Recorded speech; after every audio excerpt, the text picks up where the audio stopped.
W by ACES is born from the power of the woman. A warrior in every field of sport, guided by the wisdom of those who came before her, driven by the will to win, in equity, inclusion and respect. It is a worldwide movement, diverse, connected. A movement that embraces the wild, a symbol of authenticity and freedom, and celebrates the wonder within every woman's story. Here, well-being is not a luxury, it is a right, a ritual of self-care and collective strength. Above all, we honor every woman's worth, her value, her voice, her vision. W by ACES, the heartbeat of this revolution, begins with you. It begins in Puglia, Italy, the 4th and 5th of June 2026. The first ACES Women and Allies Global Summit. Join us as the journey begins.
Movement.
Fratelli d'Italia, Italia sedetta dell'elmo principio, se cinta la testa, dove la vittoria le porta, la chioma che schiava di Roma, il Dio la creò. Fratelli d'Italia, l'Italia si testa dell'elmo di Scipio, si cinta la testa, dove la vittoria le porta la chioma, che schiava di Roma, il Dio la creò. Stringiamoci a corte, siamo pronti alla morte, siamo pronti alla morte, l'Italia chiamò. Stringiamo a corte, siamo pronti alla morte, siamo pronti alla morte, l'Italia chiamò. Sì!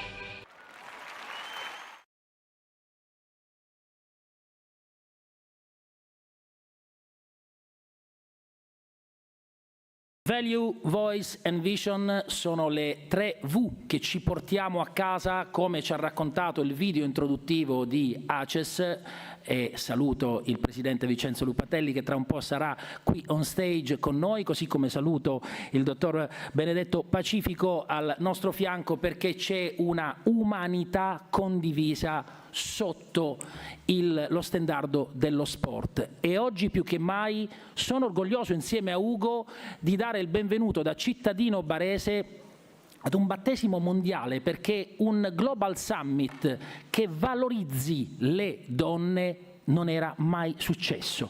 E quindi abbiamo l'opportunità di farcelo raccontare non in una sede qualsiasi, perché volevo ricordarvi che Amalia Ercoli Finzi, classe 37, è stata la prima donna italiana ingegnera in aeronautica e ha poi lavorato per la NASA e l'ESA, che Emma Strada, classe 1884, è stata la prima donna laureata in ingegneria civile a Torino e ha contribuito a tutto il programma infrastrutturale delle strade e delle autostrade italiane nel dopoguerra. Maria Artini, classe 1894, è stata la prima donna laureata in ingegneria elettrotecnica, proprio capace di lavorare per un'azienda come Edison. Allora, vi ho citato 3 donne ingegnere nella casa degli ingegneri. Bisogna stare attenti con l'asterisco nella modalità del riconoscimento del genere, ma al di là della grammatica, questa è la casa da cui verranno fuori altre ingegnere, e lo dico da uomo, lo dico da marito, lo dico da padre di una figlia che ha deciso di intraprendere il cammino dell'Università di Medicina. Quando parliamo però di empowerment, sembra quasi che si debba dare una autorità alle donne. E qui, Ugo, Benny, se siete d'accordo, mettiamoci una virgola. Nessuno può dare qualcosa che vi siete presi da sole. E con questo applauso io partirei nel racconto della mattinata delle donne e dell'empowerment femminile. E per ovvi motivi di ospitalità a darci il benvenuto è il delegato del magnifico rettore Umberto Fratino, il professor Leonardo Damiani, direttore del Dipartimento di ATEC.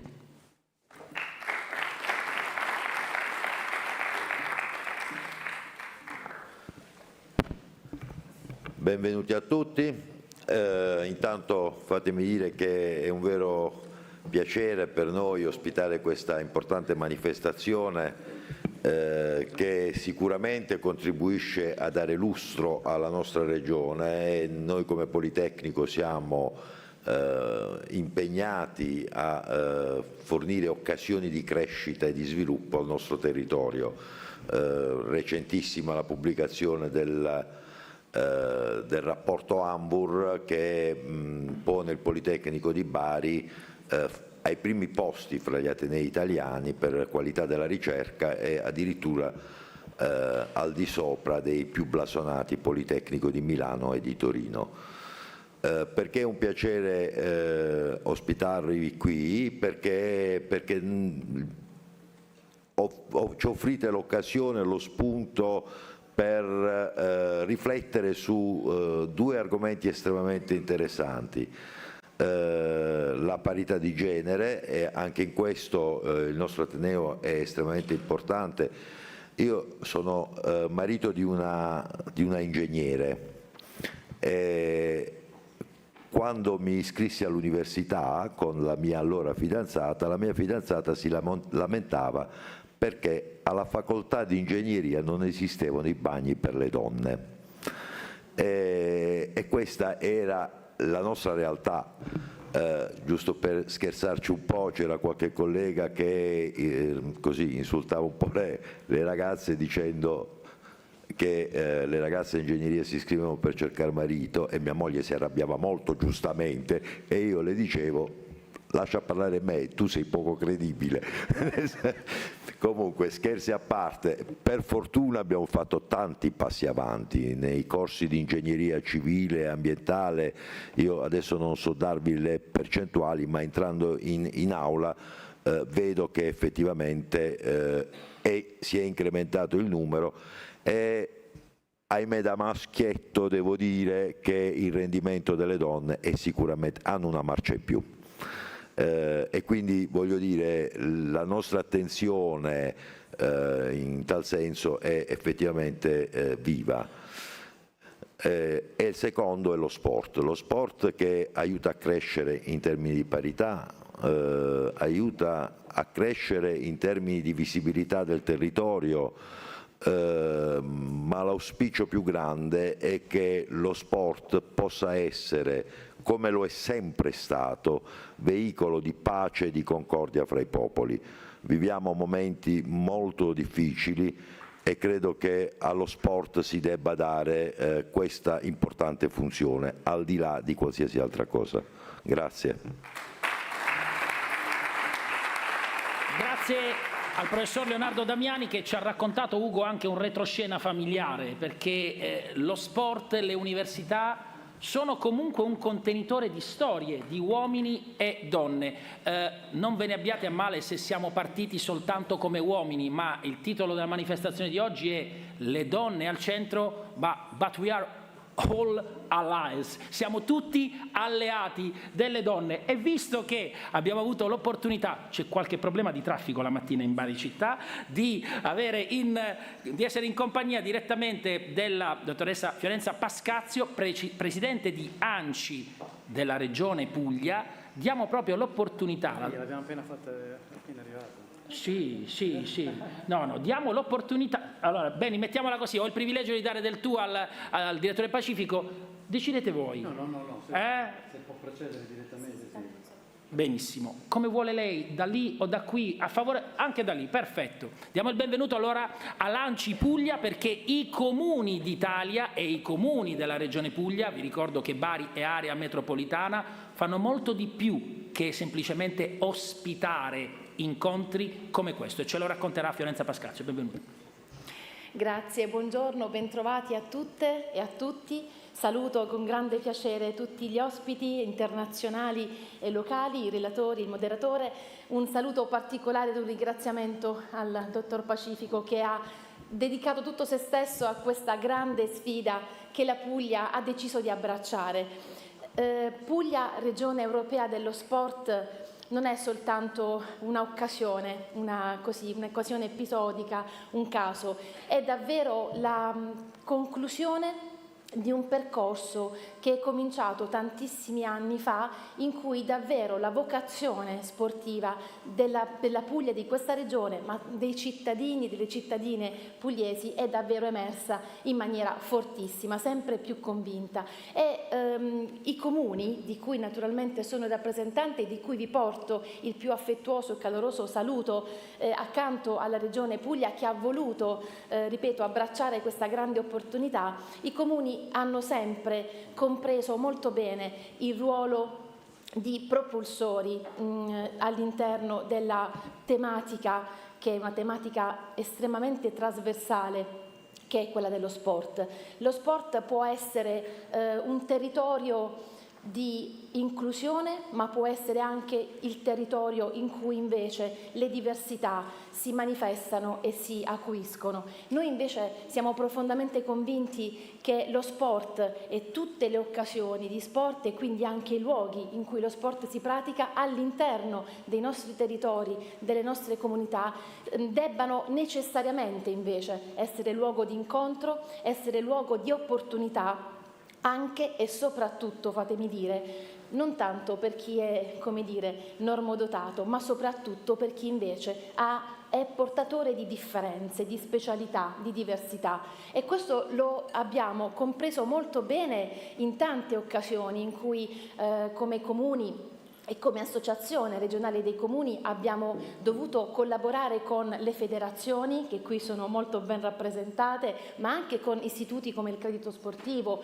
come il CONI e tantissime altre, perché avere una visione dello sport come luogo di incontro, come luogo di opportunità, significa anche riuscire ad intercettare finanziamenti ed opportunità che possano costruire una città più inclusiva, che sia per le donne o che sia per i portatori di diversità o comunque di fragilità, ma avere una visione, prima ancora per noi amministratori, è la capacità come dire, più importante, che poi può contribuire ad attuare quelle politiche che anche come ANCI Puglia stiamo provando a portare avanti, che riguardano anche le politiche di genere, perché naturalmente le donne hanno per noi un grandissimo posto e un grandissimo fabbisogno di attenzione. Abbiamo provato ad applicare, a declinare nelle nostre politiche attive, anche grazie sempre alla collaborazione con Regione Puglia, una grande opportunità che è quella del finanziamento del bando genere in comune. Attraverso quel bando ciascun amministratore o amministratrice dei nostri comuni ha potuto declinare l'importanza delle politiche di genere non soltanto a livello concettuale, a livello formale, ma praticando le politiche di genere dentro e fuori il comune, e soprattutto nei luoghi di sport. Questa differenza di approccio, questa consapevolezza dell'importanza di avere una visione più allargata, più inclusiva, veramente inclusiva, ha fatto la differenza nelle scelte poi concrete che abbiamo applicato. E allora, come comuni e come amministratori locali, non possiamo che dire grazie a Regione Puglia per aver creduto nella grandissima importanza di questa opportunità, nell'aver avuto una visione che spazia ben oltre i confini regionali e i confini di ciascuna comunità che compone la Regione Puglia, e di aver voluto avere lo sport, individuare lo sport come faro, come guida portante, perché noi siamo profondamente convinti che proprio lì ci sia la possibilità di conciliare tutte le problematiche relative e conseguenti alle differenze di genere, ma anche alle differenze di persone che hanno capacità ridotte o differenziate. E proprio per questo vogliamo, come comuni, essere accanto alla Regione e accanto a tutti voi per far sì che questa sia non soltanto una grandissima opportunità, ma sia davvero un terreno di costruzione continuativa e quotidiana di politiche che possano poi far fiorire in tutta la Regione e in tutti i nostri comuni nuove possibilità per tutte quante e tutti quanti noi. Quindi grazie e buon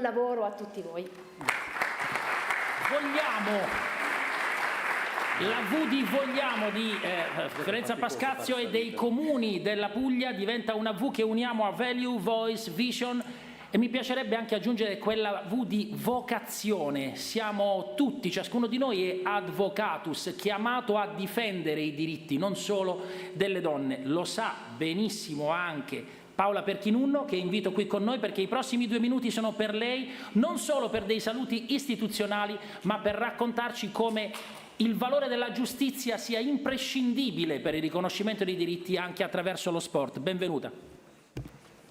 Grazie infinite, grazie di questo invito tra importanti istituzioni nazionali e internazionali. Advocatus come advocata, come difensore e difensore dei diritti. Sì, non solo un'avvocatura che interviene nella patologia delle discriminazioni e degli abusi e di tutte quelle differenze che devono essere riportate a parità, ma un'avvocatura, nella mia vision e nella vision di questo Consiglio dell'Ordine, del nostro Presidente Salvatore D'Aloisio, di cui porto i saluti, intendono essere accompagnare con strumenti stragiudiziali di consulenza, strumenti complementari alla giustizia che possano intervenire non solo per eliminare queste differenziazioni, ma per creare una maggiore consapevolezza di sé attraverso la competenza, attraverso l'equilibrio e l'intervento in situazioni che di fragilità francamente non ne vedo molte, perché quando, come nei video che abbiamo appena visto, qualcuno che ha una capacità differenziata si spinge e spinge se stesso così oltre nella propria, nelle possibilità, nell'empowerment, proprio nel significato più psicologico del termine, e dico che forse una capacità differenziata ce l'abbiamo noi normali e quindi è senz'altro di stimolo. L'avvocatura vuole accompagnare in una visione diversa e oltre, mi viene da dire oltre questo summit globale. Quindi vi ringrazio tantissimo della condivisione nell'ottica appunto di queste parole chiave: inclusione, parità, sviluppo sostenibile. Grazie. Siamo tutti avvocati, ringraziamo noi Paola Perchinunno. Un dato prima di partire: 11,4% la percentuale della partecipazione delle atlete donne a Roma 1960. Ugo, 50% tondo nella partecipazione delle ultime Olimpiadi di Parigi 2024. Più chiaro di così, io suggellerei questo passaggio dall'11,4 del 1960 al 50% tondo di Parigi, con un grande applauso, perché questi sono i numeri che ci piace raccontare.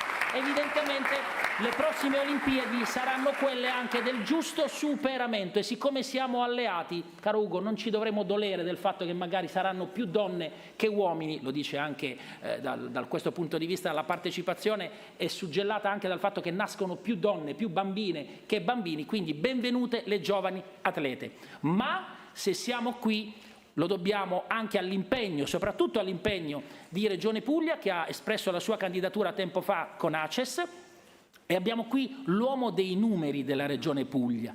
Pertanto, senza il palco, Benny Pacifico, che ha condiviso con me il primo evento in modalità co-host, ci racconta non l'evento di oggi, ma l'impegno per il futuro. Mettiamola così, perché non finisce tutto qui. Buongiorno a tutti, oggi mi tocca rappresentare la Regione Puglia, porto i saluti del nostro Presidente, che purtroppo è fuori Bari, il Vicepresidente e Assessore con delega allo sport sta arrivando e quindi viene da Lecce, un po' di pazienza. Mi tocca comunque ringraziare tutti e veramente, oltre agli ospiti internazionali, il Politecnico che ci ha ospitato e ringraziamo, l'Università, l'ANCI, l'Ufficio Scolastico presente sempre con noi nei progetti, CIP, CONI, federazioni. Non faccio adesso il politico ringraziando tutti, però veramente è stato un grande impegno. Questo, come diceva Max, è un ulteriore elemento del percorso di Regione Europea dello Sport, iniziato qualche anno fa, dopo l'inaugurazione Questo evento per noi è stato molto importante quando l'ACES ce l'ha proposto, perché ci crediamo. Proseguiremo negli eventi, grandi e piccoli eventi in questi mesi.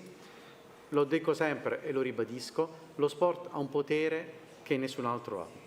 La sua valenza sociale, in un periodo storico dove le cose non vanno bene, un potere economico. Stiamo facendo degli studi che presenteremo il mese prossimo a Firenze di quale sia la leva dello sport in termini di motore economico. Ogni euro investito sono migliaia di euro che ritornano e nessun'altra economia ha questo vantaggio. E poi la salute. In un mondo in cui anche la spesa sanitaria aumenta, seguo anche la spesa sanitaria, l'unica speranza può essere la prevenzione e lo sport. E ovviamente tutto questo poi si inserisce nel ruolo della donna, che ha anche delle differenze di genere, sia in termini di salute che in termini di sicurezza e vita. Il ruolo delle donne. Ieri abbiamo fatto un briefing tra di noi ed è stato un briefing emozionante. Se riusciremo a far passare oggi ai presenti, ma soprattutto a coloro che sono a casa, perché molti purtroppo per motivi di impegni ricollegati, logistici, molti sono collegati, ma il video verrà trasmesso in streaming e in remoto nei prossimi settimane. Se riusciamo a far capire le esperienze che oggi ci racconteranno, le loro storie, le differenze che ci sono in Africa, in Sud America, i rapporti politici, cioè quello che non è soltanto il nostro orticello, sarà un momento di crescita. Io lo dico sempre e lo dico anche a titolo personale: per poter migliorare bisogna cambiare. Noi vorremmo cambiare e cambiare anche approccio e ci stiamo provando. Ho detto il potere dello sport, ma vi devo dire la verità: il potere più forte dello sport, sapete chi ce l'ha? Ce l'ha ACES. ACES ha un potere meraviglioso. Riesce... Io commetto sempre lo stesso errore, sottovaluto l'ACES. Hanno la capacità, con serenità, felicità, amicizia, di creare una rete fatta di volontari, di amici, per poter costruire qualcosa. Quindi, ma è vero, lo dico veramente sincero, ieri sono rimasto colpito quando abbiamo fatto il briefing tra di noi. Sono rimasto molto colpito. Oggi firmiamo un commitment perché l'impegno non è abbiamo fatto il convegno, facciamo le chiacchiere e ce ne andiamo. Ci prendiamo un impegno di 5 pagine di quello che va fatto, passeremo poi lo scettro e il testimone alla Turchia in questo percorso che deve continuare negli anni. Spero di non aver dimenticato nulla, se non ricordare che oggi devo dire grazie sempre ai miei colleghi che hanno la pazienza di starmi dietro. In primis devo ringraziare Anna, Samantha e Ilaria che hanno aiutato nella realizzazione di questo convegno, vedo Sabrina, Francis, Alberto, tutti, perché ogni macchina spesso è la rotellina più piccola che fa funzionare il motore e non è la cosa più grossa. La cosa più grossa è quella bella, la carrozzeria. Se manca la rotellina piccola non funziona nulla. Pertanto ringrazio il mio gruppo, perché senza di loro vi posso assicurare che né io e né la Regione Puglia potrebbero andare avanti, perché hanno una cosa che altri non hanno: amore e passione. E pertanto grazie ancora per essere qui e buon lavoro. Abbiamo certificato l'ACES Power, mettiamolo così, e abbiamo certificato anche dai nomi di Anna, Samantha e Ilaria. Avete visto che anche il Pacifico Team è capitanato da donne. No, veramente quindi... volevo aggiungere. Ho un problema, sono tutte donne quasi, però più... ho un problema. Abbiamo un problema al contrario. Houston, abbiamo un problema. Ha detto bene il dottor Pacifico, quanti non sono qui ci stanno comunque vedendo, perché c'è la diretta streaming sui canali social di Regione Puglia.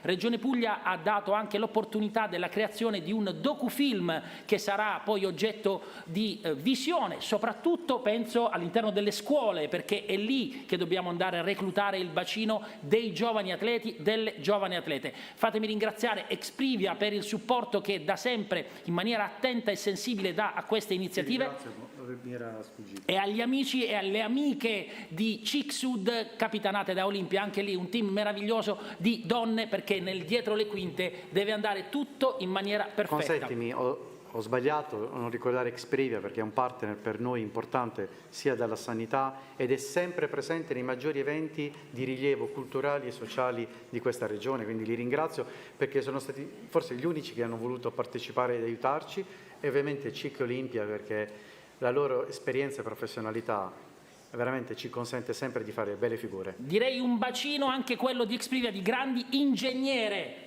Let's go. Let's go, yes, because we have to follow the agenda. Sorry, but time is time. And let's go with the opening plenary. Now it's time for the video message by Mr. Philip Muller-Beard. He's the chief of the sports section and division for social policies in UNESCO. Intro BTO. Excellencies, distinguished guests, dear colleagues and friends, it is a great honor to address the first ACES Women and Allies Global Summit virtually today. And I would like to sincerely thank the government of Puglia, ACES, W by ACES, and the bold Global Alliance for Women, Girls and Sport for the kind invitation. UNESCO is the leading UN agency with a mandate in sport and physical education, which relies on the historical consensus of the competent ministers in our member states that everyone has the fundamental right to practice sport without discrimination. It is in this spirit that the Fit for Life Sport Alliance, launched at UNESCO's 7th Global Sports Conference, MINEP 7, in Baku in 2023, is working to expand universal access to inclusive, equitable, and safe sport and physical education. Through advocacy, capacity development, and standard setting, Fit for Life aims to build policy environments where the potential of sport to transform people's lives is understood and integrated into national systems as a strategic lever for human development. With this in mind, UNESCO is currently developing global policy standards for inclusive, equitable, and safe sport and physical education. These standards aim to strengthen member states' capacities to design and implement policies centered on inclusion, equity, and safety.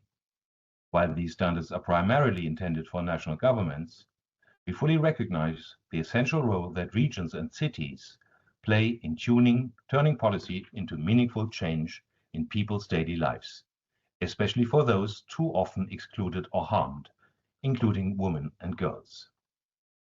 Our collaboration with ACES is an excellent example of this commitment in action, particularly through our work in Latin America, which is built around 4 key pillars. First, measuring what matters to help cities evaluate the effectiveness and impact of their sport programs. Second, capacity and legacy, equipping local actors with practical tools and methods to better plan, implement, and evaluate sports programs. Third, standards and safeguarding, aligning evaluation and award process with robust criteria on inclusion, equality, and safety. And fourth, innovation and partnerships, mobilizing civil society, academia, and the private sector to join this agenda. This also includes our collaboration with W by ACES to implement safe sport protocols across cities in the RED D+D network, building on UNESCO's existing resources to advance gender equality and safety in sport, including the Sport and Gender Equality Game Plan and the Handbook on Tackling Violence Against Women and Girls in Sport. As we continue strengthening this work in Latin America, we also hope to inspire and expand similar approaches across Europe and globally, ensuring that sport becomes a space where every woman and girl can thrive, lead, and shape her own future. Thank you for your attention.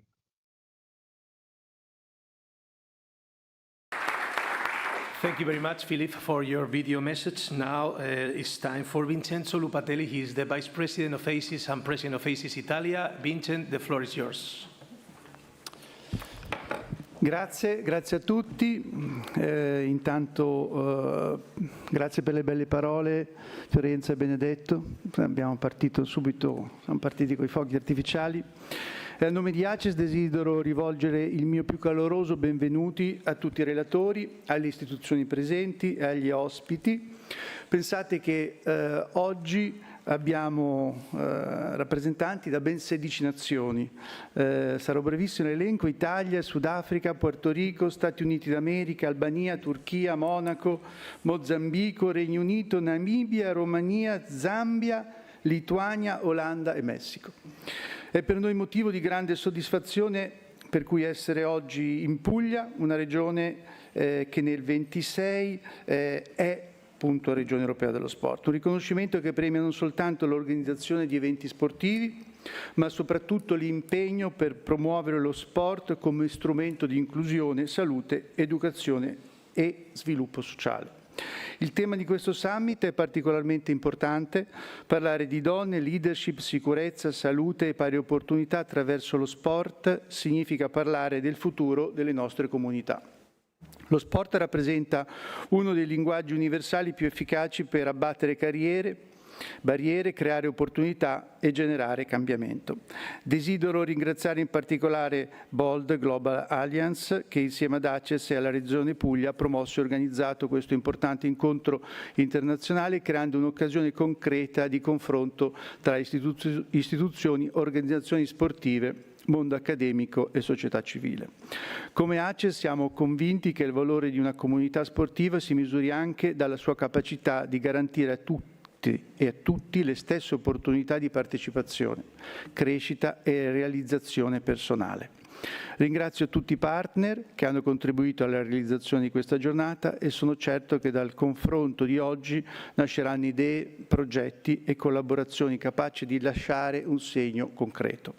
Auguro a tutti un proficuo lavoro e una piacevole permanenza in questa stupenda regione Puglia. Grazie. Thank you very much, Vincent. And now we will start with the special intervention under the title Building Inclusive Territories Through Sport with United Nations Tourism. Marta Fernández Quiñones, the floor is yours.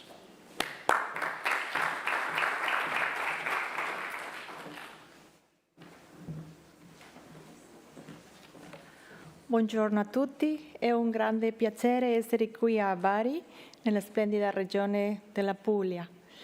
It's a real honor to be part of this ACES Women and Allies Global Summit and to reflect on such an important theme, turning movement into momentum. I would like to warmly thank ACES, a valued affiliate member of and partner of UN Tourism, as well as the organizers, the representatives of the Puglia region and Bari, for the invitation and for bringing us together for this important exchange. Today, I would like to share a few reflections on sports tourism, a fast-growing segment that, beyond its economic value, offers a powerful platform for inclusion, leadership, and social transformation. At UN Tourism, we work closely with governments and a network of more than 500 affiliate members from the private sector that goes from academia to destination management organizations. This allowed us to foster collaboration, share knowledge, and support more strategic approaches to tourism development. Through the dialogue with our stakeholders, sport tourism has gained growing importance on our agenda, and more destinations look to learn from good practices and strengthen their strategies. But what makes sport tourism especially relevant in the context of this summit is not only its growth, but its impact. We strongly believe that sports can be a catalyst not only for tourism development, but also for advancing key global priorities such as inclusion, equality, sustainability, and social transformation. Sport tourism already represents around 10% of global tourism spending, and it continues to grow rapidly. It is also a high-value segment. Sport tourists tend to stay longer, spend more, and travel beyond peak seasons, helping destinations diversify demand and build resilience. But its impact goes far beyond economics. From a social perspective, sports tourism helps engage communities, promote healthier lifestyles, and create opportunities for inclusion, especially for women, young people, and vulnerable groups.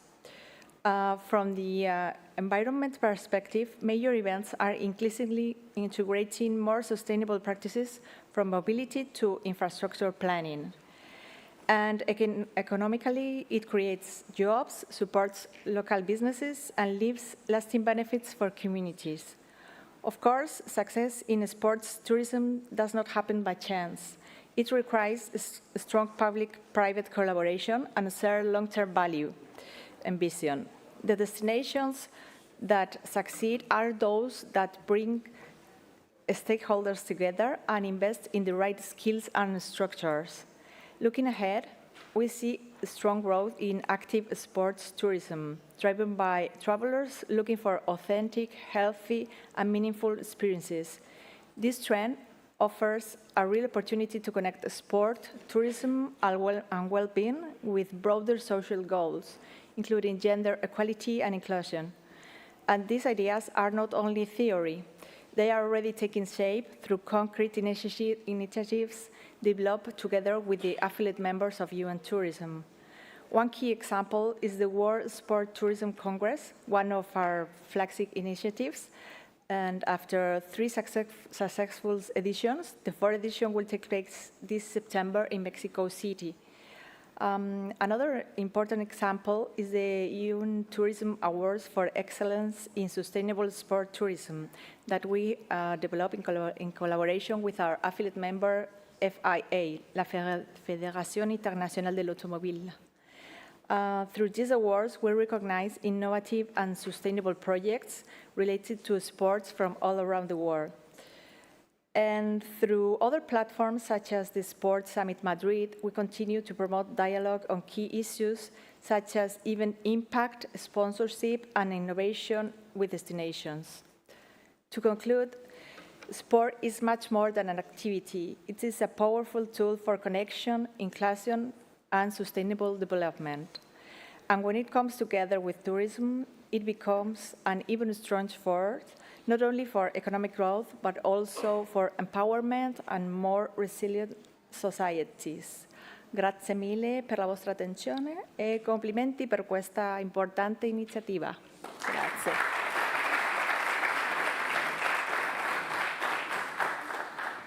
Grazie mille, Marta. Now, another special intervention from the European Olympic Committee. Madame Anna-Marie Phelps, the Vice Chair of the British Olympic Association and representative of the European Olympic Committees.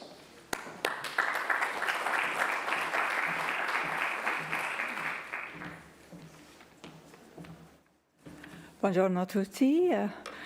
Congratulations to Puglia on their designation as the capital of sports, and thank you very much for hosting us here today. The European Olympic Committees is proud to be part of this summit.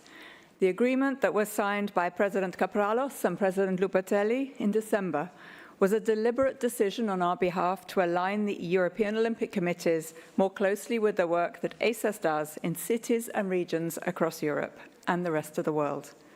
ACES has built something genuinely special, a network of 6,000 localities that have made a concrete commitment to sport. That kind of reach doesn't happen by accident, and it's not something that the European Olympic Committees takes lightly. What this summit represents, from our perspective, is an opportunity to connect that network to a specific purpose. And here today, that is to rebalance the historic inequalities in sport.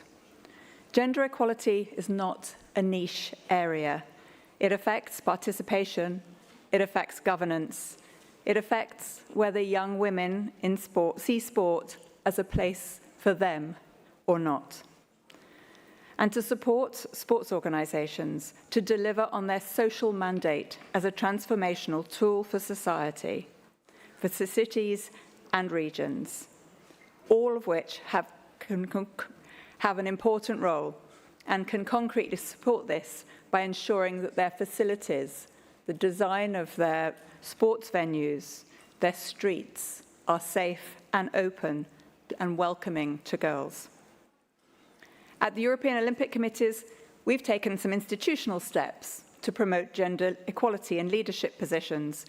We introduced quotas for our 16-member executive committee, which once again have been exceeded with 7 female members elected by our national Olympic committees. We've ensured that there are a mix of male and female representatives on our Gender Equality Commission, and we're encouraging our male allies in sport to be vocal in their support, not just to sit and say they support and make papers, but to stand up and to speak loudly. And the timing is right. Kirsty Coventry's election as an IOC president was historic. In 2024, the Paris Olympic Games showed us what is possible when parity is achieved and visibility is assured. There's momentum, and gathering like-minded organizations such as this are part of what sustains that momentum between headline moments and breakthroughs. Yesterday, I was at the Committee of Regions in Brussels talking to them about sport and sport's ability to contribute to European values and objectives and to their social impact. And it's clear that this needs to impact everybody and every citizen in our cities and towns.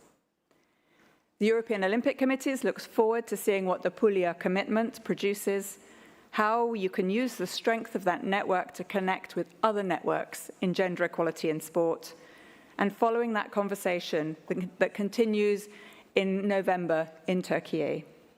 Thank you very much. I wish you all a productive and really positive day.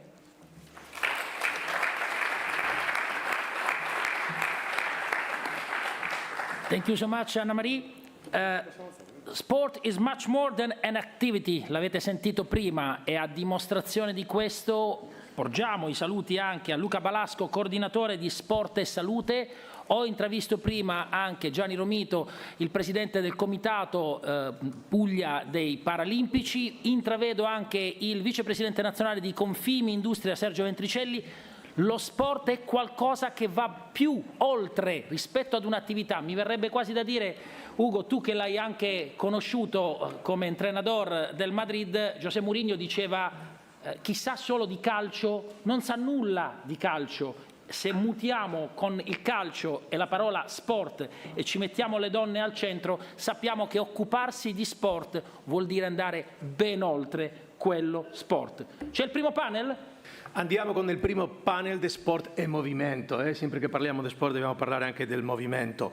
Well, we will start with this leadership conversation. The title is Repositioning Women and Girls at the Center of the Sport and Society. So I will ask to come here to the table to the Ambassador Sabine Bokle-Moller, the Ambassador of Namibia. Please come to the table. Big applause for her.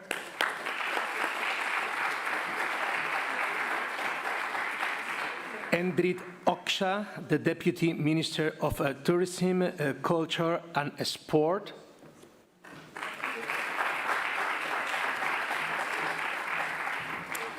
Adriana Sanchez Pares, former Minister of Sport in Puerto Rico and President of ACES America. And Isabel Bonal, former Commissioner and General for Education, Youth and Sport from Monaco, World Capital of Sport 2025.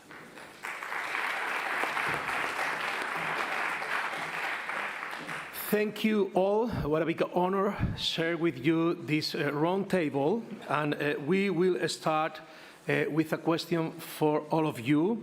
So starts whoever wants. Over the last 2 decades, we have seen strong global commitments to advancing women and girls' health, rights and empowerment through sport. Yet investments and real implementation on the ground have too often lagged behind those commitments. So my question is to the panel. Why does this gap between commitment and delivery still exists, and what now needs to change? Adriana? Well, good morning to everyone. It's a pleasure to be here. Thank you, Puglia, for having us and hosting us. For me, when it comes to the commitments that have been made globally to address and further women in sports and in general, we have to take a little bit of a step back and go back to what was done. So 2000, the MDG was signed as a commitment, and it had 8 goals that wanted to be achieved by 2015. As time passed, these goals were or were not completely accomplished. And then by 2015, the world again said we need to make it a longer compromise to get to the point that we want to be. So in 2015, the SDGs were signed, and these were 17 goals that were made. So it was double from what we had in 2000. And the world committed to achieve this by 2030. So when I went back and saw what were the goals, and pertaining specifically to women, I saw goal number 3 in the MDG 2000 was to promote gender equality and empower women. And I saw 2015 SDGs, and goal number 5 was to achieve gender equality and empower all women and girls. And when I was trying to analyze why the commitment wasn't matching the implementation, I just had to wonder, but what is really our goal? We have almost the same language. We just changed promoting, achieving, women and all women and girls. But really, what is it that defines promoting or achieving? Because if we don't set ourselves specific goals, then we don't know what resources we need. And if we don't know what resources we need, we don't know where to get them and how to distribute it among the persons or entities that need it. So I'm a lawyer, I'm big on definitions, so I went to Google, nothing too difficult, and I looked for the definition of achieve and promote. Achieve is to successfully reach a goal.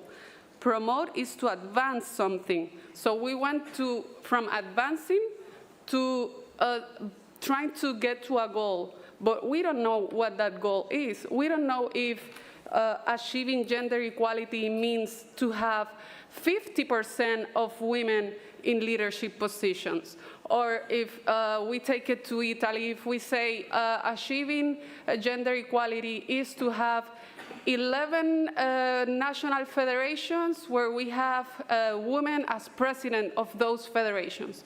So I believe for the gap really comes because we are not establishing a specific goal that we want to achieve. We're aiming for space, but what satellite, what star, what planet, so we can focus really on that specific goal and then work to achieve it. So I think that for us it's a matter of being more specific about what it means to achieve the gender equality and the promotion of empowerment in all girls and sports. Interesting reflection, Adriana. I have to say that for Turkey, we need 2 days at least, because with one morning is not enough. Let's continue now with the Ambassador Savin Bok-Moller. Namibia was recently elected as member of TIGETS at UNESCO, and from your perspective, how do we move from the global commitments on gender equality in sport to practical implementation at country and community level? Thank you, Mr. Moderator. It's really a privilege to be here and to address this audience. And I have a long list of people and institutions I would like to thank you, but I'm afraid you would cut off my time. So let me jump right into it. As you said, we were recently elected to be part of the CJEPS committee. And now CJEPS continues to have an influence in shaping global commitments and through national policies, tools, and indicators to advance sport. Though challenges persist, notably regarding violence, discrimination, and unequal access to sports, and as such, CJEPS wants to focus on the development of global policy standards for inclusive, equitable, and safe sports and physical education, with a view to their endorsement by the ministers in 2027. Now, looking back, you must also recognize the success UNESCO achieved. Like, I can just talk for my country, Namibia. We had our first development plan in 1995. It's a tool to trying to uplift the standards of living of all Namibians. Sports was in there in 1995, but just as a recreational tool. Yes, thank you. Now, coming to the current NDP 6, it identifies sport as a priority sector for human capital development, youth empowerment, and economic growth. So women's equality has in general always featured in the development plans, but in the field of sport, women and girls has become more explicit only around 2017. That's not even 10 years ago. And this evolution mirrors international trends, and it shows also that governments do take these global commitments serious. If you put it in your strategic plan, in your development plan, it means you're working on it. So what hampers further practical implementation? Once again, I just talk for Namibia. Although we are committed to gender equality, also in the realm of sport, one challenge is funding. Resources are limited, which affects access to facilities, equipment, training opportunities. Social and cultural norms are often in the way. You have traditional gender expectations. You see the stereotype of what a woman is supposed to be and not to be. There is an underrepresentation of women in leadership decision-making bodies. Then few female role models are visible. I must say we have true great women athletes who won gold medals and so on, but there was then also a problem that apparently the hormones were too high and so on, so not always so positive. As in Namibia, we were so proud of them, but this is just on the side. There are barriers if it comes to school and community levels, like inadequate changing facilities. It sounds so simple, but it can become a real challenge. Menstrual health. Then there's a weak monitoring and accountability, and for that reason there are insufficient data available. And last, but maybe the most important one, is there are many competing development priorities. So Namibia is faced with pressing challenges like unemployment. About 50% of our youth has no jobs. Even if you went to university, it's not guaranteed that you have a job. Healthcare, poverty reduction, and education. With this, I submit I could talk longer, but and I wish you all a fruitful discussion. Thank you very much. And it's very interesting having these different points of view from Africa to America, Europe, small principalities like Monaco. So let's continue now with Endri Oxa. Tu puoi parlare in italiano, Enrique, che per te io so che è un po' più facile che l'inglese, but the question will be done in English. So from a government perspective, what's changed when sport is treated not only as recreation, but as a part of public policy for education, well-being and gender equality? Buongiorno a tutti, grazie Ugo, grazie Regione Puglia e grazie Lupatelli, anche come fondatore, anche il presidente di ACES Italia. È molto piacere di essere qua, di parlare a casa, perché per noi albanesi non dimentichiamo la storia che Bari per noi è la casa.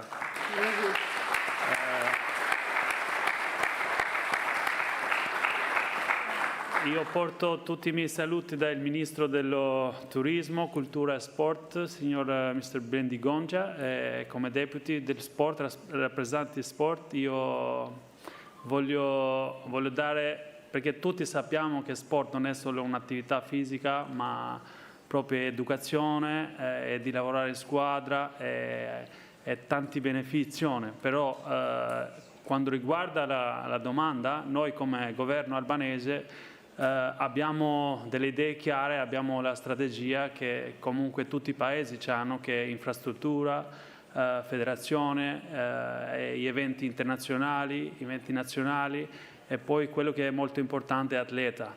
Quindi anche noi abbiamo delle strategie, ma quello che nel nostro paese è cambiato molto è come abbiamo scelto di supportare delle donne e che abbiamo messo non proprio nella legge ma nel statuto della nostra federazione di essere un gender balance tra gli uomini e le donne. Quindi noi diamo, per esempio, facciamo una gara tra le federazioni che quale di quelle hanno più donne, per esempio nel board hanno più di 30%, guadagno più punti di altre federazioni.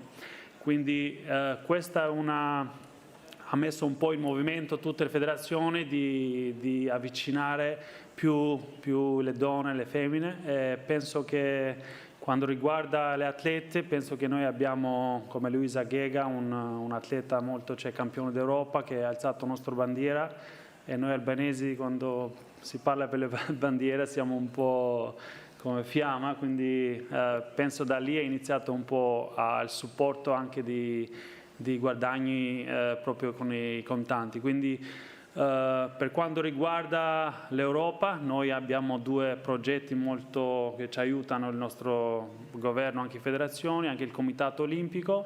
Abbiamo Be Active and ACES di promozione delle donne, non soltanto sul sport, ma anche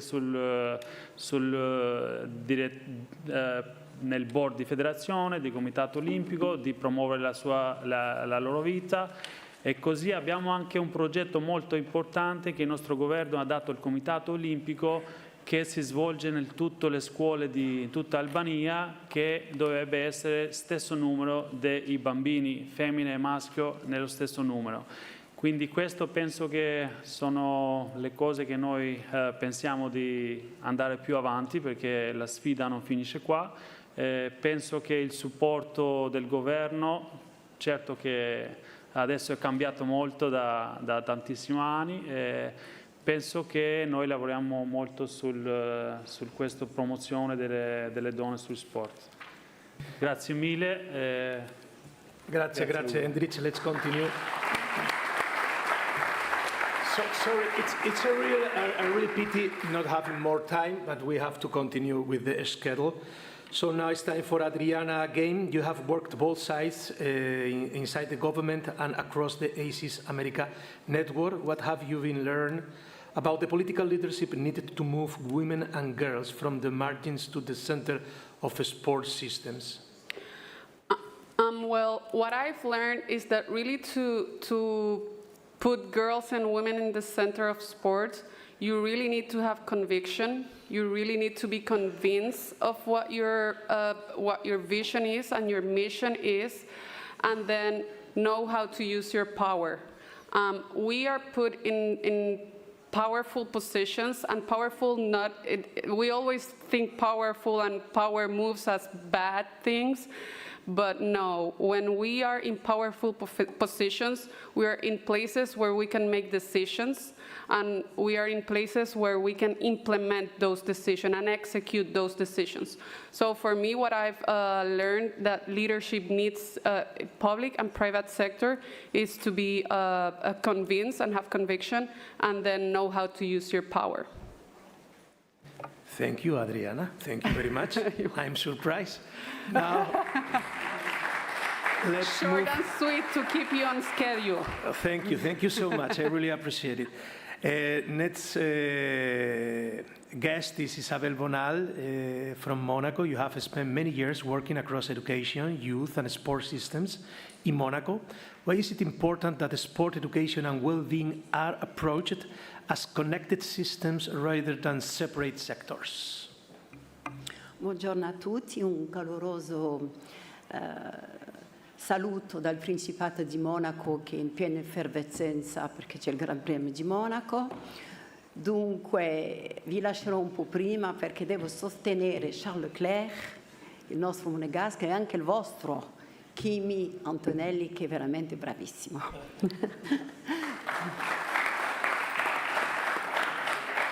Allora, anche se noi a Monaco parliamo il francese, mi piace tantissimo di parlare l'italiano perché lo parlo ogni giorno.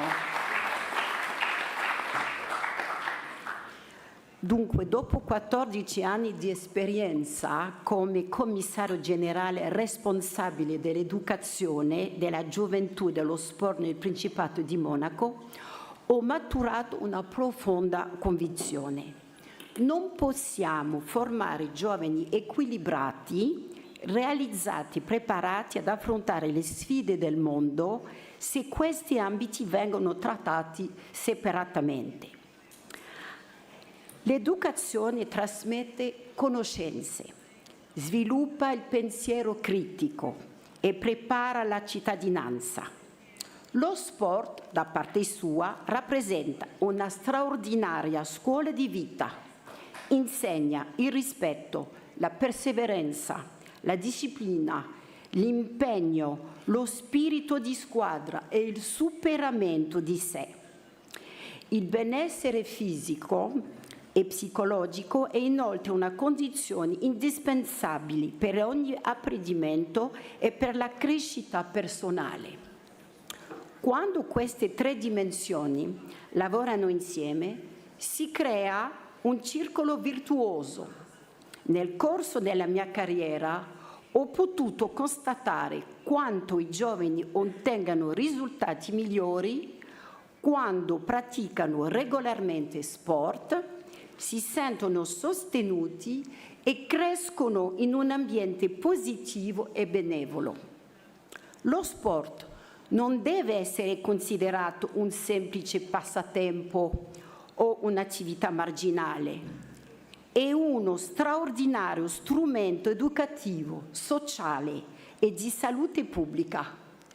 È proprio questa visione globale che promuoviamo anche attraverso ACES, riconoscendo lo sport come veicolo di inclusione, coesione sociale, pari opportunità e sviluppo umano. Grazie mille, Isabel. Grazie mille. And the final question for the table, I don't know if one of you could like to reply.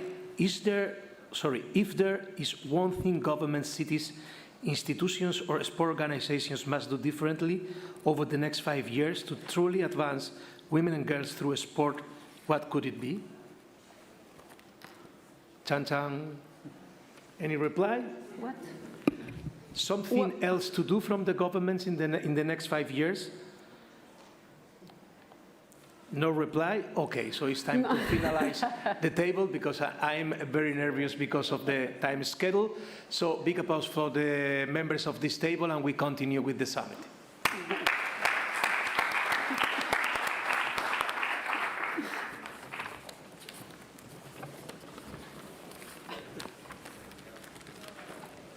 ¿Presentas tú, Max? Yes. Okay. Beh, è interessante che tu abbia posto la domanda su quello che potremmo chiedere ai governi nei prossimi 5 anni. Non c'è stata risposta, il che vuol dire che siamo confidenti. Anche la speranza alberga all'interno di ACES, alberga all'interno della regione Puglia. Motonautica. Parliamo di uno sport che prevede anche tante donne dietro le quinte, ingegneria, parte di officina, la sicurezza, e poi la Puglia è la regione col maggior numero di chilometri di costa, ben 800, con 2 mari che vengono collegati, l'Adriatico e lo Ionio. Allora è bello sentire la testimonianza di Milena Maggio, delegata Puglia della FIM. Benvenuta.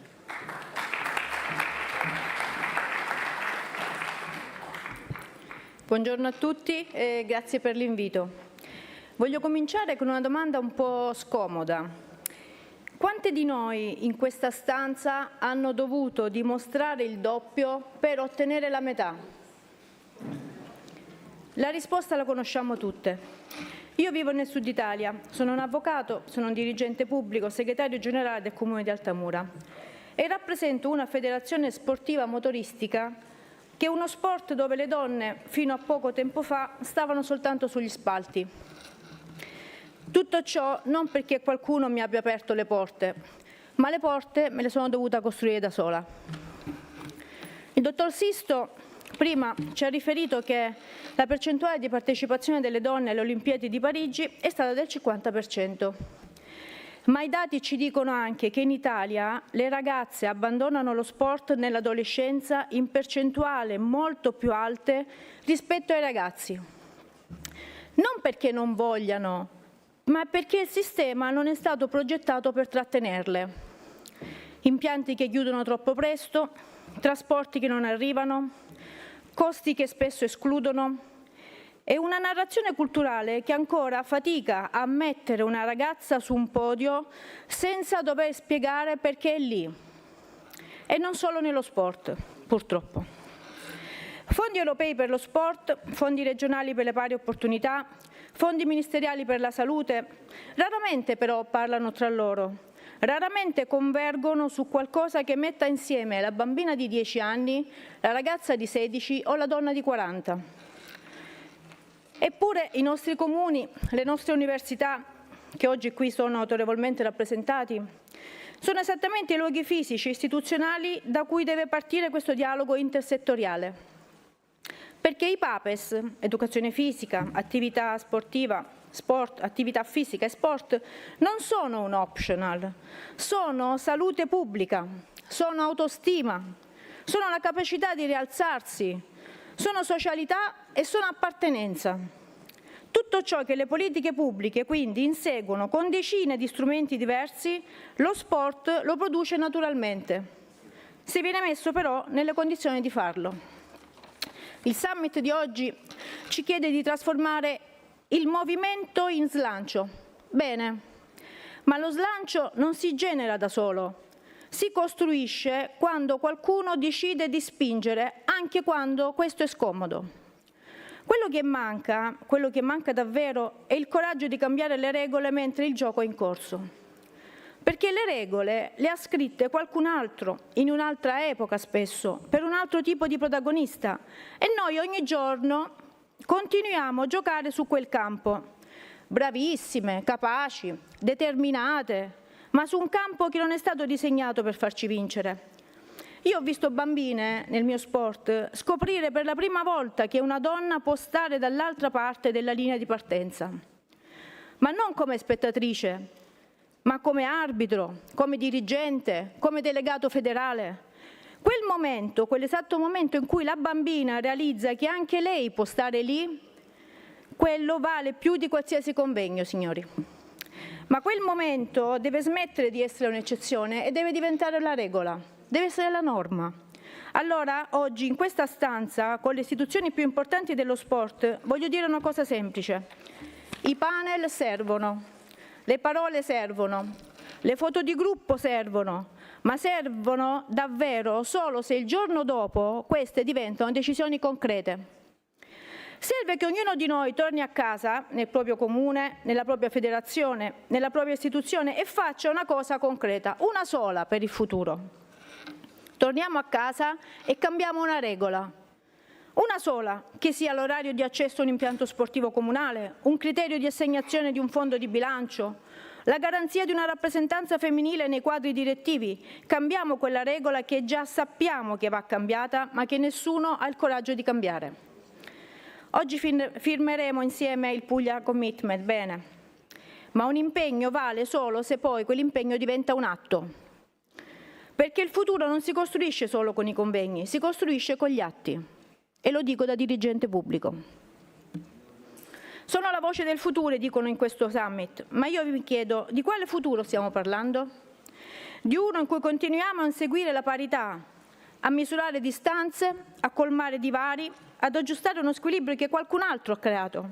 No, la voce del futuro che voglio essere, che vogliamo essere, parla di qualcosa di diverso, di più profondo e di più giusto. Non chiediamo soltanto una parità dichiarata, chiediamo un'uguaglianza reale. Niente di più. Uguaglianza che significa che la linea di partenza deve essere dritta, pulita e identica per tutti, fin dall'inizio. Non vogliamo correre il doppio degli altri per recuperare poi i metri persi a causa di uno svantaggio iniziale. Vogliamo che le regole valgano per tutti senza eccezione. Che non si parli di colmare un divario, ma di non averlo mai accettato. Questa è la voce del futuro. Non una voce che chiede di essere inclusa, ma una voce che ricorda a tutti che non avrebbe mai dovuto essere esclusa. Grazie e buon proseguimento. La determinazione di Milena Maggio, che ha racchiuso in sé le qualità di avvocata, di dirigente pubblico, di rappresentante di una federazione, quel momento, ha detto Milena, abbiamo sentito prima, the time is right, è vero, il riferimento al passaggio dall'11,4 al 50 è un riferimento delle atlete partecipanti worldwide. Quello che ci ha rappresentato Milena è anche un occhio all'Italia, è anche un occhio al territorio, perché in quel 50% l'Italia c'è, ma può tanto migliorare. Così come tanti altri paesi, e oggi ne abbiamo 16, Ugo, che stanno raccontando anche la loro storia e il loro programma, e l'invito di Milena è un invito accolto direttamente da ACES Europe, da ACES Italia, perché oltre il commitment c'è l'agire quotidiano e poi spetterà magari a me, a te, agli altri colleghi il raccontarlo, perché raccontare dopo che si è fatto è sicuramente più proficuo che raccontare qualcosa che deve ancora accadere. Assolutamente, un bel discorso. Let's go for the words to the action, which is what we have to do. And we are here because 10, 12 months ago, one person says, Ugo, President Lupatelli, why we don't do something in terms of women and sport? And we say, why not? And everything started from Krina Govender. She is the founder and the CEO of Ball. Krina, the floor is yours now.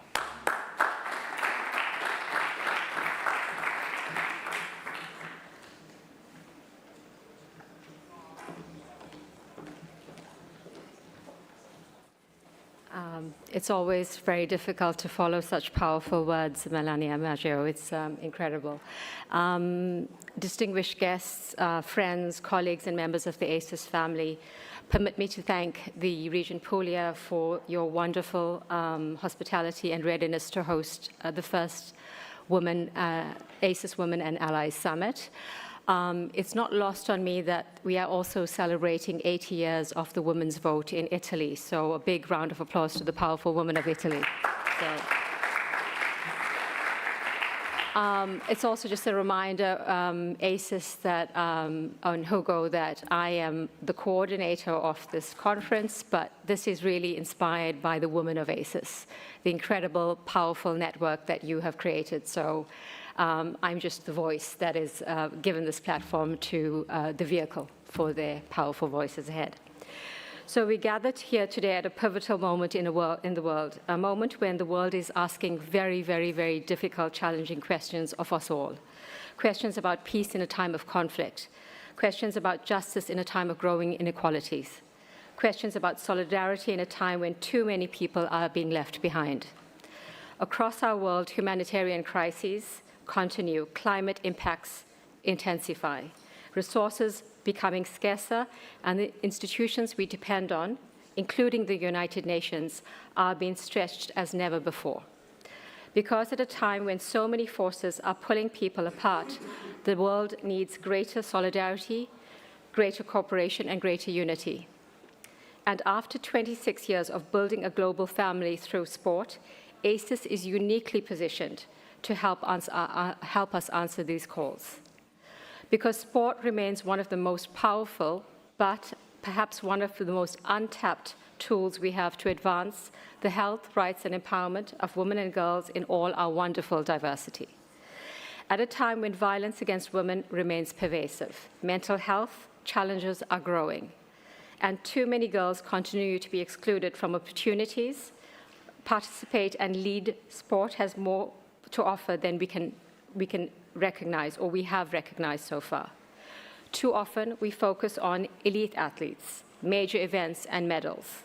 But the real stories of sport is happening in communities, in schools, in local clubs, on dusty fields.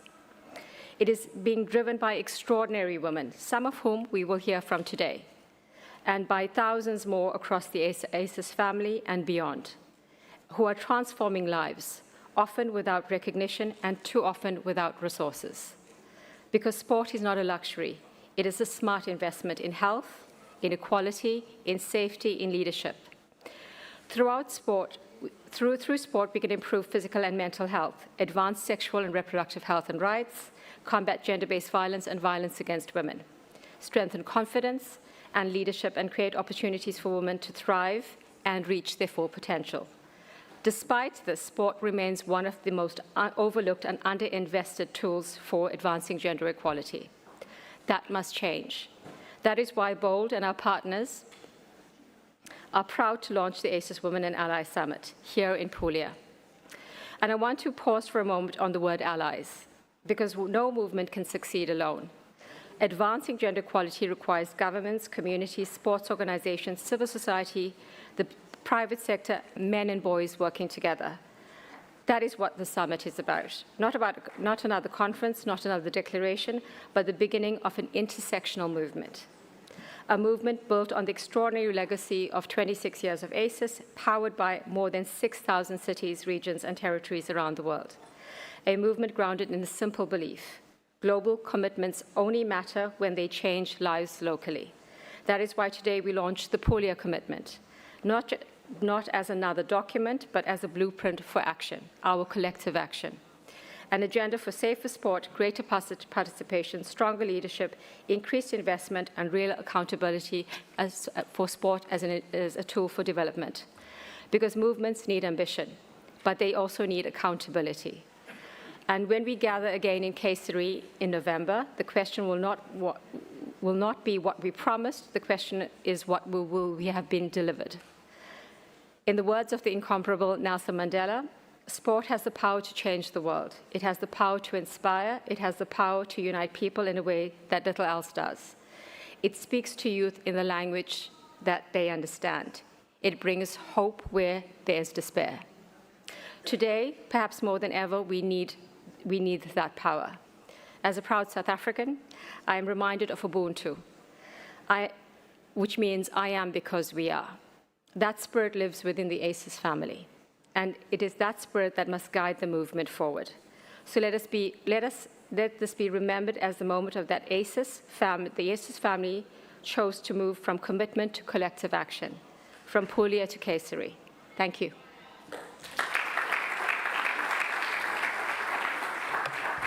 Thank you very much, Grina, for these fantastic words. So now we will start with the panel number 1. The title is Safe Sport Everywhere and for All, From Awareness to Accountability. I will give the floor to our moderator, Yolanda Sosa. She is the founder, one of the founders of W by ACES and the president of Pro Woman and Sport Foundation Without Borders. She came from New York City. She's Mexican. And Yolanda, now is your turn if you finally can leave the audience seats. So come here, put here, Yolanda. Yolanda, here, here, Yolanda. You have to moderate at the table from here. I will give you all the autonomy. I will leave the table, and now is your turn.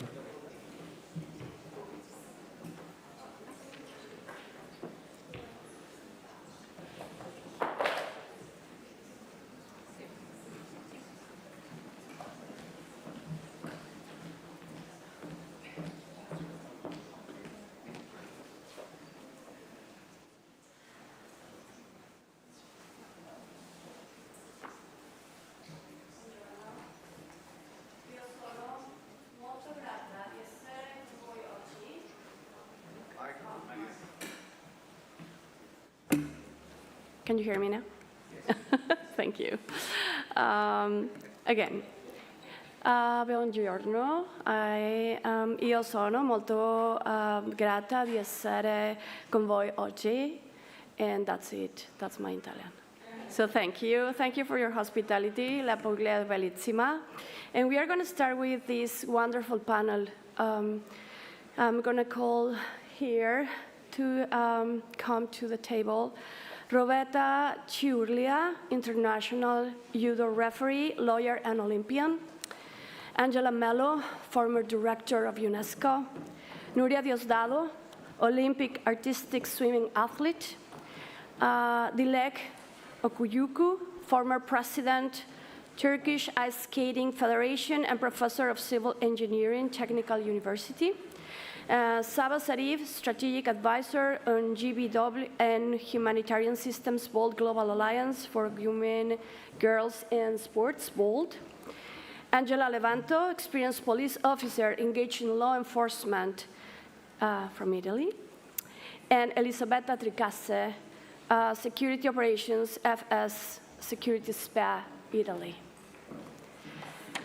And as we're moving to this first panel, we're going to talk about safe sports everywhere and for all, from awareness to accountability.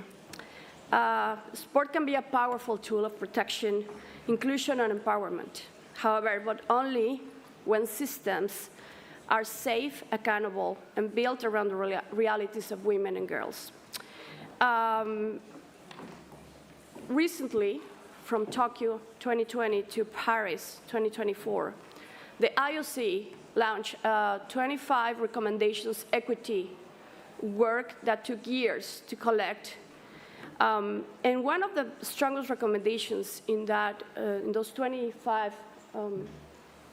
recommendations that came over from the IOC, the International Olympic Committee, one of them was mental health and safety for women in sports. That was for the elite athletes, but this touches all of us around the world. For years, institutions have spoken about safe sport, yet many women and girls still experience harassment, abuse, exclusion, discrimination, and unsafe environments across schools, clubs, and communities.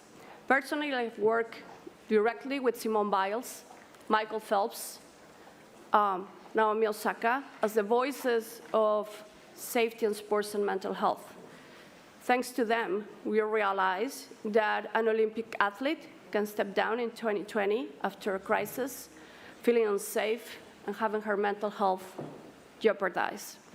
That has teaches us a lot of lessons. But also I know that women in this panel have experienced and have a lot to say about that. So today's conversations is not about whether safeguarding matters.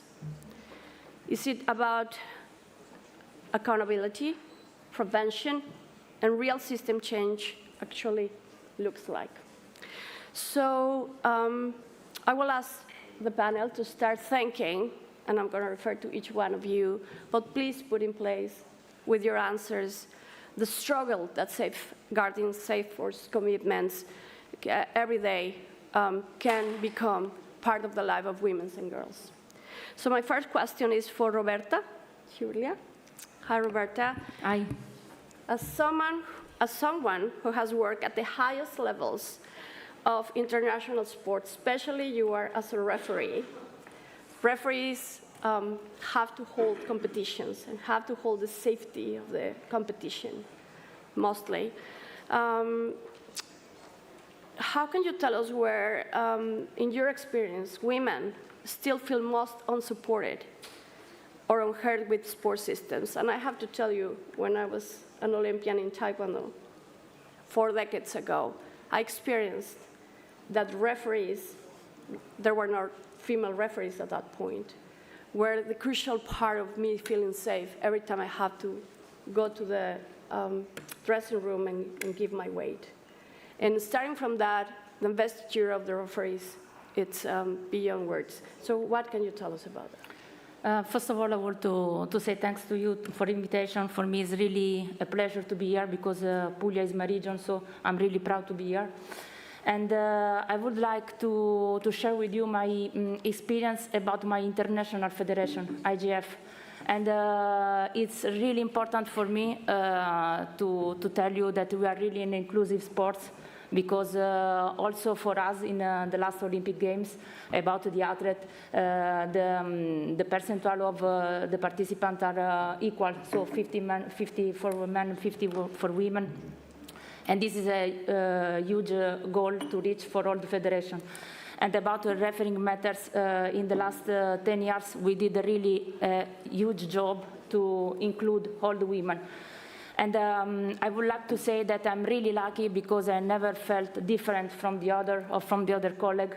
Our sport begin for the young kids women and men are play together. So we start together and we follow this path together.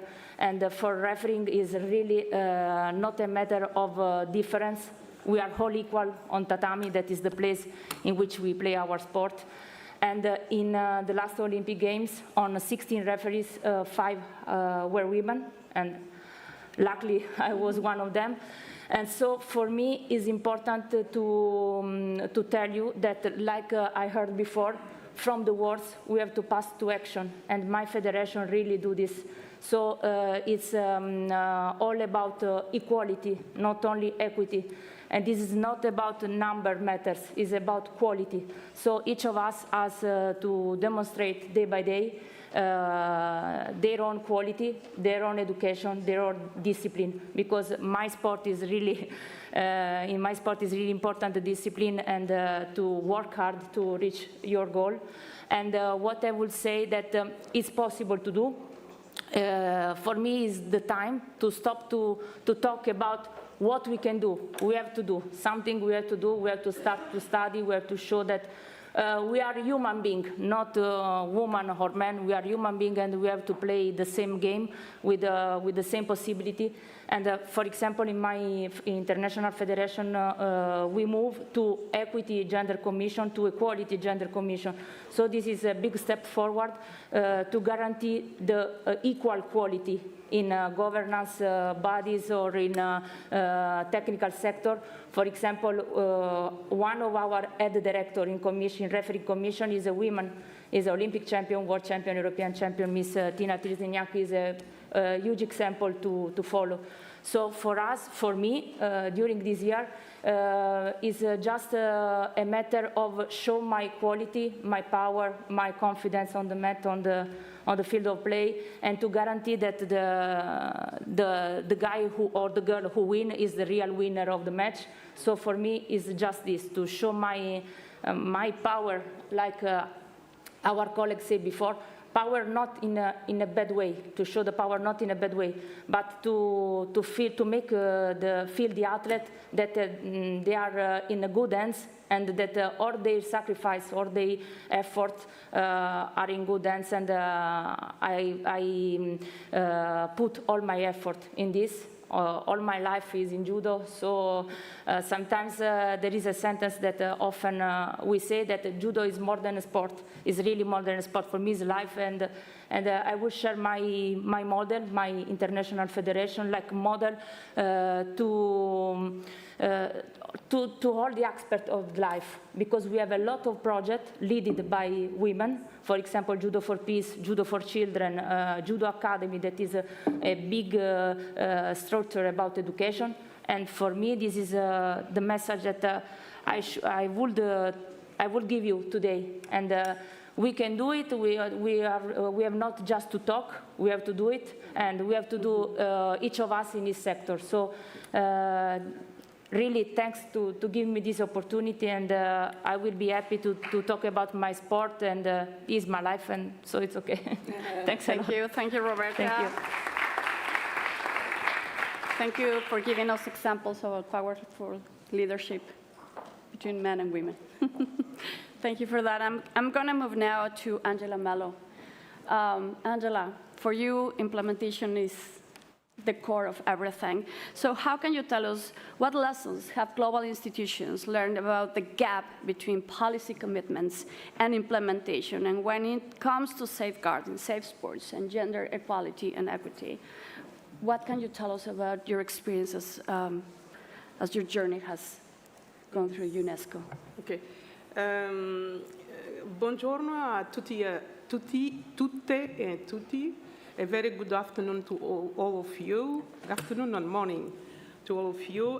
Thank you very much for having me here at the panel. So when you talk about gaps between the safeguarding sport policies and implementation, first of all, I'd like to thank the collective action that all stakeholders have already put in place in order to get safeguarding commitment translated into sport policies, safeguarding sport policies. But the gap is there. Why? Because when you talk about, first, policies cannot succeed or fail on their own merits. Policy needs implementation, yeah? So when you go to the implementation, you see the gap. The gap is because you have a beautiful theoretical documents, which is policies, wonderful policies, but policies needs to be implemented. And when it goes to the implementation means changes in human behavior. Changes implies culture, organizational culture, culture of responsibility, collective responsibility, culture of accountability, culture to management, people and financial resources, and also risk management when you manage something, people or financial. Another thing is systematic monitoring is missing. Sometimes this can do, but there's a point. Another point is evaluation, internal or external evaluation. Another point that I'm very keen is audit. We have to have an audit. Audit doesn't mean only to instigate how you use the resources, because there is also lack of budgeting allocations from the managers or leaders, etc. So it's also a matter of introducing or integrating gender analysis and gender markers as audit processes. Otherwise, you fail everything, yeah? Saying this, I will structure in 3 issues. One is structural resourcing barriers. What it means is, it means that there is a under-resourcing in all these institutions, etc., because leaders see big, write big, but fail in budgeting allocations to dedicate staff. Second point is, I can say something like inadequate training. Sometimes, it's not always, sometimes there is an inadequate training for the safeguarding employees because they sometimes are given the document to read rather than have interactive training. Look at the core knowledge of how they'll deal with the real-world abuses, right? Another thing is issue on breaking silos work and give them ability to interact with interagencies, to have an interagency approach rather than sometimes working alone, standalone work. Another aspect of the structural barriers is time constraints. People, safeguarding people are always overloaded work. And sometimes they lose priorities tasks. They have a competitive tasks. And sometimes also they have overtime consuming documentation, safeguarding documentation. So we have to summarize these and put clear instructions with the clear procedural reporting channels. So the other point that I mentioned before is a culture behavior. What the means is, what is the meaning of this culture behavior? This means that instead of looking at the bureaucratic work, safeguarding policies, we should look at the core value. Why? Because the sport values. Sport values is very important. You have a leadership, excellence, discipline, team builder, rule of law, respect of rule of law, respect for self, respect for others, solidarity, international cooperation. And these are the ingredients for the individuals in the long life and also for you for professional activity. You have to, using these values in order to improve in your life. So the other point is fear of repercussions. Sometimes you fear to losing jobs, right? You are fearing to breaking up the families. And you are facing intimidation from intimidating individuals. So this should be really stopped in order to to bridge the gap. And sometimes we tend to normalize the harm. This is a look at mental health. Why? Because if there is a systematic inequalities and discrimination is deeply ingrained in the unities, staff tend to normalize or overlook abusive behaviors. Yeah? So, operational flaws. This is the last one. Operational flaws. Complexity of the policies. Some policies very complex, nice policies, high level, top, etc., but very complex language. This is why board should also work on this, harmonize the language, and also poorly written policies, sometimes full of jargon. We don't understand nothing, so we cannot follow, even for the. Final note, lack of confidence. This is very important. Why? Because if the system is not credible, efficient, and trust, people can do nothing because they believe nothing will change. And finally, poor dissemination. You have to have a, how do you call this, strategic plan, information, clear message, etc., etc. Sorry. You gave us a clear path to go for implementation about highlighting the training, highlighting the clarity of and the clear procedure unpacking that we need for understanding and changing behaviors, not only for any human being that is in the system. So thank you for that, Angela. Thank you, really, another full day for this that you have unpacked for us. Now we will go with Nuria. Nuria is a 4-time Olympic athlete. She has lived 4 Olympic Games in her career, and she's also a force and a movement socially back in Mexico, because she has represented so many layers of the safety and unsafety and mental health as well in sports. But please, Nuria, tell us about your athlete's perspective. What does truly safe, supportive, and empowering sport environment look and feel like and has been for you? Thank you, Yolanda, and for me it's a pleasure to be here. As Yolanda said, I lead a movement, a very big movement, just right before my 4th Olympic Games in Paris. We had a big discussion with the sports ministry director, and it was something very powerful for us to be, to lead a movement, to have our place as athletes, because I think that the most important thing that we have to look is that excellence, we can have excellence without sacrificing the wellness of the athletes, and I think that that's a very important thing to have in our minds. With this director, we have this movement just right before Paris, and we wired like people that follow us, just not because of the medals we were winning. We were fighting for a personal battle and to put the rights of women and girls in sports above everything.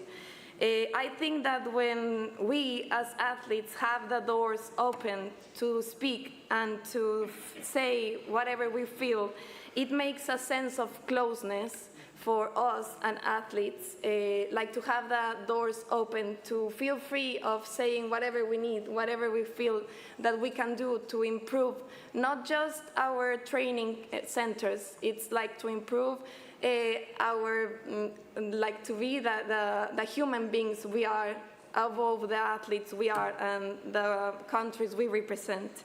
When we have the doors open with these leaders, I think all the decision makers, the environment becomes much more healthier and positive for us to have good places to train. I think this creates a very strong teamwork and leads us to get better places in the world. And like to close, what I want to tell you is that I think that the future in sport, it's not only about winning more medals. It's about creating environments where every girl can feel safe, led by people that want them to show her potential, all the potential beneath every medal that they can win. Thank you. Yeah, thank you, Nuria. Thank you for that.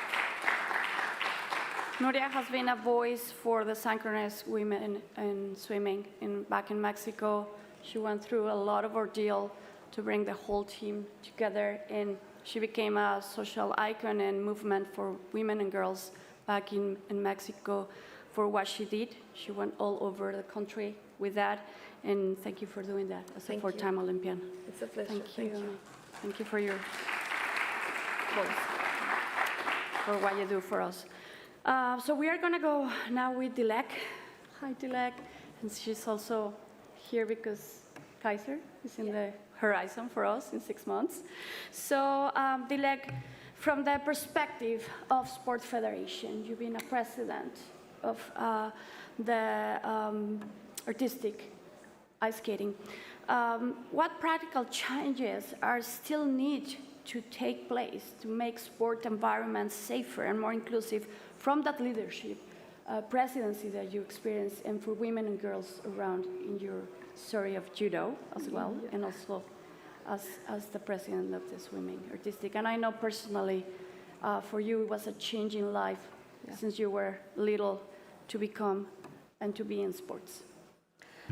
Thank you very much, Yolanda. In fact, you made a mistake by giving this microphone to a full-time professor of structural engineering, even in Politecnico di Bari, because the environment is my place, which I every day go and deliver my lectures at the university, so I'm very comfortable. But for the first time, I'm sitting, because during my lectures, I'm a hyperactive girl. I move. So I hope I will finalize my conversation as soon as possible. I cannot sit down more. My friends, I'm coming from Turkey, and I was elected as president of Turkish Ice Skating Federation some years ago. 2 more male candidates were also competing with me, but I won. The reason that I won the game was because of my sports discipline. I was an ex-athlete of judo at the national team level. I could manage myself, I could discipline myself, and I could get over some struggles which they can challenge to me. We are talking about the same things more or less. We should include the women and girls in sports, etc. But sports is not only competition. Sports has different branches like administration,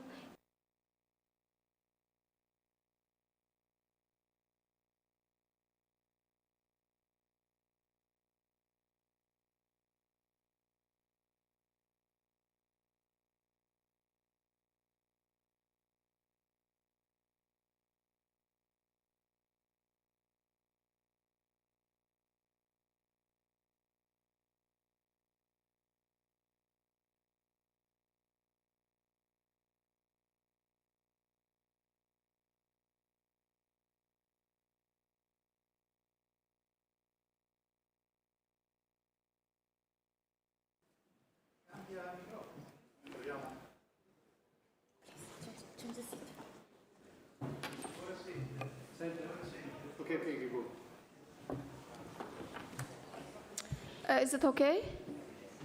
Yeah. Okay. What I was talking about? The environments have to be safe. Okay.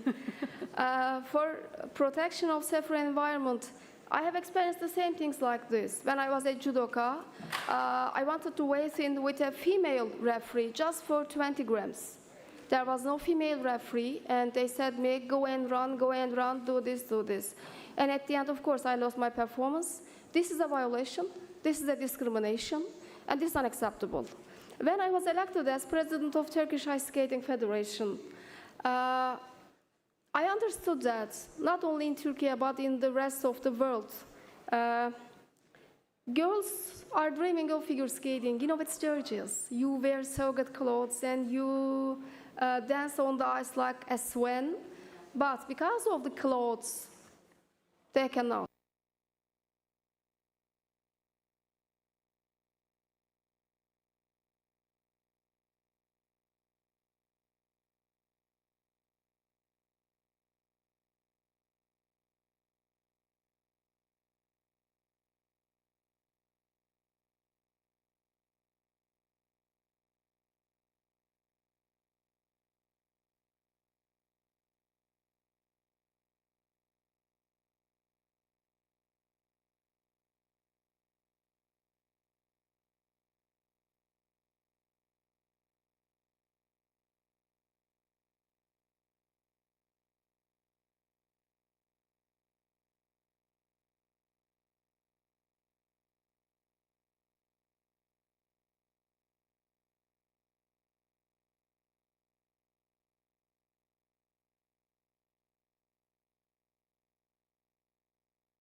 the only sports in the Summer Olympic Games competing more than 200 countries.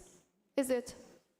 Yes. Yeah, because of their inclusiveness. But we should do for the rest. And what we are doing in Turkey currently, I want to give special examples because we are more or less talking about the same problems. The pregnancy is one of the most important challenge for the female athletes or female administrators. What else? Contractual guarantees should be provided for the ladies. Equal payment should be provided for female athletes as men. If you want to create more safer sport environments or inclusiveness for the ladies, you should do this. You should give their rights in the boards of executive committees, either by choice or by mandatory rules. There is no way. But I think the only tema that we are talking about today, increasing the number of the men like this standing in this hall and as well as the ladies standing in this hall. If we can do that, I think we will solve a lot of problems. I have a lot to say, but I don't have much time. My friends, next station is Kayseri, Turkey. Kayseri will host a great event 6 months later. And it's also the World Sports of Capital 2029. We invite all of you to our city, and I will be there. Thank you very much for this great invitational event. I'm really appreciated to all of you. Thank you very much.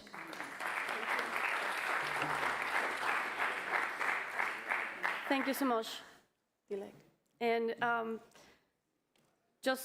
you gave us an example of environments. Even having lightning in spaces where sports are being practiced can change the violence and what is happening and the safety of that space for the community. So from there to clothing, right? We are now facing a change also from the IOC. There were recommendations specifically for social media, where to take a picture, which part of the clothing can be portrayed or not, and how to create safety around that. So you were talking about those important issues. Thank you for that, Dilek. And I'm going to go now with Angela Levanto. Angela, law enforcement takes place here, and it's a crucial job that you do in regard to that. From the moment you see a police officer that's taking care of our safety, just to see the investiture, just to see the dressing and the presence of that can make us feel safe. But we know the action and the implementation has to come with it, and the modeling of that law enforcement perspective. So what practical measures are needed to prevent harassment, abuse, and violence affecting women and girls in sport and community spaces, in your experience? Buongiorno a tutti.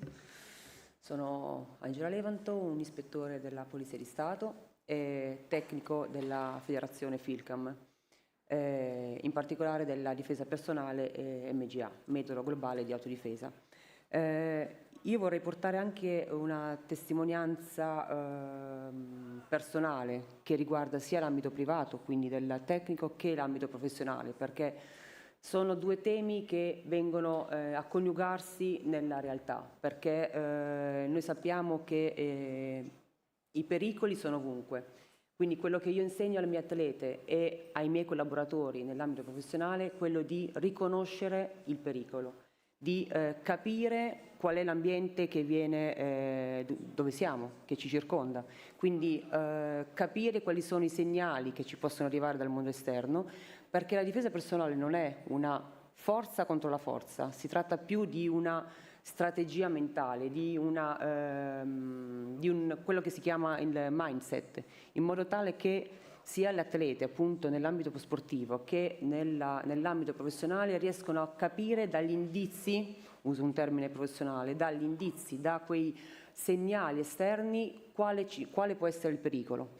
E in base a questa strategia mentale che viene sviluppata con una preparazione fisica in palestra, quindi una preparazione fisica e mentale che coinvolge anche la mente, con questa strategia possiamo prevenire tutto quello che riguarda il pericolo, perché si sa, le donne non hanno la stessa forza degli uomini, è inutile girarci attorno. Quindi bisogna agire in maniera tale da, ripeto, prevenire quello che può essere il pericolo. La difesa personale in particolare si basa su delle tecniche non di forza ma di leve, utilizza dei principi di biomeccanica, utilizza le dita, il movimento delle dita per far forza e per condurre in questo caso l'aggressore a una determinata posizione di svantaggio rispetto all'inizio dove la donna è la vittima. Quindi questo è quello che facciamo in palestra, riusciamo a coordinare in maniera efficace il movimento della donna per poter sfruttare tutti questi principi appunto di biomeccanica e di potenza relativa, perché la tecnica viene sempre prima della potenza. Ricordiamoci che quello di cui parlavo prima, di strategia mentale, è proprio lo strumento che noi donne dovremo utilizzare sempre, che è il fulcro del nostro insegnamento durante la disciplina di difesa personale, perché la preparazione fisica e mentale che si ha dopo un buon allenamento, dopo una sessione di allenamento, è qualcosa che l'atleta porta a casa, perché una donna che ha una preparazione giusta, sia fisica che mentale, ripeto, ha un atteggiamento diverso, ha un comportamento più sicuro, ha una portata e una camminata diversa, parla in maniera diversa, parla in maniera più forte, più sicura. Ed è importante per quanto riguarda le atlete, soprattutto giovani, avere questa mentalità, avere la sicurezza di sé nel momento in cui vengono ad affrontare poi il mondo esterno. Quindi ecco, la nostra testimonianza, la mia in particolare, è quella appunto di coniugare sia la professione che lo sport.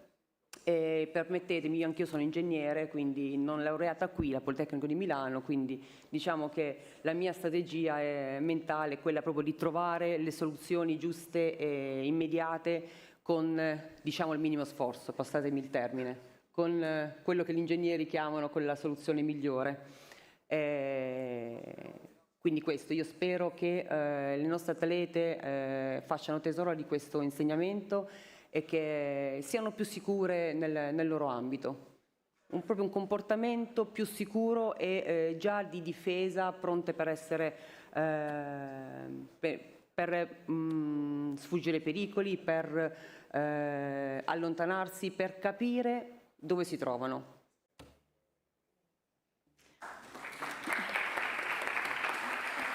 Thank you so much, Angela, for that, and she clearly give us a clear perspective on behaviors and how we can, work from that perspective to identify those red thin lines in safety, physically and mentally. Thank you for that, Angela. And we're going to move now to Elisabetta.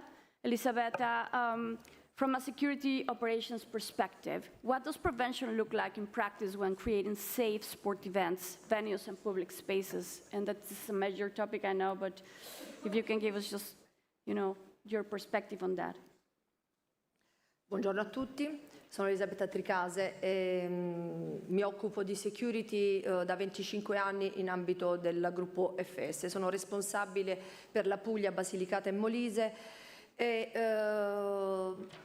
titolo, di questo panel è appunto Sport sicuro ovunque e per tutti. Sembra uno slogan, ma in realtà non lo è, perché è un principio cardine che si basa su due concetti fondamentali, che sono la consapevolezza e la responsabilità, che vanno sviluppate. Noi quotidianamente sono dei pilastri che sicuramente non vivono solo all'interno del nostro tatami, dove noi ci alleniamo quotidianamente, sarebbe la materassina, ma fanno parte anche del nostro bagaglio sia professionale che nella vita sociale. Io mi occupo di sicurezza, quindi pratico karate e arti marziali dall'età di 9 anni. Il metodo globale di autodifesa È uno sport, diciamo, che stiamo cercando, con il contributo del Presidente Roberto D'Alessandro, che ringrazio, della FIGICAM Puglia, di sviluppare negli ultimi anni anche in Puglia. Perché parliamo del metodo globale di difesa? Non è una semplice disciplina sportiva, in realtà è una palestra di vita, è un allenamento continuo che prepara, forma il carattere, lo forgia. Mi aggaggio un attimo a quanto ha detto dalla dottoressa Maggio, in cui le donne devono correre forse il doppio degli uomini, devono dimostrare qualcosa in più. In realtà la palestra, le arti marziali aiutano a formare il carattere, a forgiare il carattere delle donne, ad aiutare a costruire quello che può essere un approccio mentale anche solido, di lucidità in situazioni di criticità. Tutto questo poi si traduce in ruoli di leadership. Angela è responsabile, diciamo, un'ispettrice nelle forze dell'ordine, io sono responsabile di security. E cosa ci aiuta tutto questo? Ci aiuta a gestire, a individuare il rischio, a capire quale può essere il pericolo. Sul tatami noi alleniamo la disciplina, alleniamo l'autocontrollo, alleniamo la resilienza, alleniamo quella che è la lettura del contesto ancor prima di agire. Come ha ben detto la collega, la forza non è tutto. In realtà la prevenzione è fondamentale, ma tu puoi prevenire se riconosci quelle che sono le situazioni di pericolo. Le arti marziali, il metodo globale di autodifesa aiutano a forgiare le donne nel carattere e nell'individuare quelle che sono le situazioni di pericolo, ad assumere una maggiore consapevolezza della propria forza, del proprio corpo, del proprio controllo anche. E ad individuare quelle che sono le situazioni di pericolo. Ovviamente tutto questo per noi si traduce nell'ambito professionale in un ordine mentale, in una responsabilità strategica che ci porta con una certa lucidità a gestire le situazioni di pericolo quotidiane e a trasferirle anche ai nostri collaboratori, oltre che a svilupparlo durante un allenamento di difesa personale. In questo periodo, diciamo, storico una riflessione va fatta. Viviamo in un'epoca in cui la violenza pare che abbia preso il sopravvento su ogni situazione. E le cronache ci impongono, le cronache quotidiane ci impongono una grande riflessione su quello che è la sicurezza in generale. Mi occupo di security e quindi sicuramente è qualcosa che ho proprio nel cuore, ma è anche dato dal percorso sportivo che ho fatto negli ultimi 40 anni, e abbondanti anche.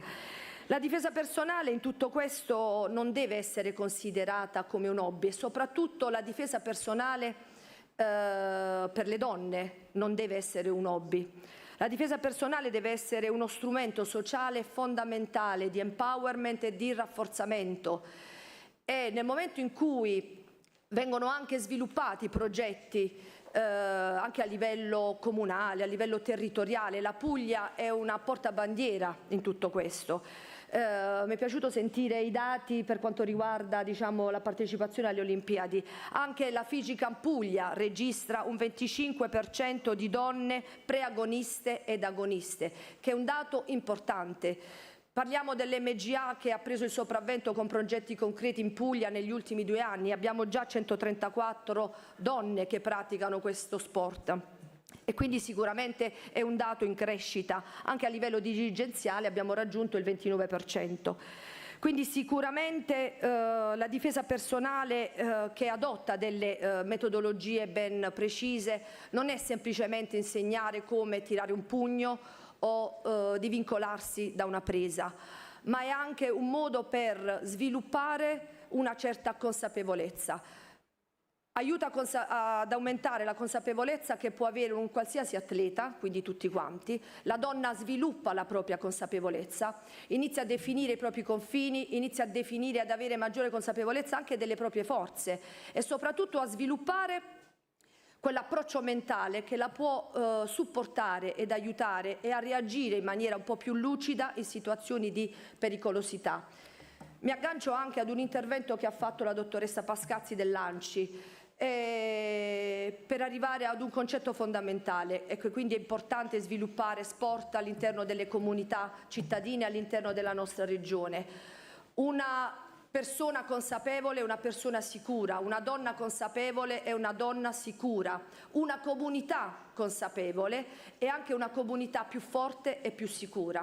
Quindi sicuramente lo sport è fondamentale, la difesa personale è fondamentale e c'è un connubio strettissimo tra difesa personale, sport sicuro e le professioni che ogni donna poi vanno a svolgere nel proprio ambito. Grazie a tutti. Thank you so much, Elisabetta, for giving us prevention and personal defense with all the characteristics of it and your recommendations. So we are going to wrap it up with Saba. Saba, I know we're on time, but please, if you can give us your perspective on safeguarding policies and what do you think we should be doing today to, based on your experience, to move from, to be a culture of prevention. We were talking just about prevention with Elisabeth and the whole group, where respect, inclusion, and safety are embedded from the outset rather than addressed only after harm occurs. And if you can wrap it up with that, and we will finish our panel with this. Sure. Thank you for the opportunity. I'm going to bring a perspective from program implementation in humanitarian settings to the conversation. And I want to start by echoing the words of Angela, in fact, that we can't forget policies do not prevent harm. People do. And prevention of harm, it really requires investment in 3 areas that unfortunately get overlooked by many sport organizations. First, coaching starts with trust in the community. I want to share with you the example of an organization called Movement in Refuge, which operates in Cox's Bazar, Bangladesh. Cox's Bazar is home to the largest refugee resettlement in the world. It hosts over 1 million Rohingya refugees that are fleeing genocide from Myanmar. Movement in Refuge is an organization that uses sport as a vehicle for protection. They offer programming that creates social cohesion and enables the recovery of dignity in displacement settings. I advise them on safeguarding procedures. Their coaching model is built on one single principle: trust in the community. First, they recruit female coaches in the communities where they come from, offer them mentoring, training, and support. Before a coach ever picks up a whistle, it is their responsibility to go into their communities, talk to caregivers, talk to community leaders, talk to religious leaders, and most importantly, talk to the girls and the boys that they're engaging in sport. The effects of this are absolutely incredible. Over time, families not only enable their girls to go into sport programming, but they also began asking the program to expand. They even went as far as to offer Movement in Refuge spaces within their settlements, limited space that is limited and that is often very, very competitive to get, in order to allow girls to engage even more in sport. This is really a testimony to what the culture of prevention looks like. It's built through relationships, credibility, and sustained community engagement. Second, the physical environment must be designed for safety, and that safety has to start with the people who use it. The difference between a facility that is used and one that sits empty, it often comes down to whether or not women and girls were involved in its design. They know what makes a space accessible. They know what makes a space welcoming and safe. And without that perspective, the participation of girls in sport programming is very unlikely to be sustained. Finally, reporting systems need to work. Most harm in sport is never reported. It's not because girls fail to recognize it, but because the conditions for safe disclosure simply don't exist. A girl is far more likely to come forward when she trusts the person receiving the report, has the privacy to speak, and believes she'll be supported rather than harmed by the process. These conditions must be built before the first training session begins. These approaches have been developed and tested in humanitarian settings, and often under extraordinarily difficult circumstances. They offer practical lessons for building safer, more accountable, and more inclusive sports systems everywhere. Thank you. Thank you. Thank you, Yolanda. Thank you for all speakers. And now we are just to set from the words to the fact, to the action. So I invite Angela Levanto close to me to have a demonstration of this kind of personal defense.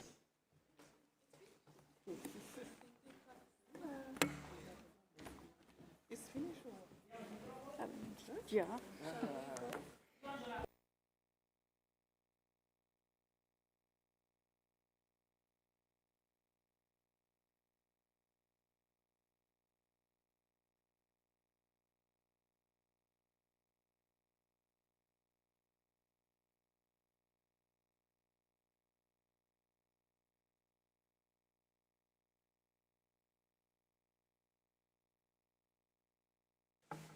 Sì, farò una breve dimostrazione con l'aiuto dei miei collaboratori per capire quali sono le aggressioni più comuni che una donna può subire.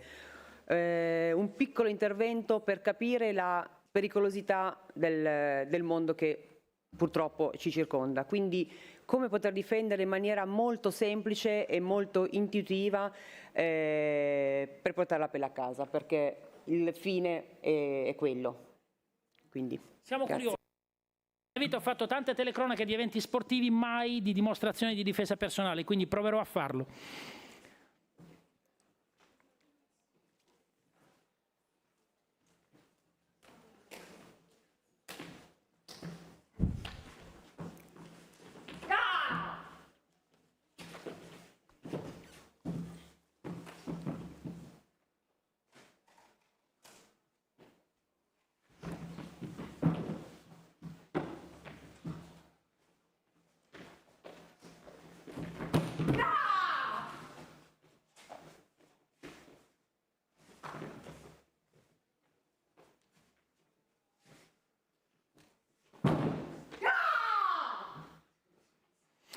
Intanto l'applauso c'è, perché più che una dimostrazione con tanto di cadute ad arte sembrava a tutti gli effetti una ricostruzione più che una dimostrazione.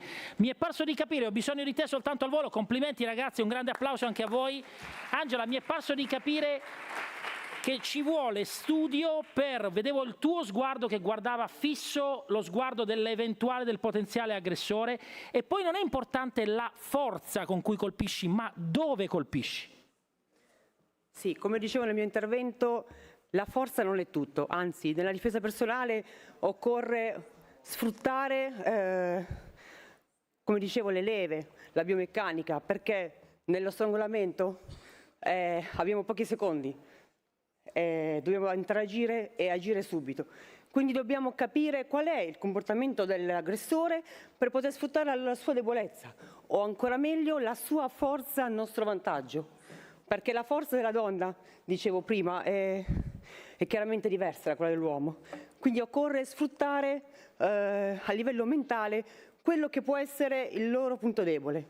Quindi se si spinge, se viene aggredita con una spinta, si accompagna alla spinta, se viene frazionata da dietro, si fa una leva in maniera tale da disturbare, scusate il fiatone, altro che dimostrazione, per disturbare l'aggressore. Quindi sono piccole tecniche che noi insegniamo nei nostri allenamenti, sul nostro tatami, e che spero che le giovani donne portino a casa per avere una sicurezza in più per strada. Grazie. Dimenticavo solo, noi ad ogni allenamento facciamo precedere prima un saluto di rispetto per chi si allena con noi, e lo stesso saluto sarà fatto a fine allenamento come segno proprio di rispetto e di inchino, insomma, alla disciplina che stiamo predicando. Grazie. Grazie Angela. Mentre Ugo torna sul palco con me, ringraziamo tutte le speaker, ringraziamo anche Yolanda perché ci sarà un nuovo panel. Mi veniva quasi in mente quello che da cronista della salute vado raccontando in giro per l'Italia e per il mondo, ad esempio sul massaggio cardiaco, i corsi BLSD, i laici, non siamo dei medici, almeno non lo sono io, non lo è Ugo, ma quanto è importante in queste occasioni passare dalle parole alla visione delle dimostrazioni e dei fatti. Perché? Perché alla fine se impariamo vedendo e, come si dice dalle mie parti, menando le mani nel senso buono, salviamo vite o evitiamo dei danni. Ugo. So thank you very much, Max. Let's go with the next panel, panel 2. We have to run. Sorry to repeat myself, but we lost 20 minutes before the panel. Now we are almost 30 minutes of delay, so we have to run a bit. André de Jong, the floor is yours. André de Jong is board member of ACES Europe. Also, he is the director of the Eurocities Working Group and the director of the Dutch Association of Municipalities and Sport. You can take the floor and the seat. They will, in this case, André will moderate the panel 2 under the title Investing Where It Matters, Women, Girls, Health and Sport. André. Thank you very much, Hugo. I was happy that you didn't invite me for the demonstration. Well, actually, we invite first, of course, the different panelists. Ilse Carolina, project manager of the Partnership for Maternal, Newborn and Child Health from the WHO in Geneva. Please come forward and you may applaud, of course, for the people. Professor Laura Capranica of Sport Science at the University of Rome at the beautiful Foro Italico. Michelle Vorel-Adams, Managing Director at Sphere Connect Limited and European Cycling Director and UK-Ireland Delegate for ACES. Anca Maria Ionescu, Head of the Non-Reimbursable Funds Service, National Agency for Sports Romania and Front Manager for Romania of the European Week of Sports. Yolanda Sosa, founder of the, she was already here. Hi Yolanda, I don't have to introduce you. And of course, very welcome Annemarie Phelps as a Vice Chair of the British Association of and representatives of the European Olympic Committee. And she was also introduced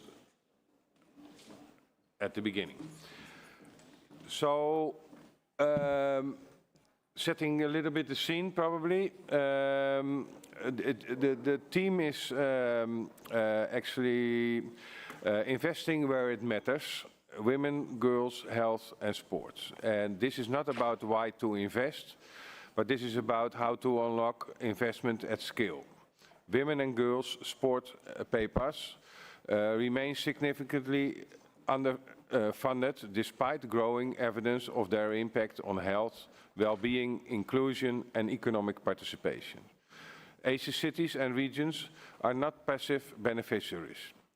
They are investment-ready platforms capable of delivering measurable social health and economic impact. The session explores how governments, cities, financial institutions, development partners and the private sector can move from fragmented funding towards sustainable investment models that advance women and girls' health, rights and empowerment in and through sports. So this will be the session where we do everything in 1 minute. And I agreed with everybody that they can say yes or no or maybe. Just raise it. We know the answer to that one. So you have a choice? No, just kidding. It's important to that everybody says what they have to say and must say, even. So Ilse, can I start with you? From a global health perspective, what are the biggest missed opportunities when governments, and local governments probably, fail to invest in physical education, physical activity and sports as part of women's and girls' health strategies? I give you the mic, please.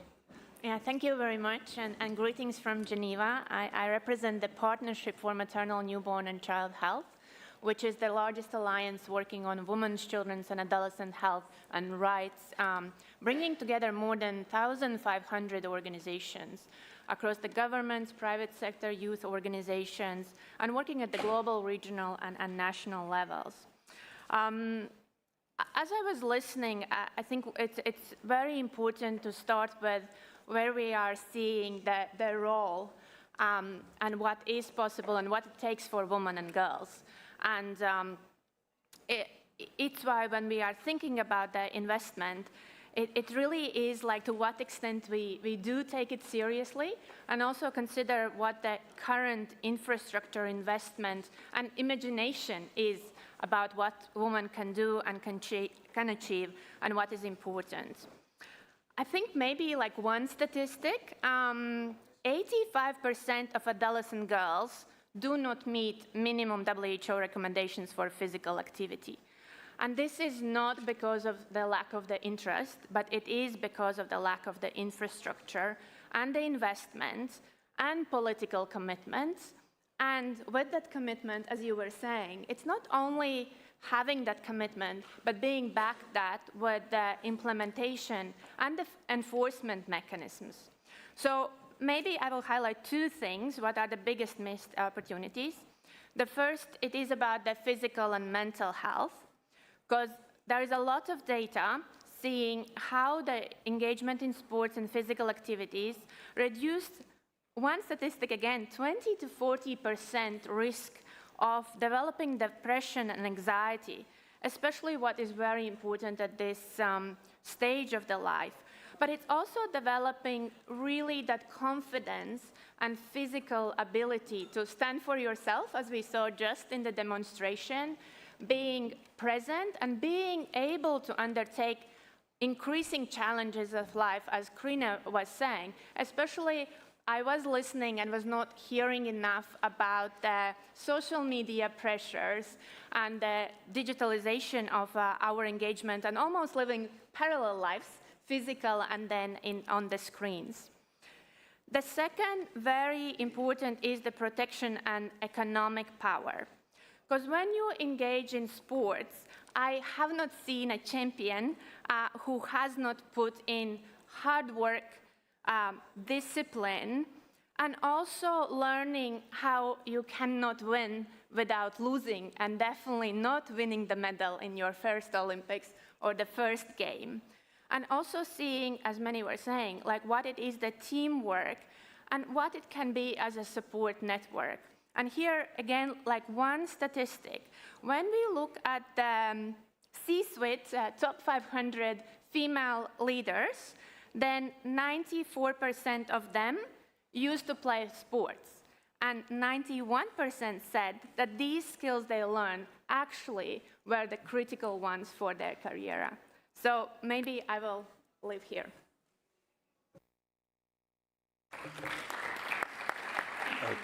Thank you, Ilse. So let's move to the scientific part of the discussion. We need scientifically proof.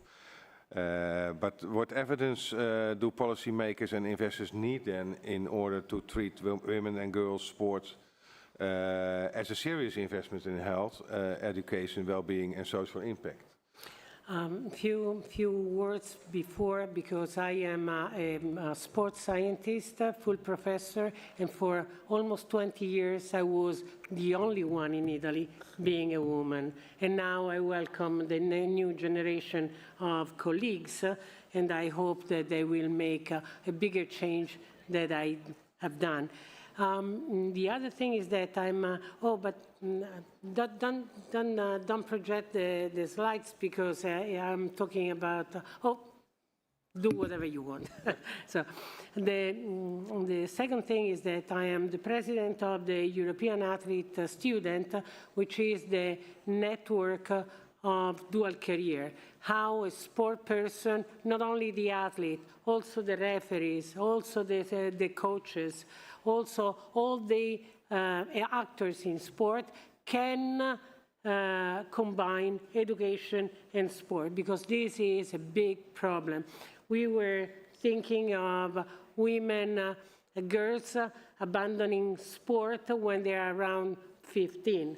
Yeah, because they have to decide whether they have to follow their education to emerge or to struggle in a sport where they are not fully recognized. I come from a sport where I was not fully recognized. I heard something on somebody asking a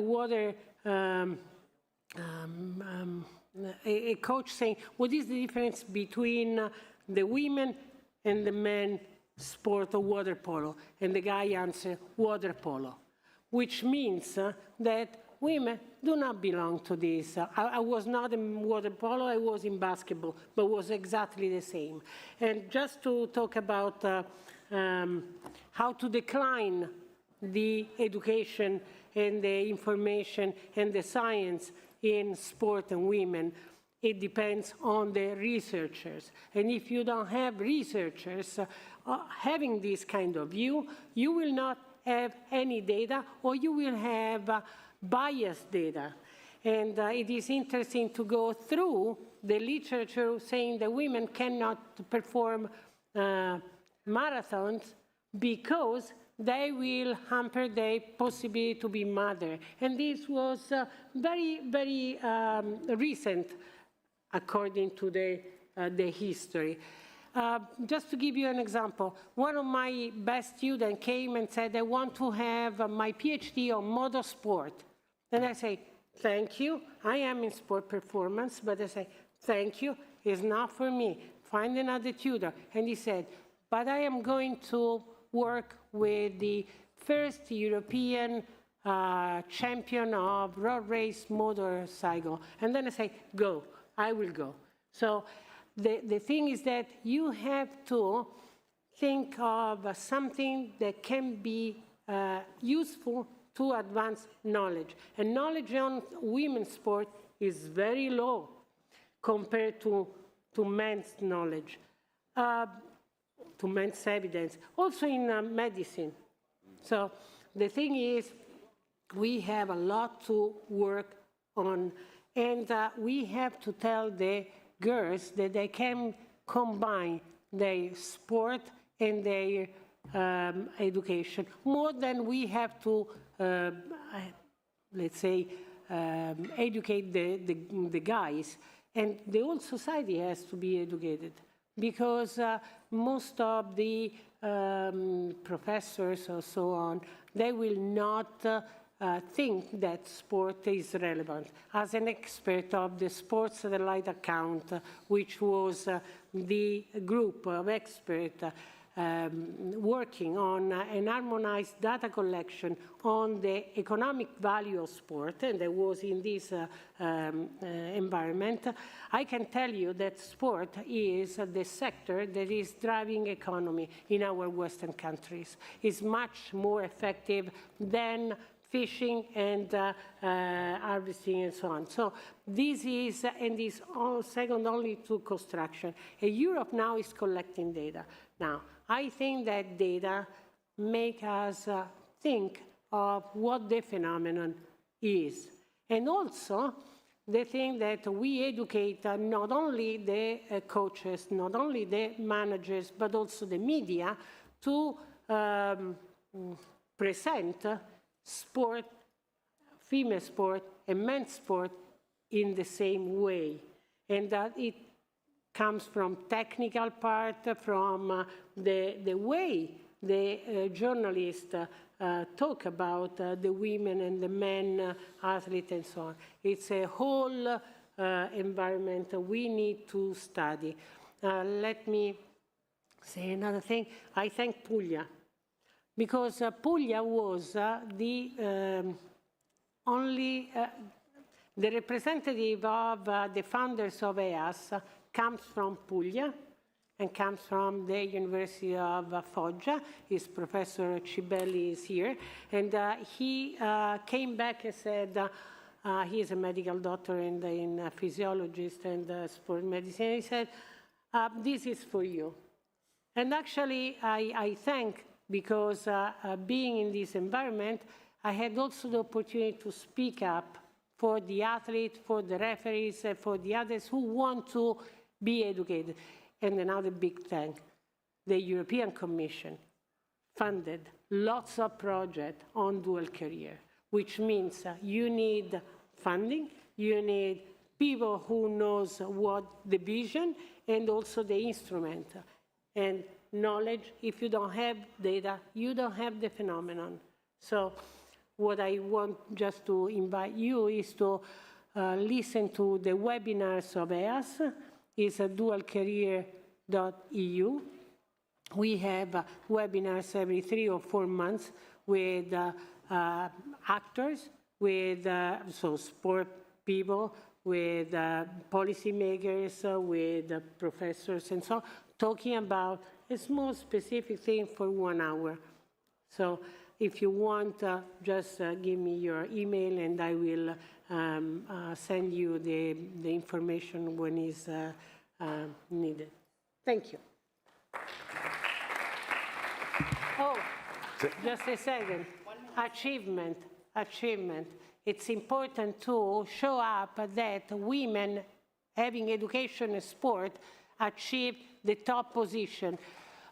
Who do you know that Christine Lagarde, the president of the BCA, was in the national team of synchronized swimming?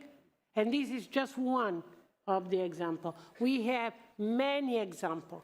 So if it was very difficult then, can be achieved now. Thank you. Thank you very much. Coming from, as a former Palanuoto player, so you know that Palanuoto is coming from the Netherlands, believe me, the Dutch women are much better than the men, because they are world champion and bronze medal. So, and the men were not even there in Paris. So anyway, let's go to my neighbor, Michelle.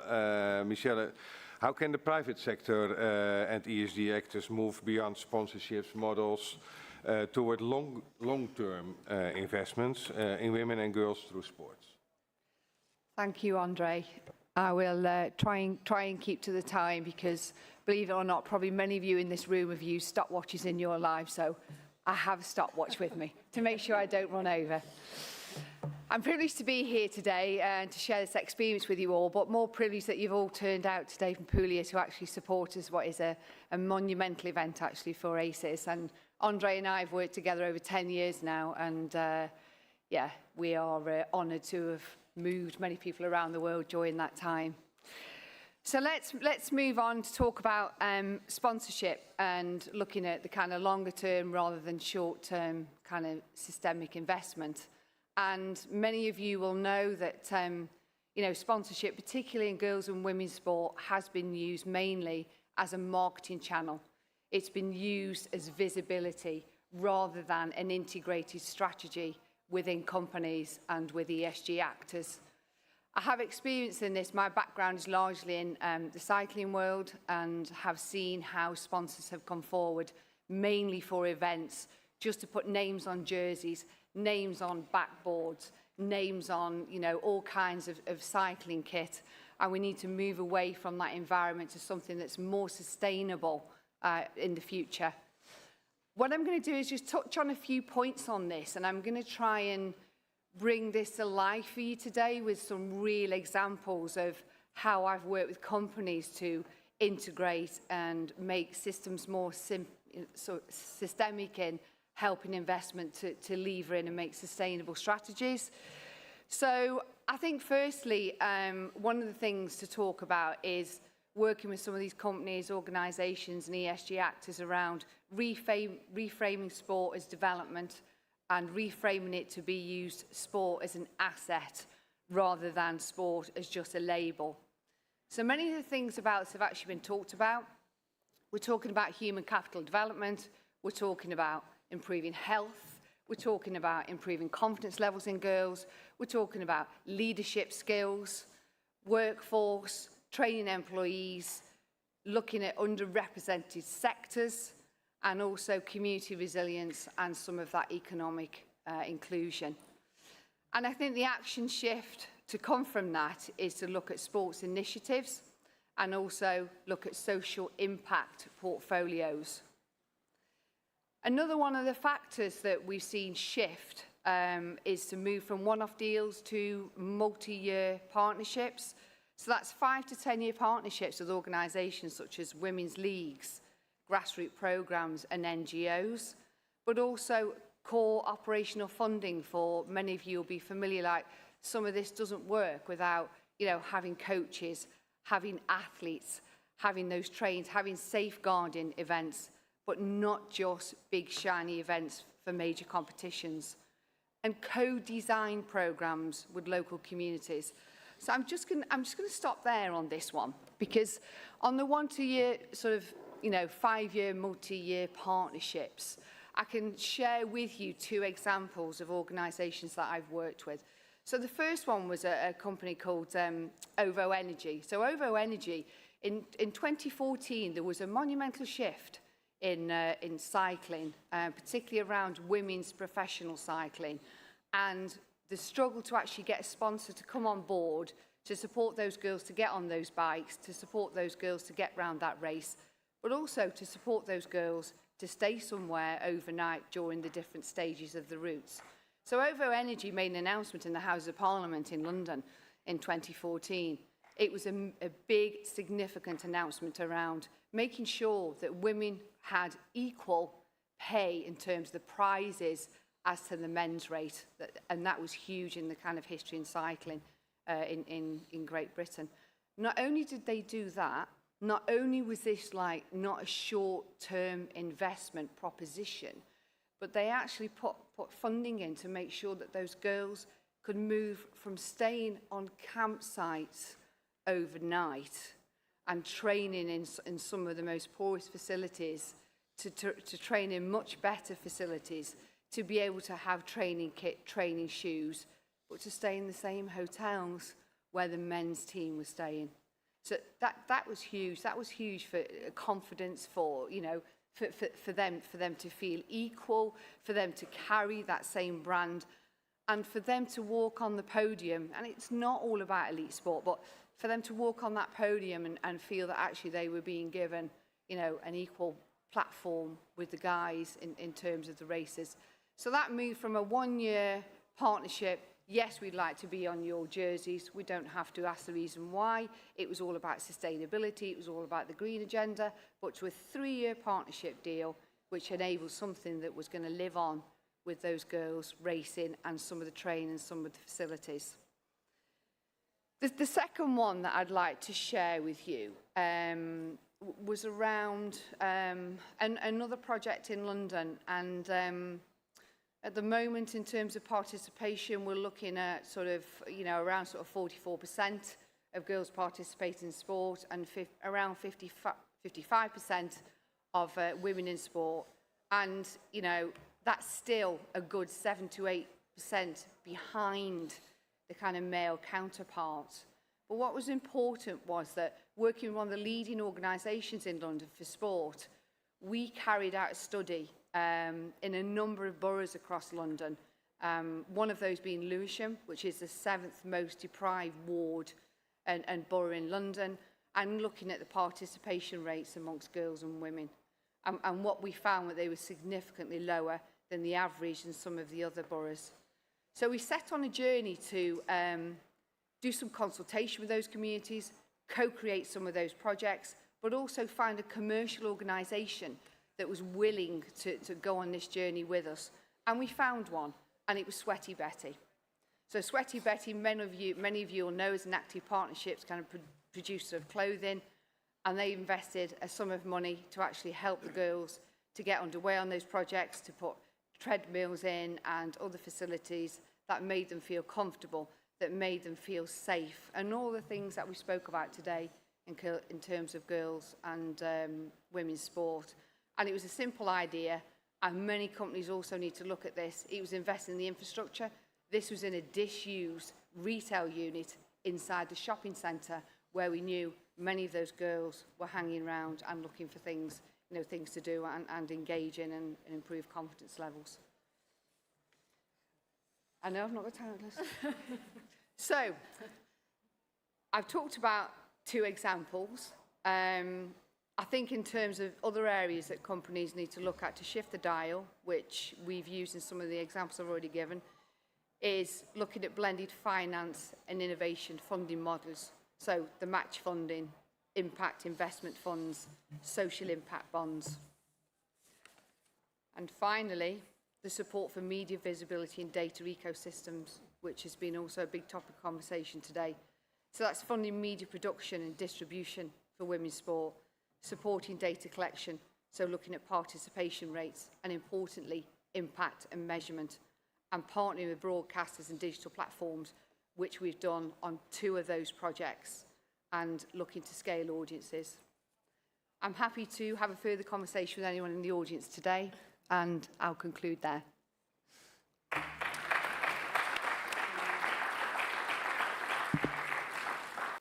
Thank you, Michelle. Let's stay a little bit in the time, but also tell what you want to tell, of course. Anka Maria, what lessons have emerged from European funding and sports policy mechanisms that could help cities and regions scale impact more effectively? Hello everybody, buongiorno a tutti, grazie mille a ACES Europe per l'invito. E grazie Alessio Di Maio, grazie Hugo, Presidente Lupatelli. È un onore per me stare qui in Italia perché sono stata 2 volte in Erasmus durante i miei studi, per cui l'Italia è nel mio cuore, so grazie. I will switch now into English. So why the financing is not coming and what we can do. So I've been working in this field for 15 years now, and I also have done my PhD thesis on European funds in sport, so 3 years of knowledge, and now in 1 minute I will try to explain you why financing isn't working. So one of the things is that we lack the knowledge of the opportunities for funding. When I do info days, when I do workshops back in Romania, what I observe is that the sport structures, the municipalities, the NGOs, the informal groups don't really know the platforms and the opportunities for funding. I wear a lot of hats because I was an informal group, then created my own NGO, then created my company of European funds, and then wanted to also to act at the policy level at the National Agency for Sport in Romania. But so the lack of knowledge is one of the things. The other is the lack of the understanding that the state budget is shrinking in all the countries in Europe. So sports structures, federations, Olympic committees, they have to rethink their strategies because the budget isn't there. I'm in a central administration, and I can tell you we don't have any money at all. So we have to rethink the way we are putting our eggs and where. So also what I've been noticed is the lack of human resources that are specialized in these European funds, and that's why for 3 years I digged into why some countries have a lot of funds, like Italy, and that's why I came to Bologna, University of Bologna, to study all the sport structures, and the main questions were, how many projects do you put yearly? And there were a lot of sport structures, and I was saying, I put 10 projects, I put 20 projects, 30 projects, and if 2 or 3 succeed, then I am very happy. Vice versa, going to Romania, how many projects do you put each year? Oh, I'm trying to do 1 or 2 and hoping that they will succeed. No. So this was a huge problem, because if you don't try hard, you cannot succeed. So also the lack of patience, because you try once, you see that you don't get the funding, and okay, you quit. No. The performance sports tells us that each day you have to perform better and better. So this is why for sport federation, informal groups, youth federation, I can tell you that if you don't work every day, each and single hour, to your objectives, to your strategies, and you don't have patience, you will not get the funding. So also investments in human and girls are often seen as soft social investment rather than strategic investment. Because imagine, for example, I do a car, electric car, I say, and I say, okay, the wheel and maybe the battery are not important, they are just aesthetic, no? Like women. So we have to rethink this. Also, funding mechanisms of state and also European Commission are project-based. There are a lot of little NGOs that are doing their jobs in grassroots level, but nobody knows the results and nobody knows and cares about the sustainability in those actions. So also what I have been trying to observe as ACES opened a little bit my eyes, that the cities and the sport structures lack the capacity to design strong projects and also the capacity to be in the right networks. So I will take this opportunity just to explain for 1 minute how Onești, a little city in Romania, very slow, Hugo, 1 minute, has transformed the city in 6 months. So imagine that in December 2025, Onești received the award from ACES Europe of European City of Sport. So what did they do? They managed to reposition themselves, not just a local city, but as international city. So the title that they received was used not like a label, but as a catalyst and as a locomotive to go forward. So we have seen the mobilization of the National Agency for Sport, the Olympic Committee, the community, the federation, the sport clubs. So I can say you that the speed was very fast. So what did they do? They upgraded the stadiums for Nadia Comaneci. I don't know Nadia Comaneci, if it rings a bell, the first gymnast in Romania that amazed the jury and took the first 10 in the history. So the central administration approved 33 million investment in Onești. And then the city inaugurated a lot of expositions. The city changed. So in 6 months, I couldn't recognize the city because I were in the evaluation committee together with Hugo and Alessio, and then I couldn't recognize anymore the city. So what is importantly that they immediately used the infrastructure. So they had the visibility given by ACES Europe. They had the support of the National Agency, the Olympic Committee, and then the NGOs were coming to my workshops. How can we get funding? Because we have to do 70 events, because ACES gave us the title, we have to work on this. So in just last week, we had an international cup in Onești, having Nadia there. We had European Week of Sport, a caravan, and we gathered a lot of schools and children to see the iconic name of Nadia Comaneci and gymnast. And also, what is particularly interesting is that 60% of the funding was sponsorships. So that was, for me, amazing. So the Onești formula, with the ACES visibility, the credibility with the strong partnerships for the central organizations, but also the flagship events give the sponsors what they needed, okay? So I think that public-private mix was a win-win situation. And honestly, what I recommend ACES is to do more in Romania and to convince more municipalities to join ACES as a network. Thank you. 1 minute. Sorry. So Thank you very much. And I know you have to tell that because of Hugo there. So I will turn around a little bit. Annemarie, from the perspective of the Olympic organizations and sports, and especially the sports governance, what would it take to move investment in women and girls from symbolic support, incidental, to sustain structural financing? Thank you very much. We talked earlier about Paris being the first games with about not quite 50% actually medals. So it was 50% athletes, but not 50% medals. This is the next target.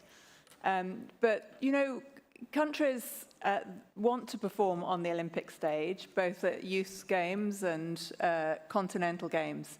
And if 50% of your chances of succeeding in the medal table sit with the women, then 50% of your investment, at least, should be in the women's team. And you need to really think about how you're investing that, because we have had decades, centuries of underinvestment in women's sport. If we look at, I mean, the title of this section is about health. If we look at health, sports science, and sports medicine alone, Laura has mentioned this, but it's 8% of all research in sports science and sports medicine is into women. The other 92% is either men or it's mixed. So the assumption is that if you get the answer about sports science and research about men, we can then just downsize it, shrink it and pink it and make it for women. And that doesn't work because, funnily enough, we're very different. And the reason that the research is not into women is because our bodies are much more complicated. So having these high-profile events, wanting to have your athletes and your team do really well, means we really need to think carefully about how we strategically invest longer term. And we've seen some really good examples of this around the world. Our national Olympic committees are seriously looking at the female health projects, some of them funded by Erasmus+, some of them supported by us at the EOC and our partners at IWG Women and Sport.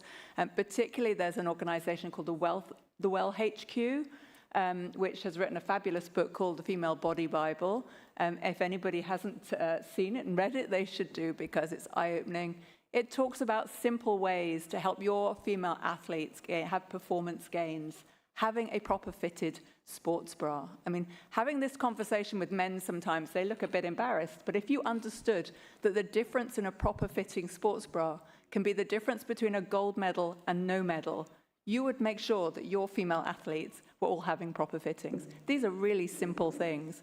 Understanding the menstrual cycle, understanding that girls can perform and perform just as well through their menstrual cycle, but what they need is a structural change to things. They don't need white shorts and white skirts. They need dark shorts to give them confidence. They need to trust that things are going to be okay. So I think, I would say that the National Olympic Committees are working on this. We would love to have more cities and regions coming forward to host events, particularly our events, obviously. We have a European Youth Olympic Festival twice every 2 years, and a European Games every 4 years. And these are real opportunities, not just for structural investment in your cities, because that is important, but actually the investment that the teams, the girls, the women need. Because when young girls see their stars on the pitch, standing on the podium, winning medals, they are inspired. And those young girls are given the confidence to want to take part in sport and stick through with it. And they hear those women speaking. So I think, thinking about not just hosting an event, but actually what is the impact you want long term for that event, and where do you need to invest before the event, as well as making sure things are ready afterwards.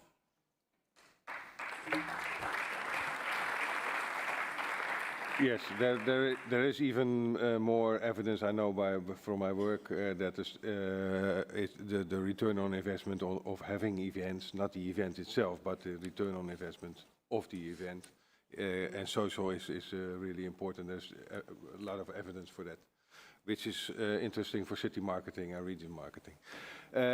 So let's go to the last, but not the least, in this case, Annemarie.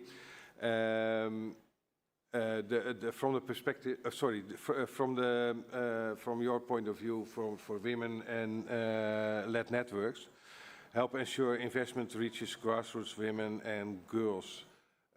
What is necessary to go to the grassroots level, the local level, the neighborhoods? Of course. Well, first of all, when women-led networks are in place,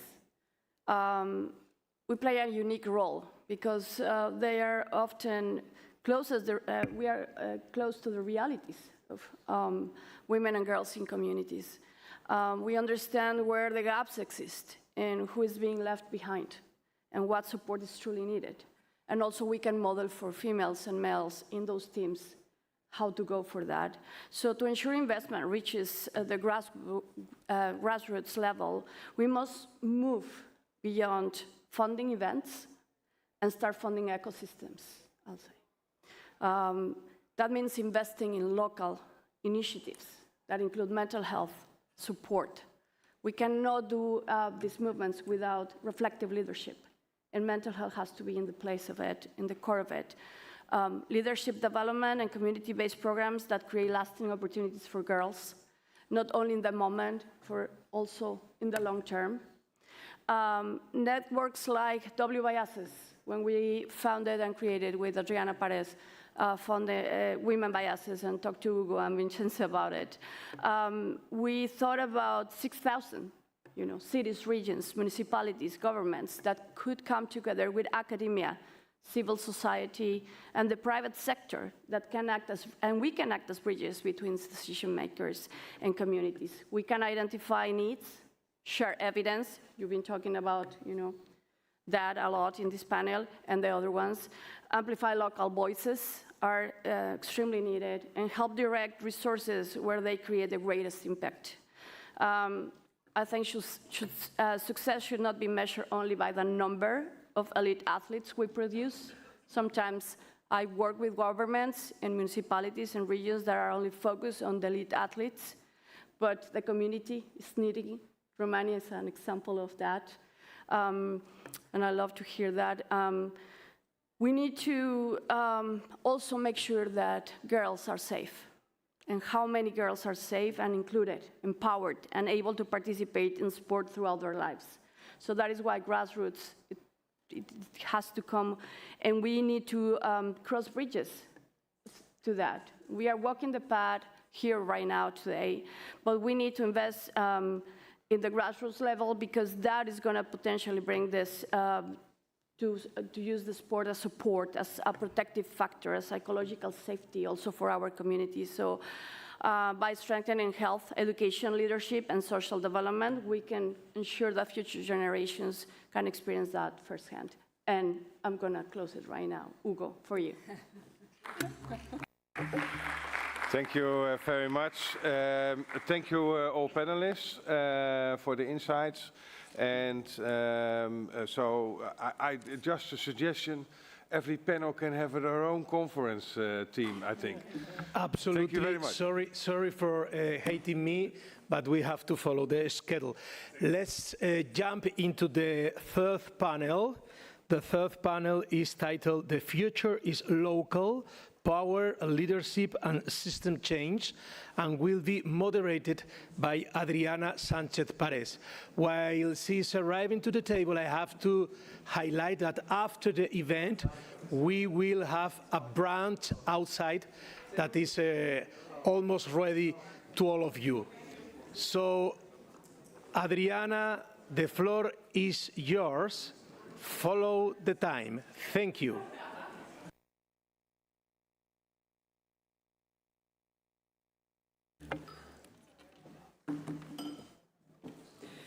Okay, so good afternoon, everyone. Thank you for staying. This has been a very insightful session. As Hugo said, we're going to be talking about the future is local, power, leadership, and system change. I would like to invite to join Ana Maria and me at the table Sofia Miranda, former sports counselor for Madrid, which was also World Capital of Sports in 2022. Jose Antonio Roman Venticuaga, Counselor for Sport of Elche, Mediterranean Capital of Sport 2026. Mauro Pantaleo, which is here. Group President and CEO, P&P Patents and Technologies, Board Member, Health Innovation Exchange, Geneva, and Chairman of Fondazione Ecosistemi of Italy. I'm sorry for my Italian. Domenico Constantino, Associate Professor of Family Law, University of Bari, and Domenica Cinquepalmi, Head of Sports Services in Puglia. So this panel is focused on the local power that we have. In the US, we have a saying that is all politics are local. And what this means, well, US and Puerto Rico, what this means is that municipalities and cities are the first responders whenever something happens. Good, but mostly bad. But cities and municipalities are usually the first responders, and this is not different for sports, actually. And I witnessed that when I was Secretary of Sports and Recreation in Puerto Rico. So for many years, conversation about women's sports focused mainly on participation and visibility. But the future of women and girls in sport will depend on something much, much bigger, which is what we've been trying to discuss here. It's about who leads, who decides, who gets invested in, who gets seen, and what are really the opportunities given to lead, participate, and succeed. So increasingly, these systems are being shaped locally through the cities, communities, and connected networks such as ACES, which has brought us all here together today. So I will start with Ana Marie, because she's had an amazing rowing career and successfully transitioned to the executive part of the Olympic movement and helped a lot of communities through that work. So I wanted to ask you, Ana Marie, what still needs to fundamentally change within sports governance structures to ensure women are not only participating, but shaping leadership and decision-making? Thank you so much for that question, and sorry to be back again for a third time. I think this is a really important question. It's actually a very simple answer. We need to design sport governance to fit everybody, men and women. It's been organized, designed historically to fit the people that were doing sport in the 1880s and the 1890s, and we're now in the 2020s, funnily enough. It's time to transition. So we need to actually just simply sit down and talk to women about what it is that they want and need. Think about simple things, the timing of meetings, how elections work, you know, where decisions are made. Are they really made at the board table, or are they being made in the bar? In the UK or in America, we might say they're made on the golf course, these decisions. So this is about really fundamentally rethinking leadership in sport, the structures of leadership, how leaders are selected, changing the way we think about what a leader looks like. When we think about a leader, we kind of tend to think of this sort of big man, you know, a Donald Trump type of character. Leaders are just as much women, and they don't always have the same loud voice. They don't always bang the table. They don't necessarily need to march at the front. Leaders can walk with their people and bring them with you. So I think seeing leaders in a different way is a really important thing to start thinking about. So thinking about what are the traits we want in our leadership, listening to the women and girls about what it is that they think they need to be able to do a good job, and putting together a deliberate strategy and structure to be able to deliver that. So it wouldn't be the same otherwise. I'd also say that we need this to happen at a local level. You know, we need to have a base of young girls and women coming up from the towns and the cities, from their schools, who believe they're also leaders, and who their male peers, the boys that they're playing football on the playground with, believe that they've got future leaders amongst them. And that's where the cities have a real power. There's a really lovely example I heard a few years ago about a small town just outside Melbourne in Australia. And they decided they wanted to do something because they got the data on who was using their their football pitches, their sports facilities in their municipality. And they realized that 90% of the use was for boys. And, you know, the boys were using it. So maybe that's fine. That maybe the fact that they'd grown to use 90% of it was all right. But they really wanted to try and make sure the girls were also getting access to their sports facilities. So they put together a long-term deliberate program. It took them 8 years or so. In the first year, they said, we make a recommendation that every sports club in our municipality becomes mixed gender. And you don't have to do this, but it's a recommendation. But at the end of year 2, we are going to say that if you're not a mixed gender sports club, you don't have access to our sport facilities. And at the end of year 4, we need you to have equal number of boys and girls teams.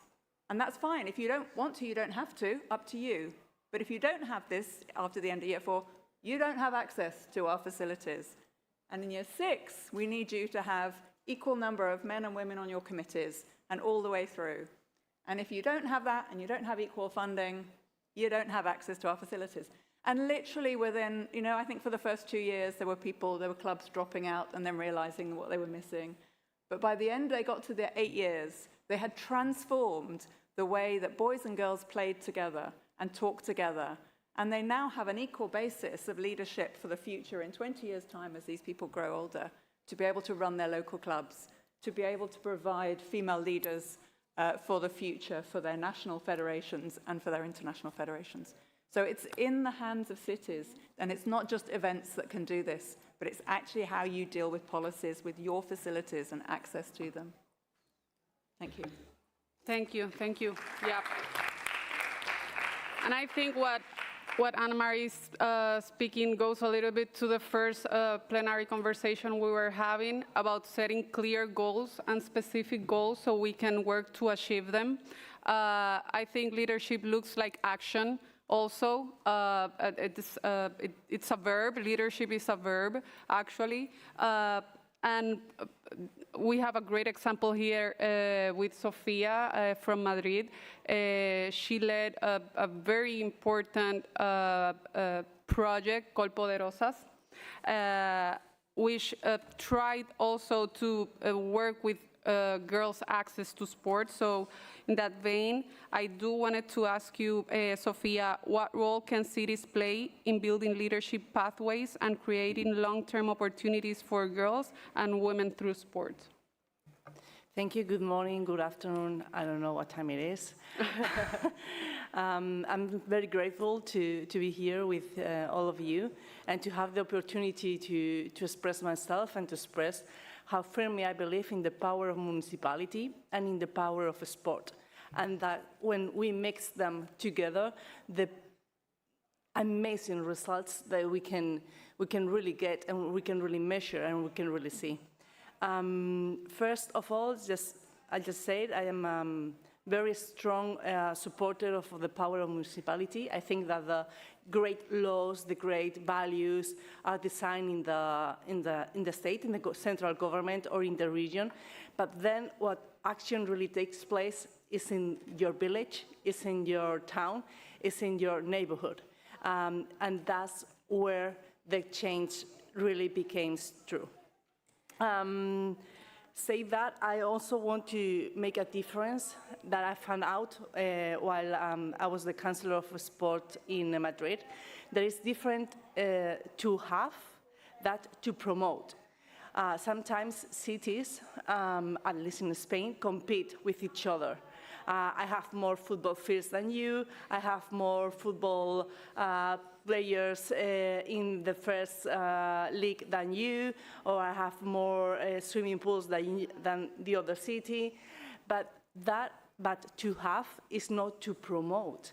It doesn't matter how many football fields, how many swimming pools do you have if you don't promote the girls to go. And when you understand that difference is when you can design policy to implement and to increase the numbers of girls practicing sports. We found out in Madrid that girls around 12 years old give up sport. The reasons are multiple. We don't have time to explain them all, but we found out that girls, when they turn 12, 13, 14, they gave up the municipal sport clubs. We found also out that women, when they become mothers or they start planning to be mothers, also gave up sport. And that made me realize that it's not because they wanted to, it's because their needs were not covered up. When your needs for practicing a sport is not covered, it's not taken care of, becomes the frustration, you became anger, so you give up sport. So we designed this program called Poderosas, that is focusing girls of 12 years old, and we decided to take professional athletes to schools to work with girls, but also with boys. It's very important to have in mind that equality and come from the education of both genders. And in one session came up something very, very powerful and very strange that really shocked me. We took a professional runner to give this masterclass, and there was a girl that also was a runner, also in her category, and I asked her, when you say to your boy mates, to your boyfriends, that you are going to compete this weekend, what they tell you? No, they tell me that I cannot run. Okay, this girl is competing at the national level at her category, and her peer is telling her that he cannot run. No, she cannot run. So that made me realize that it's very important also to put the focus on boys and how we work with them. And that's why we tend to work with Poderosas. The other part we realized is that women, when we became pregnant or when we became mothers, we tend also to give up sport.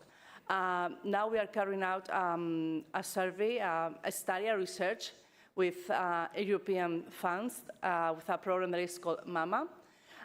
We are interviewing professional coach, we are interviewing professional athletes, but also a sport woman that practice sport eventually, but that are not professional, to find out what are their needs and the reasons why they give up sports in order to promote and to design policies that can change the situation.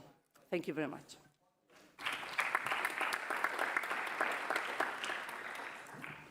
Thank you, Sofia. I do wanted to follow up on the study and the research you're doing.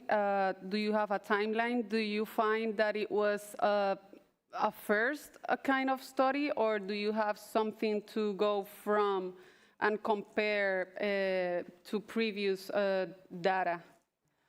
The studies that are published already are very vague. Okay. And are more specific about economic conditions, how the professional athletes, women professional athletes, lose the promotion of brands when they become mother, but are not specific on their really needs. You know, the recovery, the adaptation of training while planning the pregnancy, or once you are pregnant. The different stage of pregnancy requires different focus on training, so we are focusing on that. Yeah, which is important because as we were hearing and listening in the previous panels, we do need to have conversations about specific needs that women have, which are not the same as men. So thank you very much for that. Another great example of the power of municipalities is Elche. Elche is 2026 Mediterranean Capital of Sport, and Jose Antonio is here with us. Thank you. I do wanted to ask you, how can cities move beyond the symbolic recognition and use sport as a practical tool for inclusion, participation, and community leadership? Hello, good morning, everybody. Well, you are very silent today. I'm going to give you a question. Which day is today? Without checking ChatGPT. Which day is today? Anybody knows? Friday, no. Today is the World Environmental Day. Okay, it's very important because also the environment is very engaging with the sports. Sport and environment are always together. Then I think it's very important to know that today is a very important day, not only for the sports, also for the environment. Just to explain you how is our model of sport that we have in Elche, that support and has changed in the last 4 years. We changed the mentality of all sport in the city, and we bring this Mediterranean capital of sports 2026. We have 3 important pillars in our city. One of them is, of course, the municipality as center of how organize these other 2 pillars. The other pillar is the university. The joint between university and municipality is very important to reach the targets in the knowledge. And the third is our foundation. We have a foundation, Elche Sport Foundation, that is totally private, and help the municipality to reach the targets. The City Council gives direction, the university gives knowledge, and the Sport Foundation gives connection. What we did when we reached the government, we changed the mentality of these three posts, and we changed the direction, men to women, because the women give another mentality to the sport. 40 years without women in these 3 posts of the direction of sports in Elche. This model, altogether, or these 3 posts, can create a continuity in our model. Why? Because we support mainly, our model is supporting the under 18 sports. We have a very strong education for our under 18 people in the city. We have more than 180 clubs and more than 20,000 people under 18 years old making a sport, playing a sport. A model where sport is not just a list of activities. It's a model where events are not insulated. A model where clubs are not alone. A model where women are not only present, but leading. A model where public officers and technical staff have the tools to continue the work over time. Because civil servants and technical teams are the memory of the administration. They know the files, the facilities, the clubs, the problems and the opportunities. If we want long-term policies, we need a strong technical teams. If we want change to last, we need method. If we want equality to be real, we need inside the system, not only in public speeches. That is why, for me, this system change at local level means making good practice respectable. It means that a good project should not depend only on one person. It means that if something works, the city must learn how to repeat it, improve it, and make it permanent. This is the difference between an event and a legacy. As Mediterranean Capital of Sport 2026, Elche wants to use this recognition not as a trophy, as a tool to strengthen clubs, a tool to promote women leadership, a tool to improve inclusion, a tool to connect sport with health and education, and a tool to create stable structures, and a tool to make sport part of identity of the city. I believe this is also the meaning of the local power. Give this identity through the sport. Elche is a city with more than 400,000 square meters of installation, where our people, not only in the city, all the cities around, come to us to practice sports. That's all. Thank you for this moment. and you are invited to visit Elche and know the first hand how we work. Thank you very much.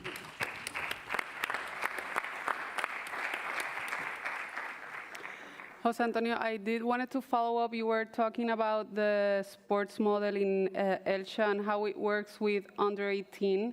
Is there also inclusion or services provided to disabled people, elite athletes, or other areas that are also benefited from the Sure, program? I forgot it. I forget. Well, we have another way. We have developed in the last 2 years. We have built a pavilion for inclusion sports. It's the only in the southeast of Spain, and we are promoting the new sports, making this all in people that with discapacity to come to practice sport. Is to try to make equal for everybody and to allow the people to practice sports. This is the 2 lines where our city is working, in under 18 and discapacity. But we have a mistake. We are not everything is nice. We are very strong in under 18 and discapacity, but we don't have teams in the top, on the top. If you know the Spanish Liga, Elche is in the first division with Madrid and Barcelona, but we don't have another teams on the top. Then it's a target that we need to get maybe in the next 5 years. But it's our model, and our model is always changing and trying to get more and more targets. Thank you. Thank you, thank you.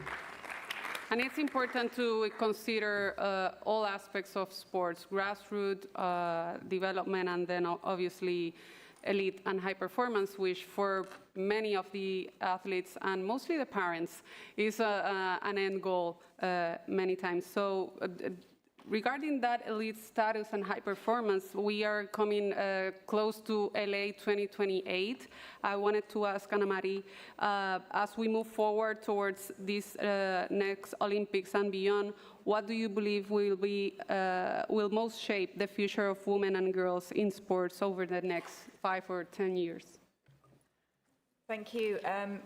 Well, I guess if we're talking about moving towards LA 28, then we're sort of talking about what's happening at the top. And I think, you know, the most important things are going to be the collaboration between businesses, governments, and sport organizations. So how they strategically invest, because actually it is money that needs to go into women's sport to raise the level at this high performance level. So sustained investment, but strategically put in. And we need to look at organizations like in the UK, I would say, you'll have amazing women's football teams here in Spain. But for us in the UK, Arsenal and Chelsea have been investing for years. This has been working with UEFA. This has been a really long-term plan. So, you know, to try and do this needs to be totally collaborative, transforming the people around the table making decisions in every aspect of sport. But the reality over the next 10 years in transforming women and girls sport, the reality on the ground is going to be very different unless local sports clubs and national federations and local authorities listen to those girls who they don't yet know, to those Muslim girls who are in their homes, who are not out, to the women with disabilities and visual impairments who are not able to get out on their own and about. So if we really want to transform sport for all women and girls, we need local organizations to be doing a similar sort of plan as these big Arsenal, Chelsea, Barcelona teams are doing. What is it at your level that you can afford to invest in, where you can listen to what those girls need, going to them, whether that's going to them in their local prayer groups, whether it's going to them in their, they may be in care homes, they may be in hospitals. What is it they need to get them out and get them active so that in 10 years' time, they can really begin to live their lives to the full and be able to give back and have that social impact that we all so much want, to help take costs off governments, take costs off society, and be independent. That's great. Yes, it's true. It's true. Something is changing because now we have a very beautiful problem. It's a nice problem. Why? Because all the clubs, football clubs mainly, they apply because they need more spaces, more football fields, because they have the girls team. Then they need the double. Now we have a nice problem because we don't have enough installation. No, but this is I think that something is changing. I think we are on the way. Slow, but we are on the way. And the football is one of the most important sports to include the woman in that sport. Future is nice. Future is female. Yeah. I thought you wanted to add something. I think we've found common ground here in the importance of the integration of the private sector, the public-private partnerships. Elche Foundation is an example.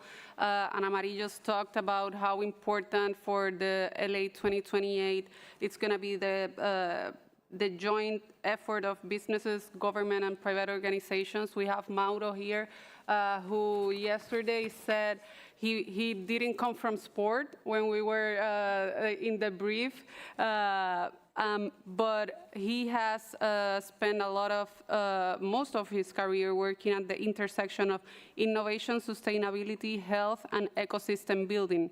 So from your perspective, and also from the private sector specifically, how can partnerships between cities, technology, health, and sport actors help create new opportunities for women, girls, and accelerate meaningful social impact?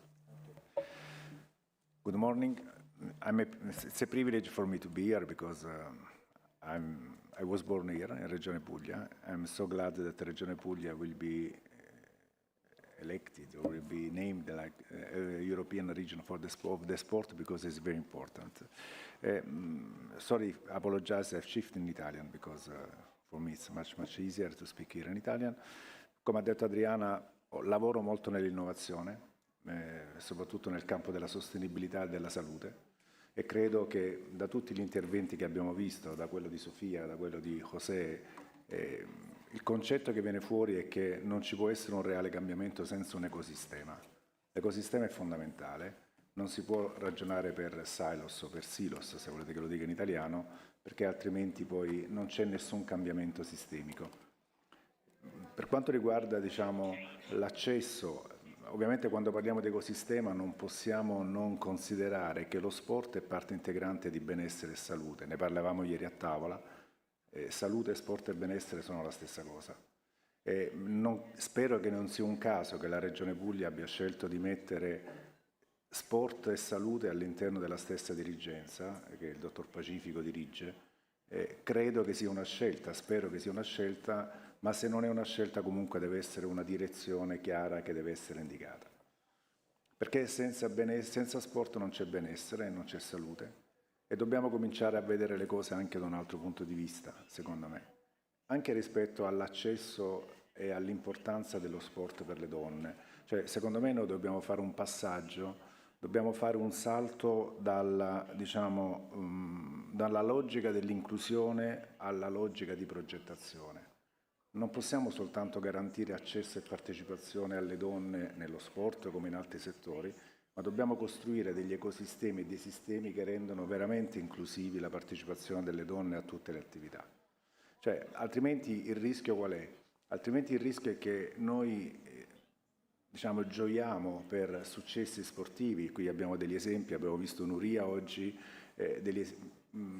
quando le donne vincono medaglie oppure eccellono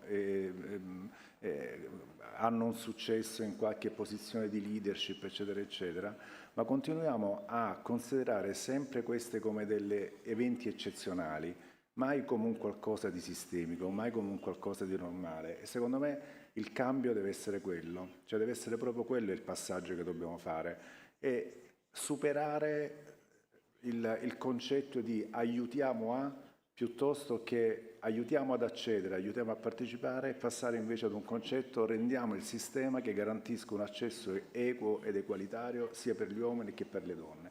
Come diceva José, non dobbiamo pensare ai sistemi per gli uomini, adesso noi abbiamo pensato ai sistemi per gli uomini.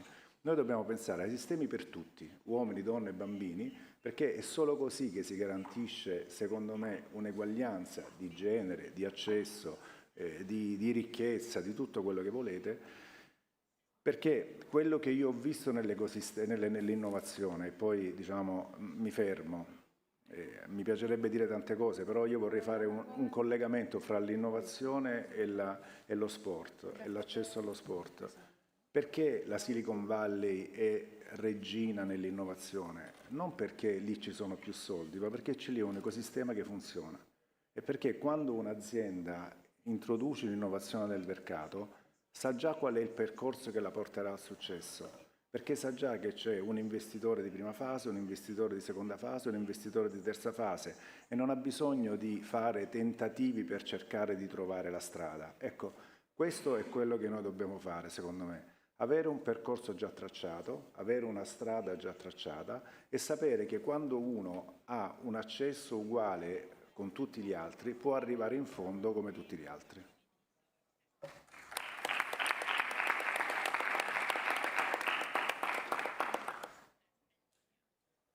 Thank you very much. I do agree with the last part of everything, but especially the last part of the business approach.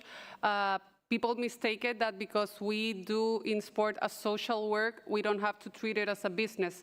And we do, because if not, we're not going to be sustainable. We're not going to be able to gather resources, raise funding, and then have the social impact. So thank you very much for your work also. We also have here Domenico, and obviously we have a lot of talk, but everything is permeated by legal standards and legal considerations that we need to follow. So I did wanted to ask, from your perspective, from a legal and family rights lawyer, what structural barriers still limit girls and women's full participation in sports and public life? Beh, grazie per questo invito. È una domanda difficile alla quale rispondere. Buongiorno a tutte e a tutti. Beh, partirei allora da una commedia che fu scritta nel 392 a.C. da Aristofane. Si chiamava Le donne in Parlamento. Atene era verso la rovina e le donne decisero di prendere il governo del Parlamento. Cercarono prima di convincere gli uomini, poi si camuffarono e votarono e quindi riuscirono ad arrivare al potere. Prima è stato detto che giorno è oggi, io dico che anno è oggi, il 2026, sono passati 2500 anni, quasi, stiamo ancora discutendo di leadership delle donne. Direi che siamo un po' in ritardo. Ora cerchiamo di accelerare, prendiamo un po' il tempo. I problemi sono tanti, perché gli esseri umani sono l'unica specie di esseri viventi che vive secondo un sistema di regole, e quindi qua parliamo di regole. Sappiamo tutti noi che ci occupiamo di sport che l'ordinamento sportivo vive di regole proprie, diversamente dall'ordinamento civile. Noi in Italia abbiamo recentemente introdotto nella Costituzione un articolo proprio sull'attività sportiva e abbiamo ridefinito l'idea dello sport. Oggi così è, secondo la nostra Costituzione italiana. La Repubblica riconosce il valore educativo, sociale e di promozione del benessere psicofisico. A me piace, guardate, capire dove è collocata una norma. La norma nella nostra Costituzione è collocata vicino ad altre 5 norme. Le 5 norme riguardano la famiglia, il rapporto genitori-figli, la salute, l'arte, la scuola e lo sport. Allora è una questione che riguarda un popolo intero, l'attività sportiva. E questo è un primo profilo. L'altro profilo è le regole che ci diamo all'interno dell'ordinamento sportivo. Ho sentito in vari interventi la questione in ordine all'uguaglianza. Ebbene, chiariamo un punto. L'uguaglianza non significa che siamo tutti uguali. Il principio di uguaglianza è esattamente all'opposto. Siamo tutti diversi. Il principio di inclusione è quello che dobbiamo trovare delle regole che non ci rendano uguali, che ci trattino alla stessa maniera considerando la nostra diversità. Altrimenti non riusciamo ad andare lontano. Io mi occupo segnatamente in ambito sportivo dei bambini che ai quali mi rivolgo in questo momento, perché prima Isabel Bona ha parlato di due profili: educazione in ambito della società e di disciplina in ambito sportivo. Il problema è quello dell'educazione. Dobbiamo insegnare alle nuove generazioni il rapporto che ci deve essere tra le donne e gli uomini. Noi viviamo in Italia, io lo dico, un retaggio culturale ancora fortissimo. Fino all'anno scorso la Corte Costituzionale italiana si è occupata di parlare della discriminazione che subiscono le donne in Italia. Stiamo parlando del 2023, dove si è discusso del cognome da attribuire al figlio e la Corte Costituzionale italiana ha detto basta col cognome del padre. Per quale ragione deve essere assegnato il cognome del padre quando si può assegnare o il cognome del padre o il cognome della madre? Deve finire questa diseguaglianza. Faccio un altro passo indietro perché ho pochissimo tempo. L'eguaglianza tra uomini e donne all'interno della famiglia, dove si costruiscono le nuove generazioni, dove si dà l'educazione ai bambini, è stata riconosciuta nel 1975, appena 50 anni fa. È pochissimo. Noi siamo indietro nel tempo. Avete parlato di dati. È vero, le atlete stanno su un numero crescente, le ultime Olimpiadi ci hanno dato il 50%, però nei ruoli apicali hanno una percentuale bassissima, tra il 4 e il 7%. E questo è un problema. E allora vengo al tema del panel. Il futuro è locale, sì, ma è locale soltanto attraverso un'alleanza tra chi? La pubblica amministrazione locale può essere il ponte di collegamento tra le organizzazioni sportive e le comunità e le famiglie. Perché se non c'è un'alleanza tra tutti questi soggetti, da soli non si va da nessuna parte. Né l'organizzazione sportiva da sola può riuscirci, né l'amministrazione comunale o territoriale può riuscirci, né le famiglie possono riuscirci. Perché ricordiamoci che i bambini e le bambine crescono prima di tutto nelle famiglie e oggi assistiamo a un disfacimento delle famiglie. Io parlo a livello italiano, i genitori hanno abdicato al loro ruolo, lo sport è l'unica, consentitemi di dire, isola felice dove vige un sistema di regole, perché i genitori non riconoscono più il loro compito di dover trasmettere le regole ai bambini e quindi i bambini l'unico campo di gioco in cui trovano le regole, perché se non rispettano le regole non giocano, è proprio lo sport. Quindi lo sport è un'isola felice dove si trasmette la regola e il rispetto degli altri e quell'inclusione di cui stiamo parlando. Riconoscere nella diversità un qualcosa che può darci un modo di vivere diversamente è meglio. Questo è il principio di uguaglianza. Noi da soli non esistiamo. Alain Benoît sostiene che l'appartenenza sia un elemento costitutivo della natura umana.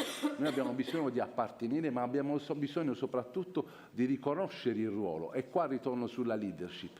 Noi abbiamo il dovere di riconoscere il ruolo delle donne all'interno dello sport. Oggi queste percentuali ci dicono che non viene riconosciuto né a livello apicale nelle federazioni, né a livello manageriale nelle società sportive. Abbiamo pochissimi allenatori donne.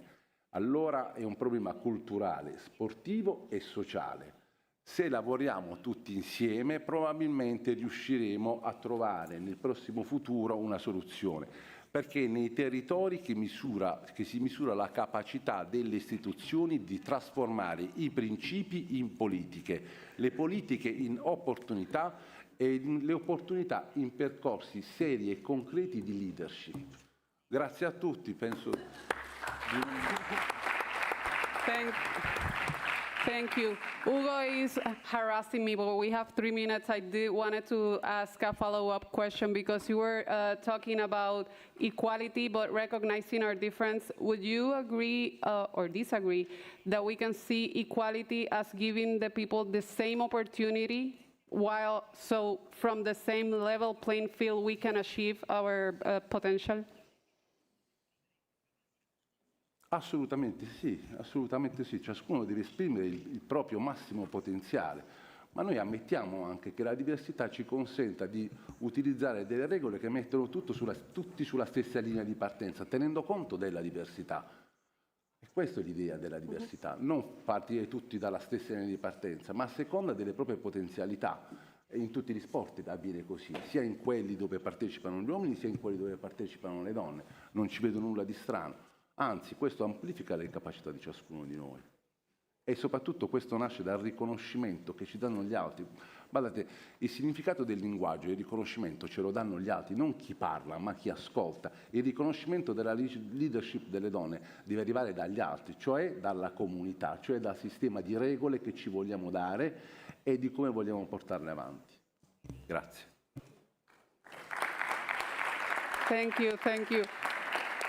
The very last minute, because we're going to use everything, I do wanted to ask Sofia, as we move forward to Kayseri 2026 in November, what are signs that would tell you we've progressed and we've seen something change? Well, 6 months, everybody that works for a municipality or in the government, it's nothing. It's just... It's nothing. But I can say that in November, in 6 times, we will have the results of the research of the Mama project, and maybe we could talk about it over there. Thank you. Amazing. Thank you, everyone. Thank you very much. You are really amazing because you are completely within the time. So even the organization said, Hugo, please finish at 2 because we have everything ready for 2 o'clock. So let's continue with the last panel. The last panel will be moderated by Krina Govender, the founder and the CEO of BOLD, under the title Healthy Bodies, Healthy Lives. So, Mrs. Govender, the floor is yours, and the table is for speaking during the next 45 minutes.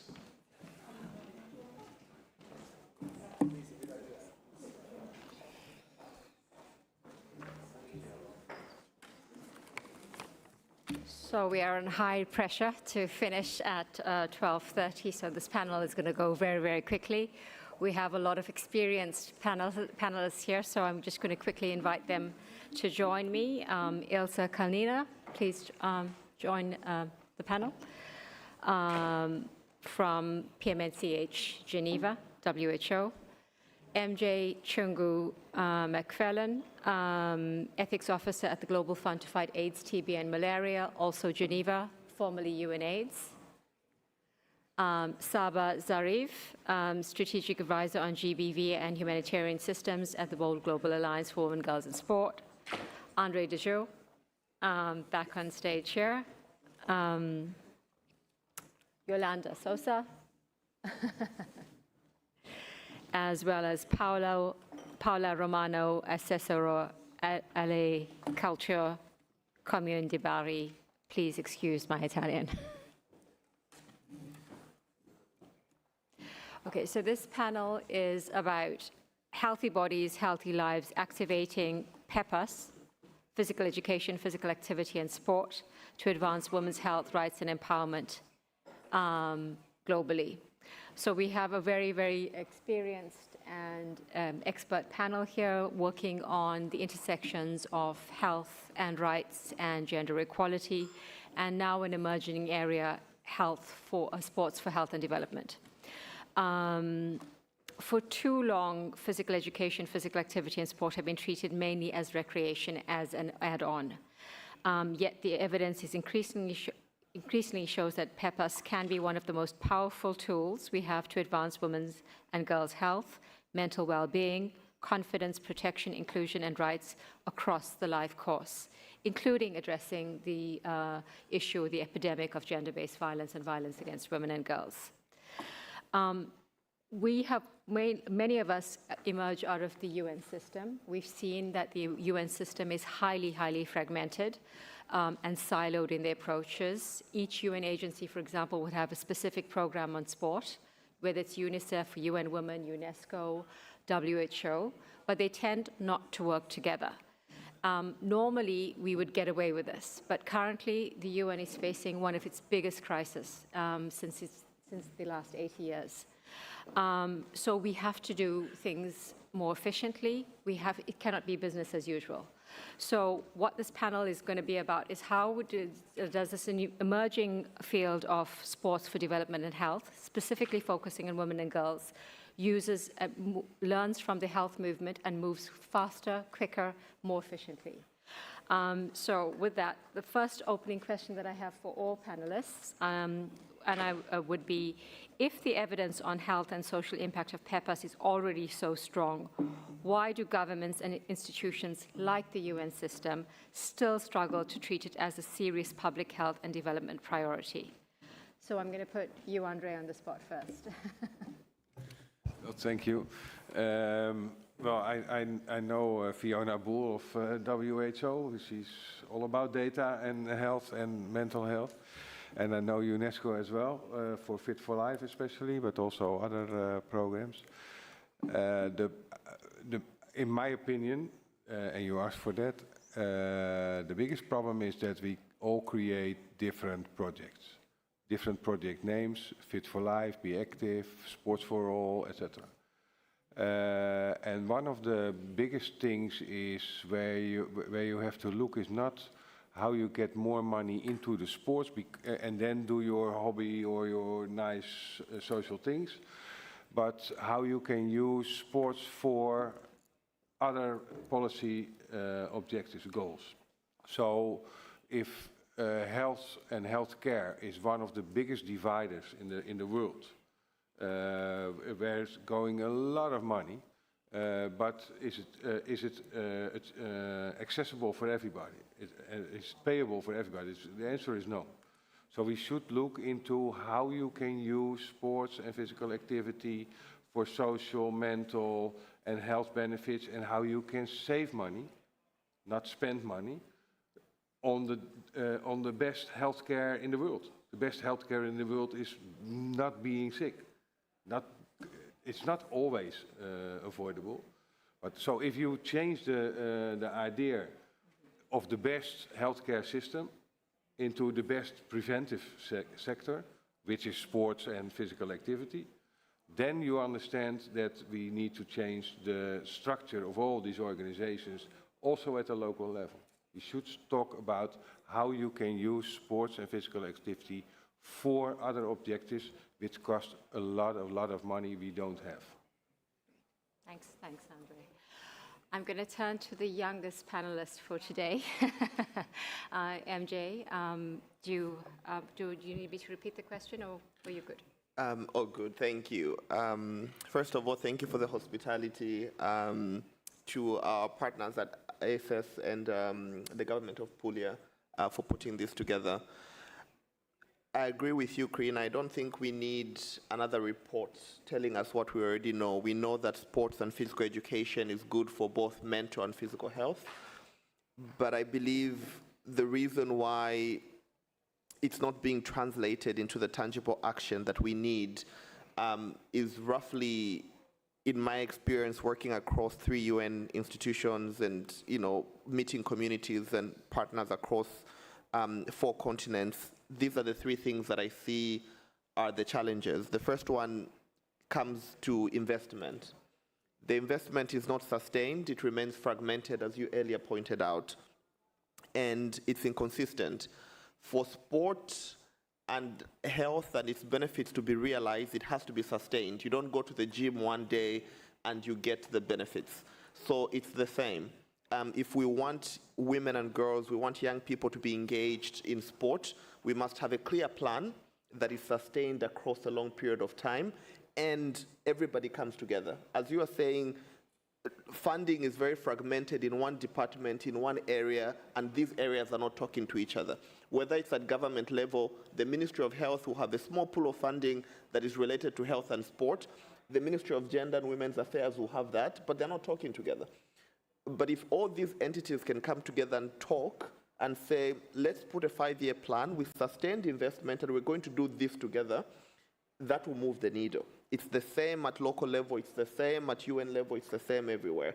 Coming together, building synergies and not being siloed. The other point is that there's a tendency to look at sport and physical activity as a luxury. That couldn't be further from the truth, because it's not a luxury. We know it's a determinant to health and well-being for people. So it's essential to human life. It's not a luxury. It's not like a Gucci bag or a sports car that you can choose not to have when you have to tighten your purse. But if we look at sport and well-being as the luxury, then it will be the first on the chopping block when we don't have funding. And the final point is that gender inequality is still a problem. At the highest points of decision-making, if gender inequality continues to exist and is embedded in institutions, we can't expect all institutions to come up with the best solutions that are going to include young women and girls, that are going to include women meaningfully in sport.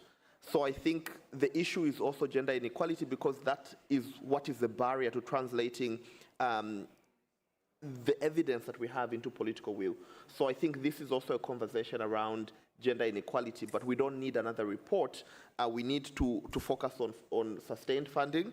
We need to focus on the tendency to not look at sport as a luxury, but as an essential aspect to human life. But we also have to fight gender inequality. If we tackle these three, then I think we can move the needle.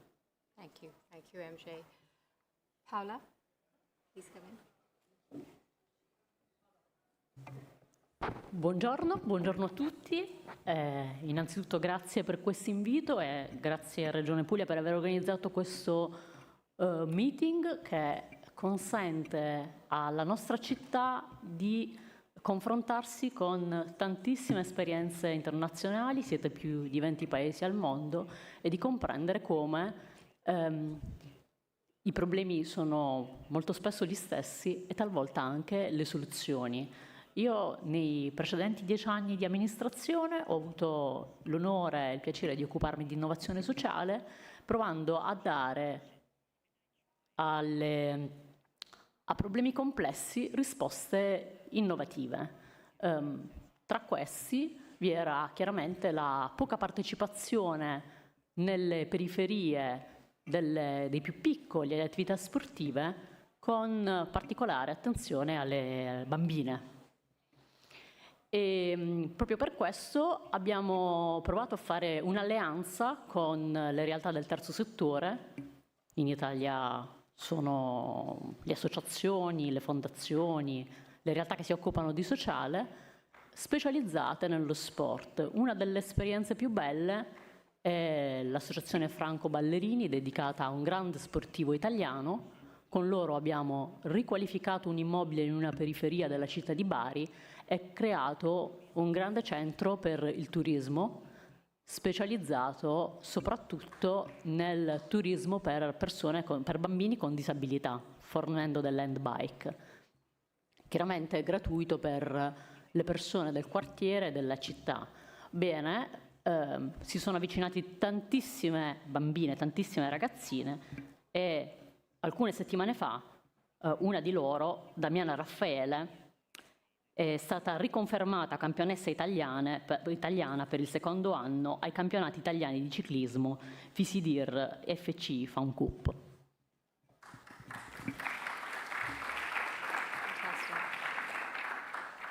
Elsa, would you? Yeah, thanks, Karina. And I think, as the previous speaker said, that there is no other way as for all us to come together, like across the sectors, because the health sector had like massive, abrupt cuts last year, and definitely what we saw, the women's, children's, and adolescent health suffered the first, and sexual reproductive health and rights, and sports like seems to be nice to have. So definitely that would not be the priority. But when you sit together as the government and then also other stakeholders, it would be very important probably to agree on priorities and the timeline.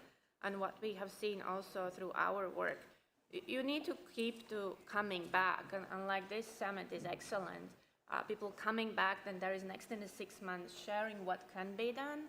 And keeping on the same, not like having a flavor of the month each time and something new. It's a boring job, but I think it's going back to basics and following through and seeing and answering hard questions.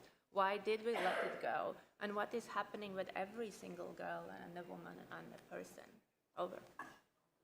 Thanks, Elsa. Yolanda?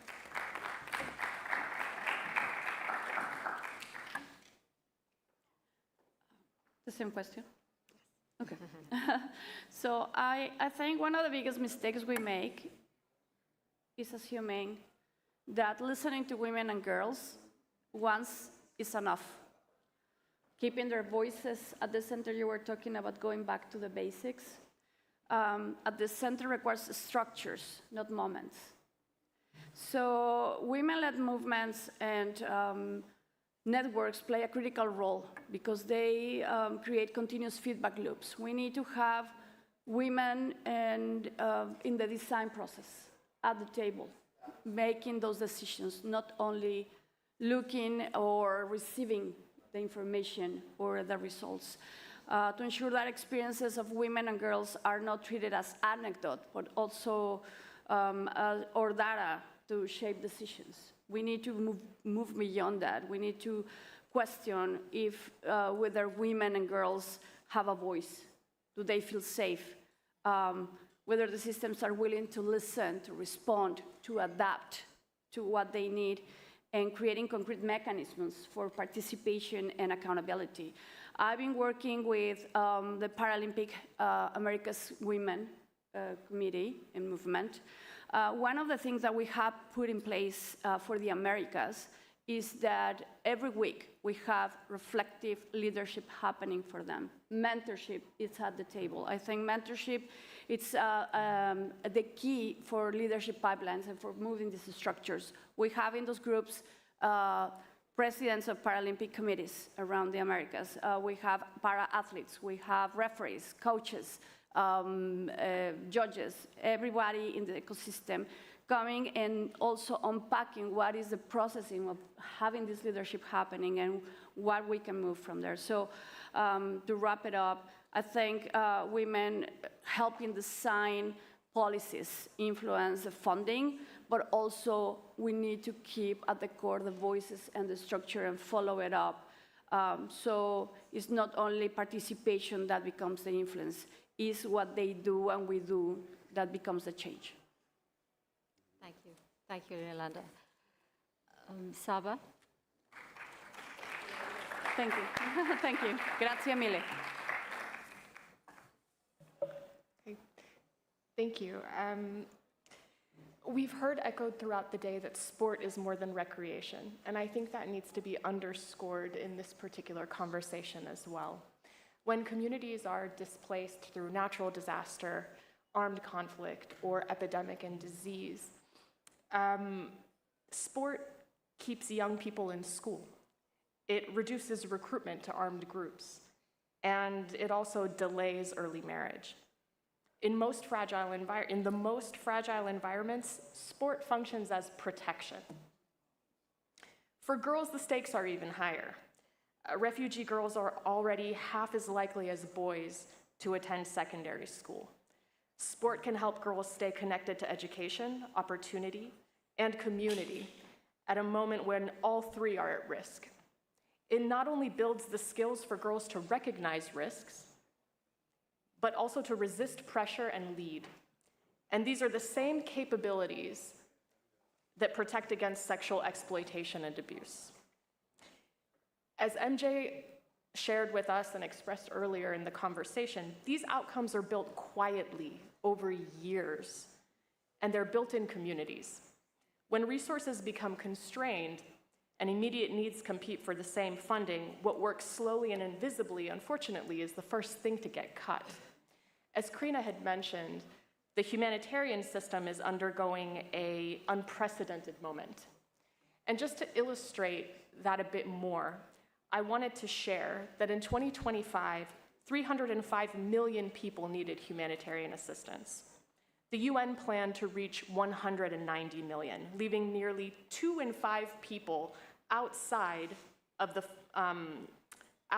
response from the outset. By the end of the year, funding had fallen so far short that humanitarians reached 25 million fewer people than the year before. And this is the lowest in a decade. That is not a shortfall. This is a decision that's made by UN member states. And the investments that keep young people connected, safe, and with a future through sport are often among the first programming to get cut. It's important to remind everyone here that need does not disappear when assistance disappears. People move. The conditions that humanitarian systems can no longer fund do not disappear. Today, nearly 70% of refugees live in cities. What were once humanitarian concerns are now city concerns. Cities, therefore, have a direct interest in investing in the conditions that help young people thrive. We've already heard evidence today of how women that are the highest seats of leadership had benefited through years of competitive sport throughout their childhood. The girls participating today and in today and tomorrow's workforce, entrepreneurs, community leaders, decision makers, these are the girls that a city invests in. And these cities understand that investing in their participation is not a short-term program. It's actually an investment in long-term economic and social benefits. It's a bet that they're making on their own future. Thank you, Sara. So, Andre, I'll come back to you because we're going into a city discussion and how can we leverage the ACES network. So ACES brings together more than 6,000 cities, regions, and territories globally. From your perspective, how can networks like ACES be better leveraged to help cities move from isolated initiatives towards shared implementation, peer learning, and scalable solutions? More or less, the answer is in your question, more or less. So over 6,000 cities and regions and towns. I come from a small country, 342 cities in the Netherlands, 18 million people, and we organize, as a director of the Association of all the municipalities in the Netherlands, we organize more than 300 meetings a year, small, large, national, regional, and we support the cities local. And I think the ACES is all about the awards, celebrating what is already happening, what has been done, how you can use it. We heard from Romania city or a small town, what happens when you have the award. And I think every city, in every town, there are already very good examples which are sustainable. It's not only projects, they are sustainable. Women-led and girls-led outdoor spaces. There are a huge amount of good examples.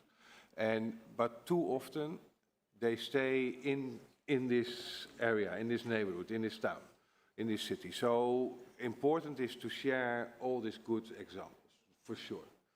So that's and it started with a nice big 120 pages good examples a few months ago here in Italy, actually, from all over the world, good examples. The next thing is learning from each other. So the answer is in the room, I always say. The answer is not in books, it's not in, but the answer is in the room, because my question probably somebody else already did it, already solved it. So peer learning is, and I think cities learn and like to learn more from each other than ever before. How are you doing things? How do you work with these target groups? How do you work with safe spaces for women and girls? So if you can create a platform, it doesn't have to be flying everywhere around the world, but you can create, and nowadays it's not that difficult, to have webinars. And you can use AI in evidence-based examples, and you can find the right answers in this evidence-based example. So we can create this platform stronger, and we are already starting with, actually today is a great example for that. And the third thing is, and I hope the professor from Italy is supporting me in this. If you want to change the system, you don't invite people, women and girls, people with disabilities, you don't invite them in a system which is not working. We already know it's not working.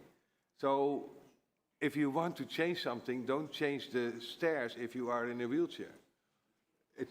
there's something is wrong in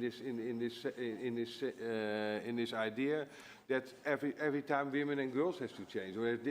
So we have to change the system, redesign. You mentioned this. We need to redesign with the right people on the table. Who are we designing for? And for this, if you want to know the impact of that, you need to define what is the situation now in the neighborhood, in my town, in my city. You cannot copy in another city. And then you have to see where do you want to go, and then you can monitor it. So you need the data about what is the situation now you want to change, and how do you change it. We can learn from each other, and then you can measure it if you are going further and have more impact. So it's really important to understand that we need the data, the research, and the monitoring to know what to change and are we more or less going in the right way. But this is what ACES can help, and cities can learn from each other. And it is not only about women and girls; it's also about other target groups like refugees, like people with a handicap, for sure. So I'm going to, leading up from your question, I'm going to change the question slightly for MJ, because I know he's expert and sharp enough to be able to answer the question, because we used to work for an organization called UNAIDS, and what strengthened UNAIDS, it was the HIV/AIDS movement that formed out of WHO, is that we have put communities at the center. And building on what Andre had just said, including in terms of research. And so what can we learn quickly from the Sports for Development world, MJ, that in terms of how do we put communities at the center, not just as a tokenism, but as really integral to our research, what is our data saying, and how do they actually move forward with the recommendations to build healthier, stronger, more robust systems for sports for development, focusing on women and girls. Sorry. Thank you, Corinne. I think that's an essential question. I think we talk about meaningful engagement a lot, but I think we need to push that question a little bit further, because what tends to happen is an organization can have funding, they want to put a program, and they say, oh, we need to include women, and then they bring one woman, that woman sits on the table, and then they say, oh, look, we're inclusive. And I think on paper that looks like engagement, but the problem is you've already decided what you need to do. You've already decided what you are building, and then you just include me to ask for my opinion. That's not inclusion. I think when it comes to women and girls, first what needs to happen is we need to realize that access to sport, access to well-being is a right. It's not a privilege. So when we start with that assumption, when we start with that fact, then we are going to not engage, but sustain the leadership of. And as you know, women are not a monolith. We need to make sure that it's not just one woman that comes to the table. We need to understand across ethnicity, across disability, across geography, across migration status. It's not about bringing a seat at the table, it's about, before we even build that table, who is represented, who is leading the discussions to how we are going to shape that table. So I'm tired of this conversation around inclusion when the decisions are already made, when the decisions are already decided on what's going to be done, and then when you bring somebody in an environment that was not tailored to them in the beginning, then that's not meaningful engagement. So I think working on HIV, working on different communities, either sex workers or people that inject drugs, these were communities that I had no lived experience with. But I think by transforming this initiative of ensuring that they're not just consulted or engaged as a token, but you are building with them from the onset and saying, look, we have a problem here. People are not getting tested. We need access to this. Come here, let's sit down as equals, and let's figure out a way forward. And I think that was what moved the needle in the work that we did, and I think that's what we need to do, instead of tokenism, but to ensure that from the onset, there's a diverse representation of women and girls because they're not a monolith, and we ensure that rights are included in that process. For rights to be there needs to be accountability, there needs to be standards that we are following, and there needs to be consequences of breaching those rights. What happens when we breach those rights? But finally, for meaningful engagement and leadership that is championed by the people that need to drive this change, in this case, women and girls, there has to be dignity, there has to be safety, and there has to be agency, and finally, there has to be trust.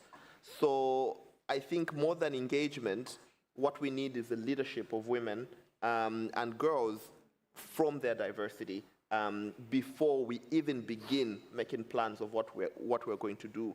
They have to be included and empowered to lead that process. Because women know more about women themselves, and they know their lived experience more than an expert, for example, sitting in Geneva can know. So I think it begins with that.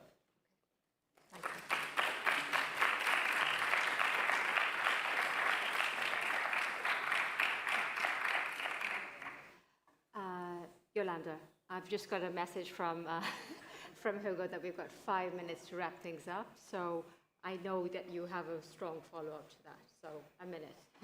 Sorry. My goodness. Okay, here we go. Well, you just said it, MJ, and the whole table. We must require women representation. Vice Chair Anne-Marie Phelps was saying it today about the 50-50 recommendation from the IOC.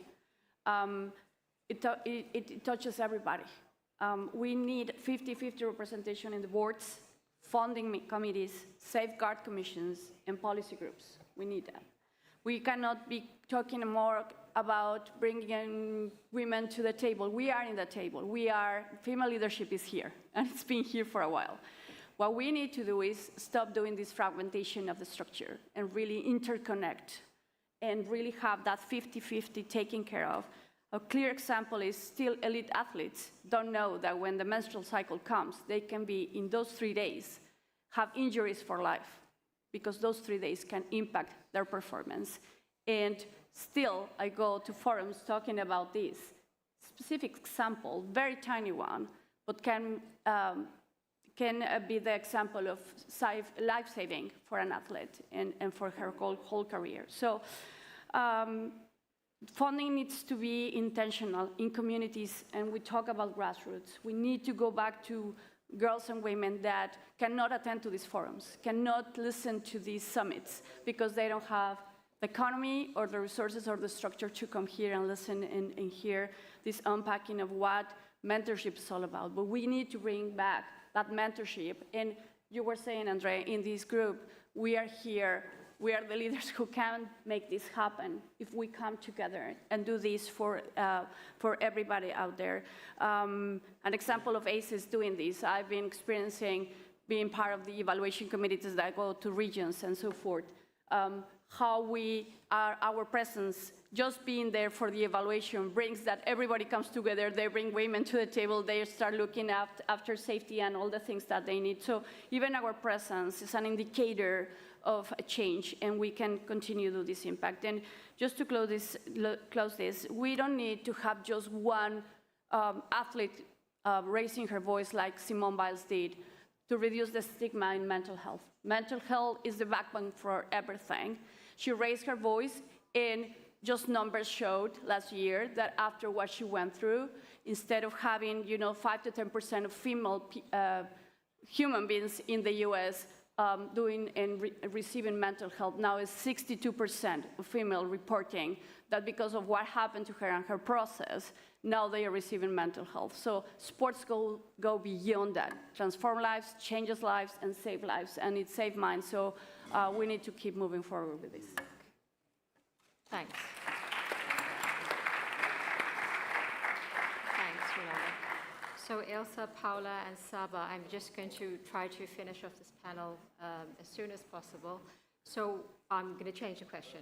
What would be your take-home message, Elsa, as we progress from Puglia to Kayseri? What is your message for everyone as we go forward? I think my message would be it starts with each of us.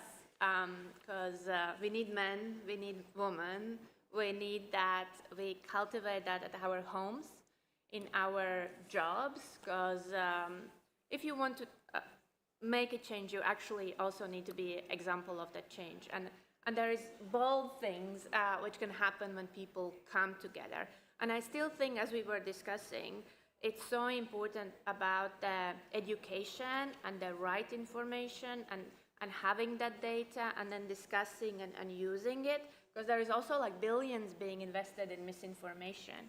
And then this collective action and understanding. So I mentioned the sexual and reproductive health and rights, because women are ashamed and we are not there yet. So we need the help of everyone, strong men and strong women, and stand for each other. And my one message would be that it's important to each time come back and bring back where we have been stronger, what we each have done, and seeing that progress and not letting go. Over. Thanks. Thank you, Elsa. Saba, what is your take-home message?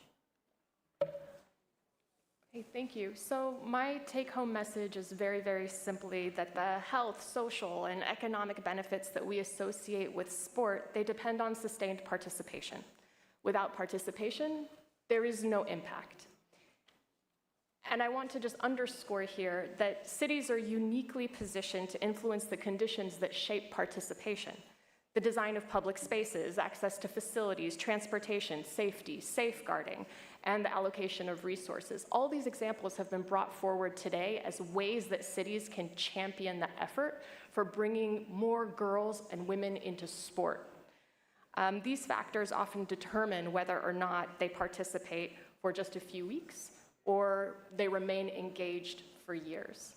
And this has long-term growth benefit for our communities and our cities and our societies. Thank you, Saba. So, Paola, we'll give the last word to you. Oh, she's gone? Oh, okay. I didn't realize. Okay, so I think this ends this panel, but also the very fact that we had to compress so much of information and so much of interest into such a short time.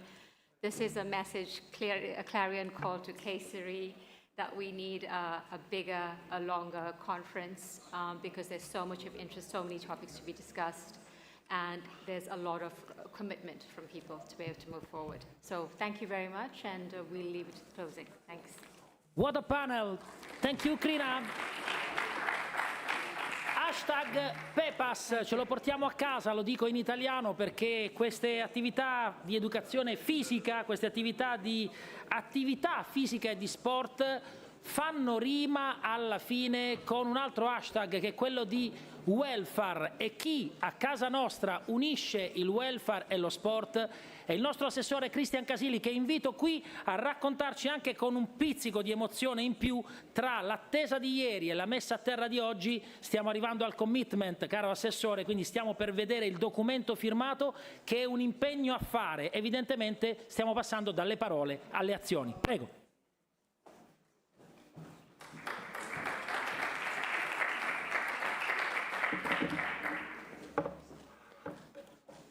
Buongiorno a tutte e buongiorno a tutti.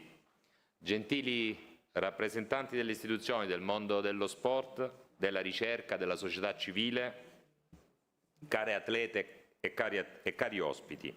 Giungiamo al termine di questo primo appuntamento di confronto, ascolto e condivisione che hanno visto Bari e la Puglia diventare il punto d'incontro di esperienze, competenze e visioni provenienti da diversi paesi del mondo.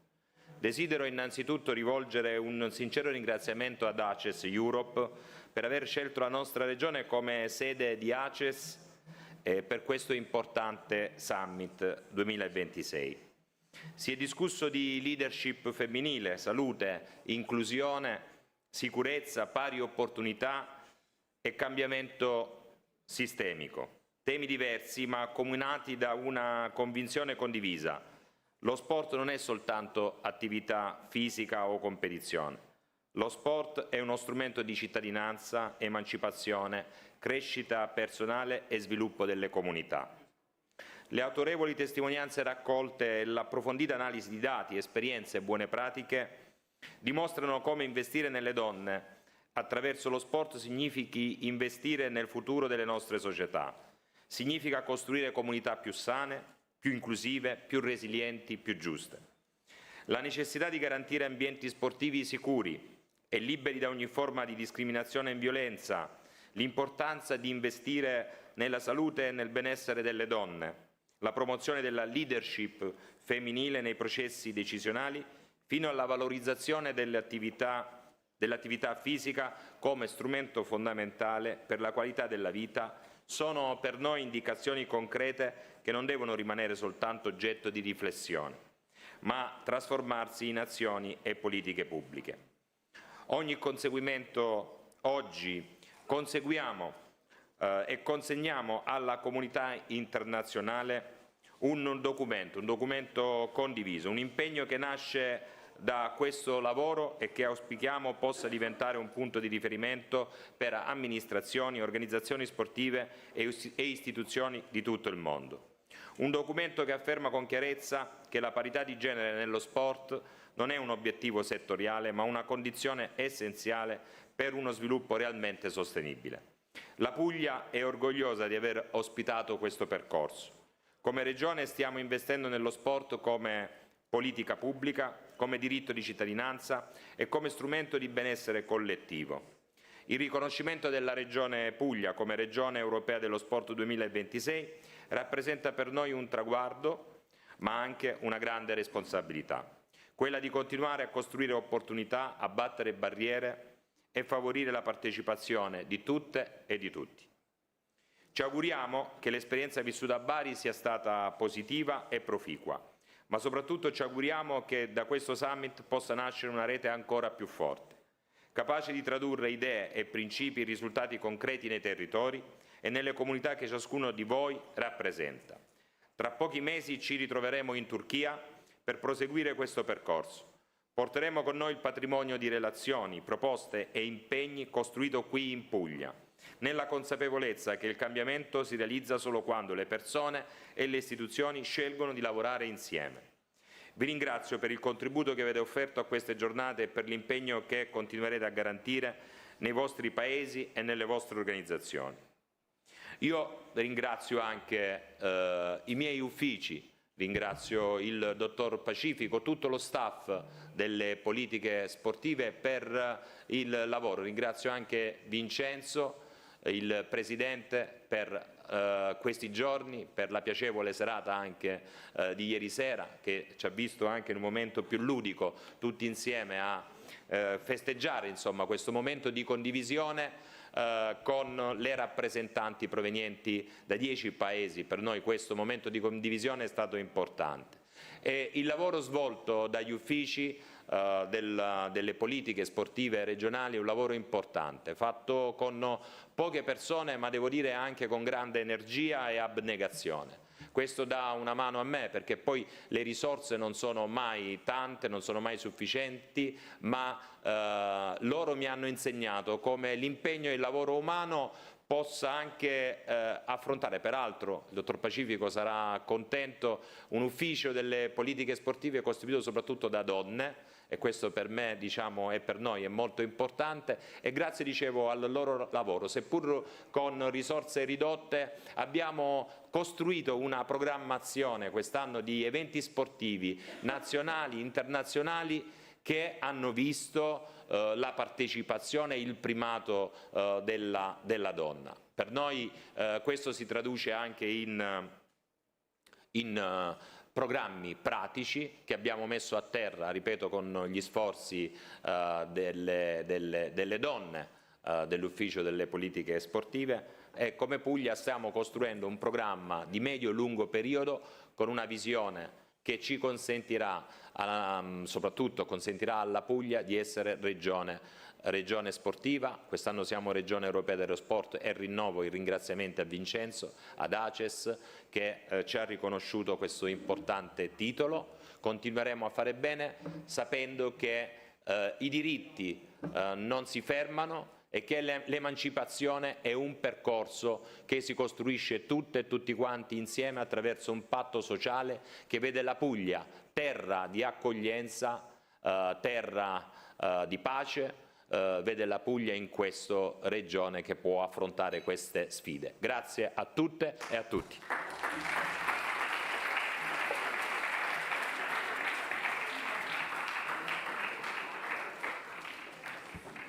Grazie mille, Assessore, per le belle parole.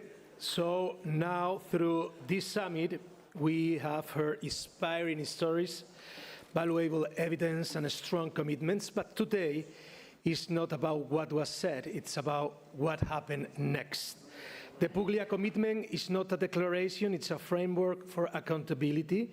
It's an invitation to every ACES territory to become an active contributor to change. Today we are launching a journey, not concluding one, and in 6 months we're going to be in Kayseri. The future begins with the actions we choose to take from this moment onwards. So let's go now before the commitment with the final reflections from Yolanda Sosa.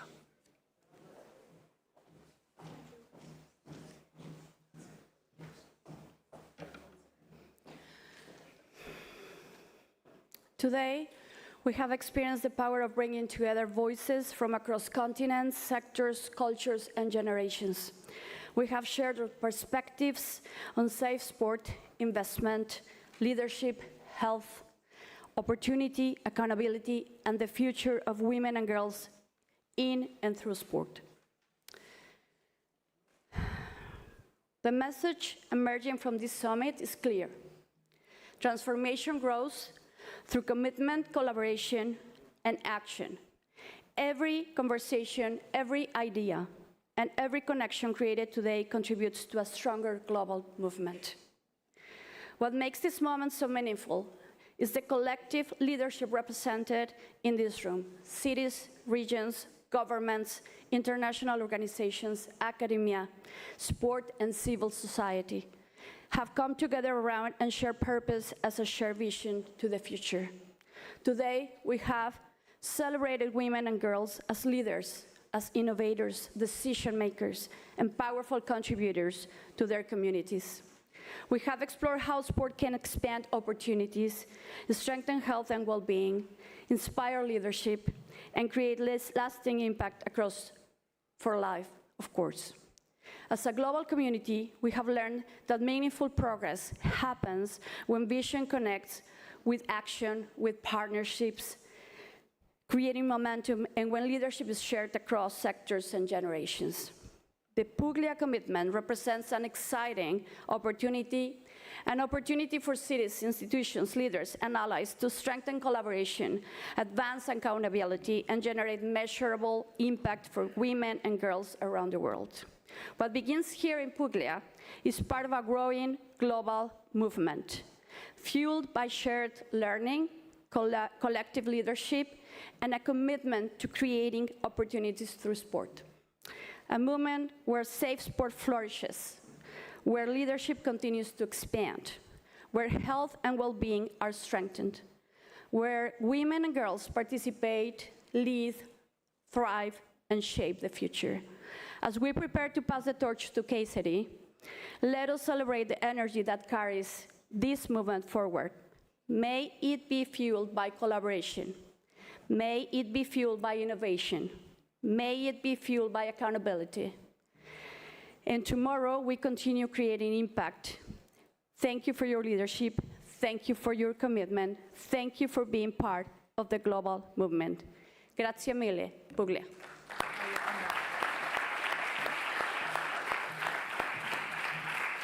Thank you very much, Yolanda. Now it's time for the signature of the commitment. Yes, now. So please, Karina, come here to explain the commitment. I also will ask to come to the table to Vincenzo Lupatelli, the president of ACES Italia, and Benedetto Pacifico, please, to come here as well. So, Karina, you can explain the commitment. So at the onset, I just want to say that this commitment is the collective work and inspiration of a number of women in the ACES network, and I will just name a few. Angela Mello, Isabel Bonnell, Saba Zarif, who is a new member here, Yolanda Sosa, Adriana Sanchez, Sofia Miranda, and Fatma from Kayseri, and a lot of women who aren't able to be here today. So what we wanted to develop was a commitment that forces us to move from rhetoric into action and give us timelines. So we developed this commitment with a timeline in mind that would hold ACES and the network, as well as the leaders in cities who form part of the ACES network accountable for delivering on 5 pillars. So we'll just go through the 5 pillars quickly. If we could move this slide forward to pillar 1, which is safeguarding, including addressing gender-based violence. And so that's safe sport, safeguarding, and the elimination of gender-based violence. That you could see, that is self-explanatory. So the next pillar is, please move it to the next slide. Equal access, participation, and visibility. This has formed the thread of the entire discussions today. How do we actually move from tokenistic inclusion to actually meaningful engagement at every level, whether it's the design of your programs, the transformation of your policies, the implementation of your programs, as well as tracking. Leadership and representation in decision makers. We've heard from a number of speakers today that tokenism doesn't work. We need to actually meaningfully engage people on an intersectional level, including in respecting true diversity in decision-making and leadership positions. Next slide, please. So we cannot move any policies or programs forward unless we have investment.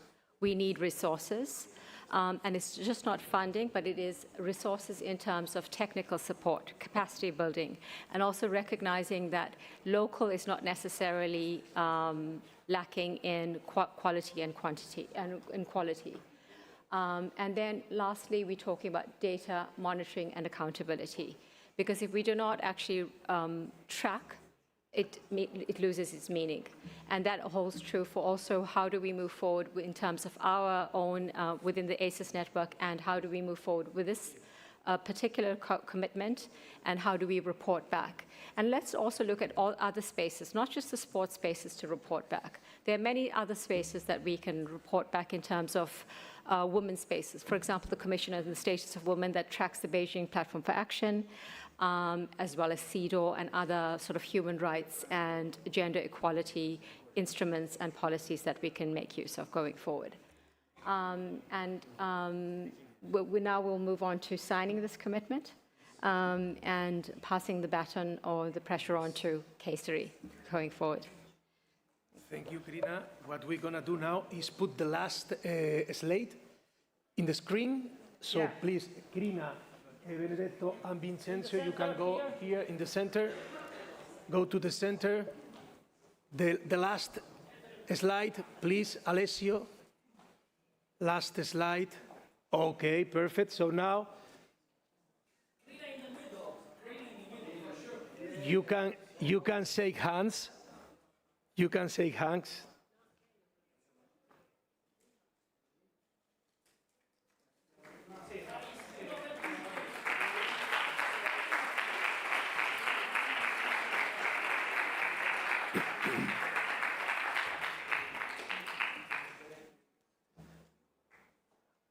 So while the pictures are taking, every moment a movement needs a destination. The story we are writing together doesn't end here. It travels from Puglia to Kayseri, from Italy to Turkey, from one committed territory to another, and from local action to a global impact. The torch pass today is more than a symbol. Kayseri We are honored to pass this responsibility to you, and we look forward to continuing this journey together.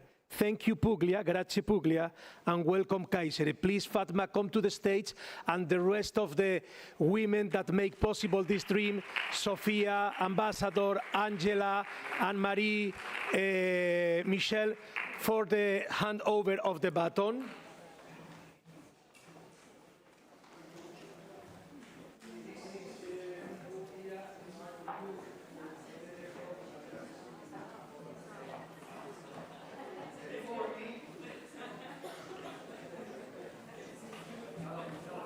Grazie, grazie, grazie.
Il mio personale ringraziamento a un uomo invisibile senza il quale non sarebbe possibile tutto questo, ad Alessio Di Maio. Grazie.